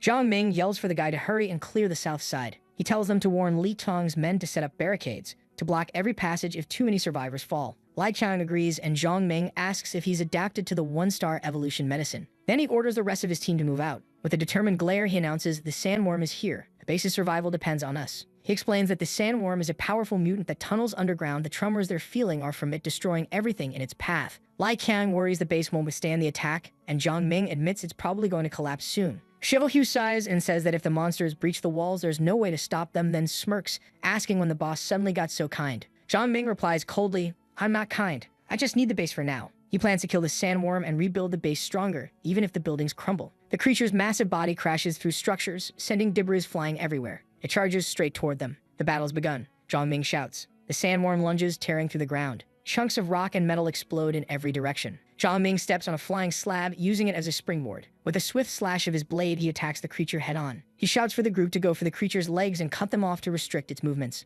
With a powerful leap, he climbs onto the monster's back. Spotting its weak point, he drives his dagger straight into it. He warns everyone to stay alert. The sandworm's poison is deadly. The group keeps attacking, following his lead step by step. One of the soldiers yells out, praising their leader's brains and strength. But then the sandworm rises again, revealing it wasn't alone. Dozens of smaller creatures burst from the ground, rushing to assist the giant beast. The group is surrounded. The protagonist tells them he'll handle 2 of the creatures and the rest is up to them. Drawing his sword, he charges into the swarm without hesitation. Lai Kang panics when he realizes he's up against 3 rank 2 worms at once. Mo Yi calls out to Teacher Pu and the protagonist, rallying them for a coordinated strike. One of the teammates explains that the 2 women will distract 2 worms while the others deal with the last one. Mo Yi quickly asks if Lai Kang's marksmanship is any good. Gripping her gun, she orders everyone to stay mobile. Teacher Pu raises her barrier shields to block the creature's venom blasts, protecting Mo Yi. Lai Kang notices she's covering him and steadies his aim. Liang Shuyin dashes forward, her whip crackling with green energy as she lashes out at one of the worms. The strike hits dead on, forcing the beast to screech in pain. She jumps high, landing on its back. The monster thrashes violently, trying to shake her off.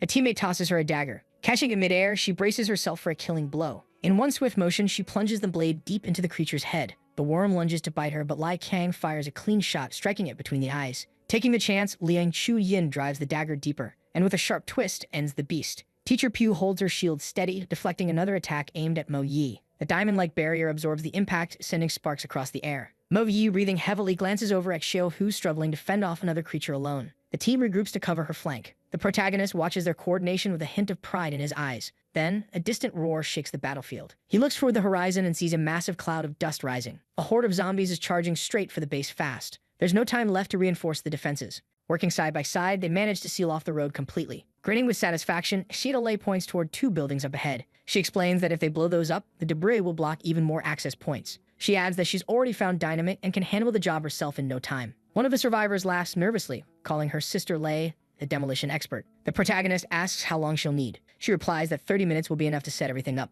but she'll need help from Xiao Hu and the others. He nods, saying he'll distract the monsters for half an hour and hope luck's on their side. Meanwhile, a massive swarm of zombies starts climbing over the ruins toward the base. Lai Kang positions his men strategically, ordering them to hold the line. At Zhang Ming's signal, the soldiers open fire. Blasts of energy tear through the horde, sending limbs flying everywhere. But soon Li Qiang realizes the ammunition is running out. With a quick gesture, Zhang Ming signals everyone to cease fire immediately. He announces that anyone unwilling to fight is free to leave, but promises a vial of evolution medicine to anyone who stays and survives. Then without hesitation, he leaps straight into the middle of the zombie horde. Flames trail behind his blade as he swings it, cutting through the monsters without fear. With a confident grin, he shouts for everyone to move forward. Liang Chu Yin unleashes her spinning dance technique, striking down the zombies around her. A burst of green energy ripples outward, tearing through the horde and scattering the undead. The soldiers stare in awe at her strength. Motivated by the promise of evolution medicine, they charge into the fight head-on. They swing their weapons with renewed courage, slashing the zombies apart. The protagonist thinks to himself that this kind of bravery, even in the apocalypse, might just be humanity's last bit of hope. He yells for everyone to keep their distance and avoid reckless moves. One of the soldiers kicks a zombie backward, knocking it into another. The leader warns them to focus their strikes on vital points and not waste energy. Meanwhile,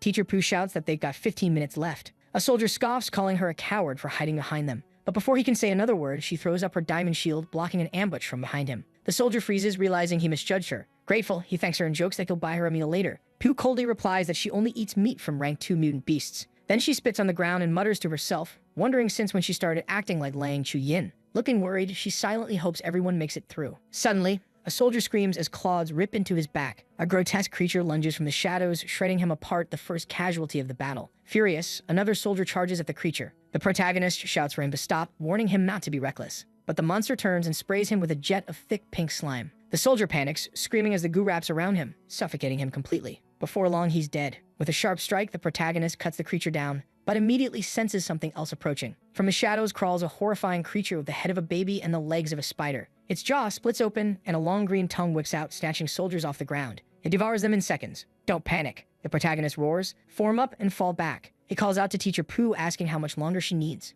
11 minutes, she yells back. He orders her to keep supporting the group while he clears a path. Pu throws up barrier after barrier, shielding everyone as they retreat. He shouts for Lai Kang to cover the rear. Lai Kang looks down his scope and spots movement behind the horde. He reports seeing someone or something controlling the zombies. The protagonist asks if he can hit it, but Lai Kang says too far. That's when the leader realizes this entire attack was orchestrated. Far off in the distance, a masked figure stands silently, watching the chaos unfold. The figure spots the protagonist fighting in the center of the horde. With a twisted grin, he murmurs that the boy smells delicious and that he'll be his soon. Back on the battlefield, Liang Chu Yin spins again, unleashing another 4-directional dance strike. A wave of green energy explodes outward, cutting down wave after wave of zombies. Panting, she collapses to one knee, realizing that using it twice has drained her completely. She curses herself, knowing she needs to get stronger. The protagonist rushes over and catches her before she hits the ground, startling her. He tosses her toward Teacher Pu and shouts for her to catch her. Pu worries about her condition, but Liang Chu Yin snaps, "Shut up or I'll strangle you myself." The protagonist, burning with determination, ignites his blade once more and carves through the undead,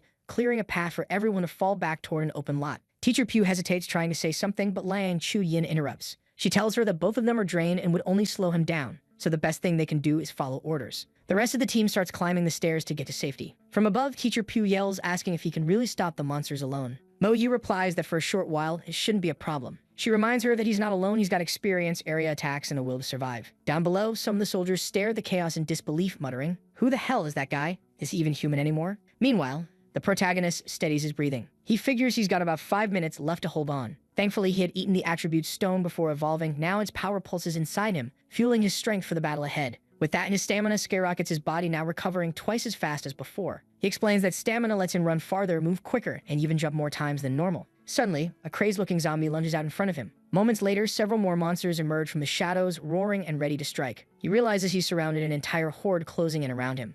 Shock hits as he notices something terrifying. None of them fear death anymore. From afar, the group wonders what's happening, why the monsters have gone berserk, and where so many rank 2 mutants came from. The zombies roar their leader's name as they charge toward him. They swarm over his body, piling up until he's buried beneath a mountain of corpses. Seeing it, one of the soldiers lowers his weapon and mutters that it's over, the chief's gone, and they've done all they could. But Mo Yi cuts him off sharply. "Look again," she shouts. In the next instant, the heap of corpses bursts into flames. A blazing inferno devours the mound of zombies. Through the fire, he grips his dagger tightly and pushes himself upright. He emerges from the ashes, eyes burning with determination. The soldiers stare in disbelief. He's still alive. From a distance, one of them calls out that enough time has passed. Later, in an abandoned bank, the group discovers several safes. One of them smirks, saying there's bound to be something valuable inside. He pries a lock open with his dagger and freezes in shock when he sees what's inside. Emeralds.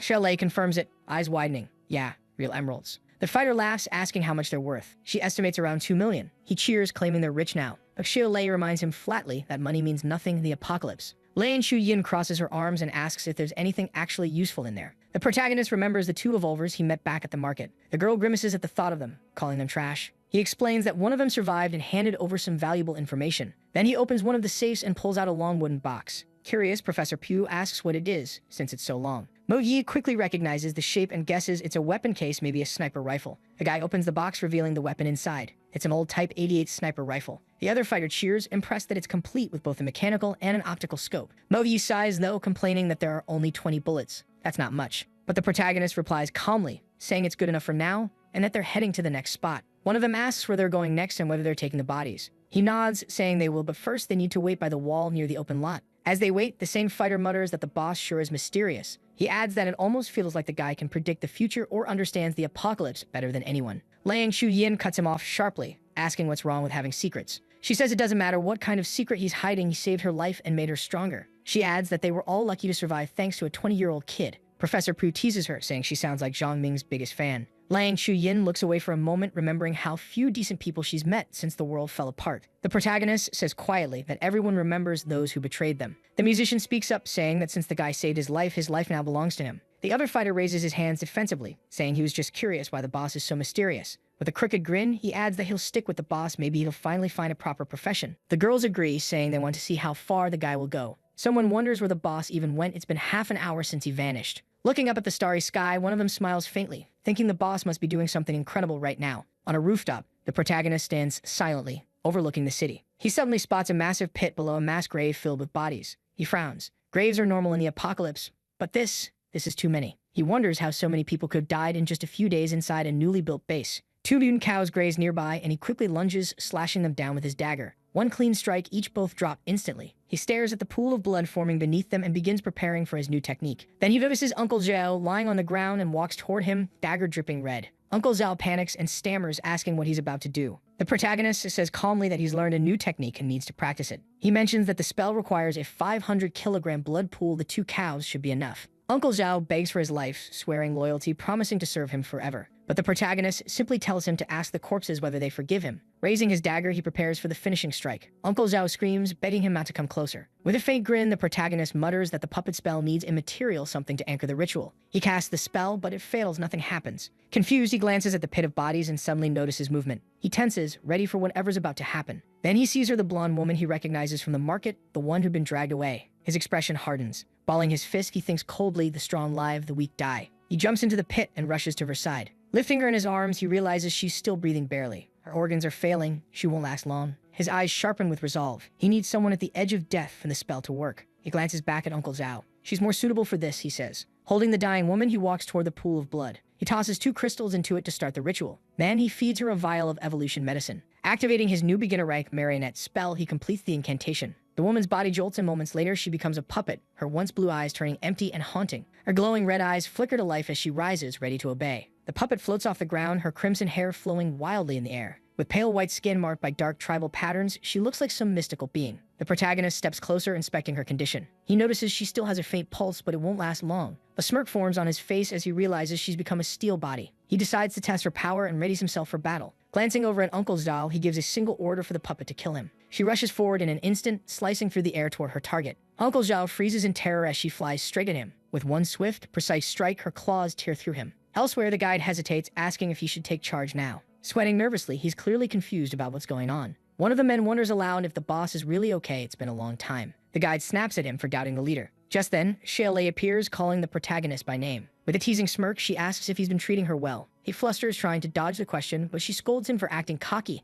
and smacks him on the head. With a playful kick, she knocks him down and calls him a brat. A moment later, the protagonist finally arrives. With a faint grin, he says, "It's not just a sword," and hands the weapon to her. She thanks him as Liang Chu-yin stares curiously at the red-haired woman. He says he'll explain later. Right now, there are more important things to handle. Turning to the guide, he gives the next round of orders. He explains that after drawing the zombies in, he'll clear the area to make it safe. His expression hardens as he tells everyone to grab whatever they can and come back once they see him move. With a sharp command, he sends the team off and they dive into the mission. He assigns Professor Pugh and the musician to provide support with the lanterns. The bystander jumps back, startled by the puppet's appearance. He's shocked by her glowing red eyes and flowing crimson hair. The musician realizes that it's a zombie one being controlled by Zhang Ming. With the area cleared, the team begins gathering loot from the corpses. The protagonist slashes through zombies with his dagger, carving a path forward. He notes that the puppet fights like a humanoid weapon, precise and brutally efficient. With a single swing, she crushes a zombie's skull. He's impressed by her strength. Her power and defense are incredible. Even a rank 2 creature can barely scratch her. He concludes that even without innate talent skills, she's stronger than a 1-star evolver. When more zombies start closing in, he orders everyone to fall back.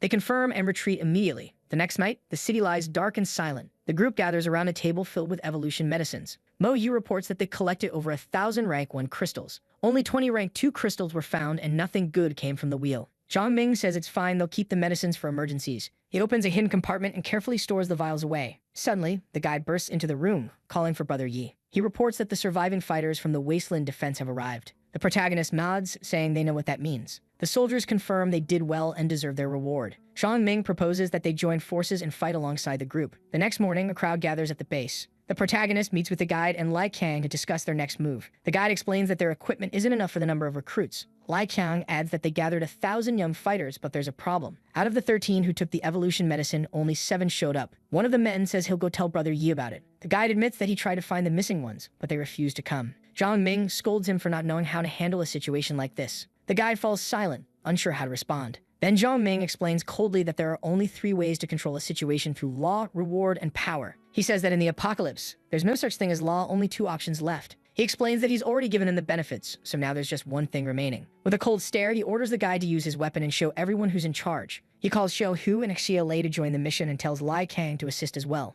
Then he sends the guide to find the other evolvers, telling him to give them a choice: hunt with them or die. Meanwhile, he quietly watches the city from above, waiting for the group's return, his eyes distant and thoughtful. The guide eventually comes back, reporting that one of the men tried to resist and he had to kill him. Zhang Ming nods with a serious look, commending him for handling it well. He warns everyone that today's battle isn't over yet. The men apologize and swear it won't happen again. With a faint smirk, he tells them to get ready to move out. Workers start building up the base's defenses, digging trenches, setting up the perimeter, and stacking sandbags into barricades. From a distance, he watches their work and praises how fast they're getting it done. Lying on the rooftop, he scans the area through his binoculars. Mo Yi asks if they're just there to attract monsters. With a sly grin, the protagonist replies that he's actually looking for someone. The girls exchange puzzled looks and ask who he's searching for. He tells them they'll find out soon enough. His tone turns serious as he explains that only one kind of thing can control both zombies and mutant beasts. He remembers what it was called in his past life: the brain insect. The brain insect isn't strong, but it's an expert at hiding in ambushes. It can control people, turning them into puppet-like zombies. Then, without hesitation, he cuts his own wrist with a dagger. Mo Yi gasps, asking if he's lost his mind. He lets the blood drip to the ground, saying he'll draw the creature out. With a twisted smile, he adds, "If it's too hard to find, I'll make it come to me." He explains that noise alone isn't enough. They don't have enough bait to lure every zombie. So instead, he plans to attract the boss that's commanding them, which leaves Mo Yi puzzled. Zhang Ping points out that he's talking about whatever is controlling the mutants attacking their base.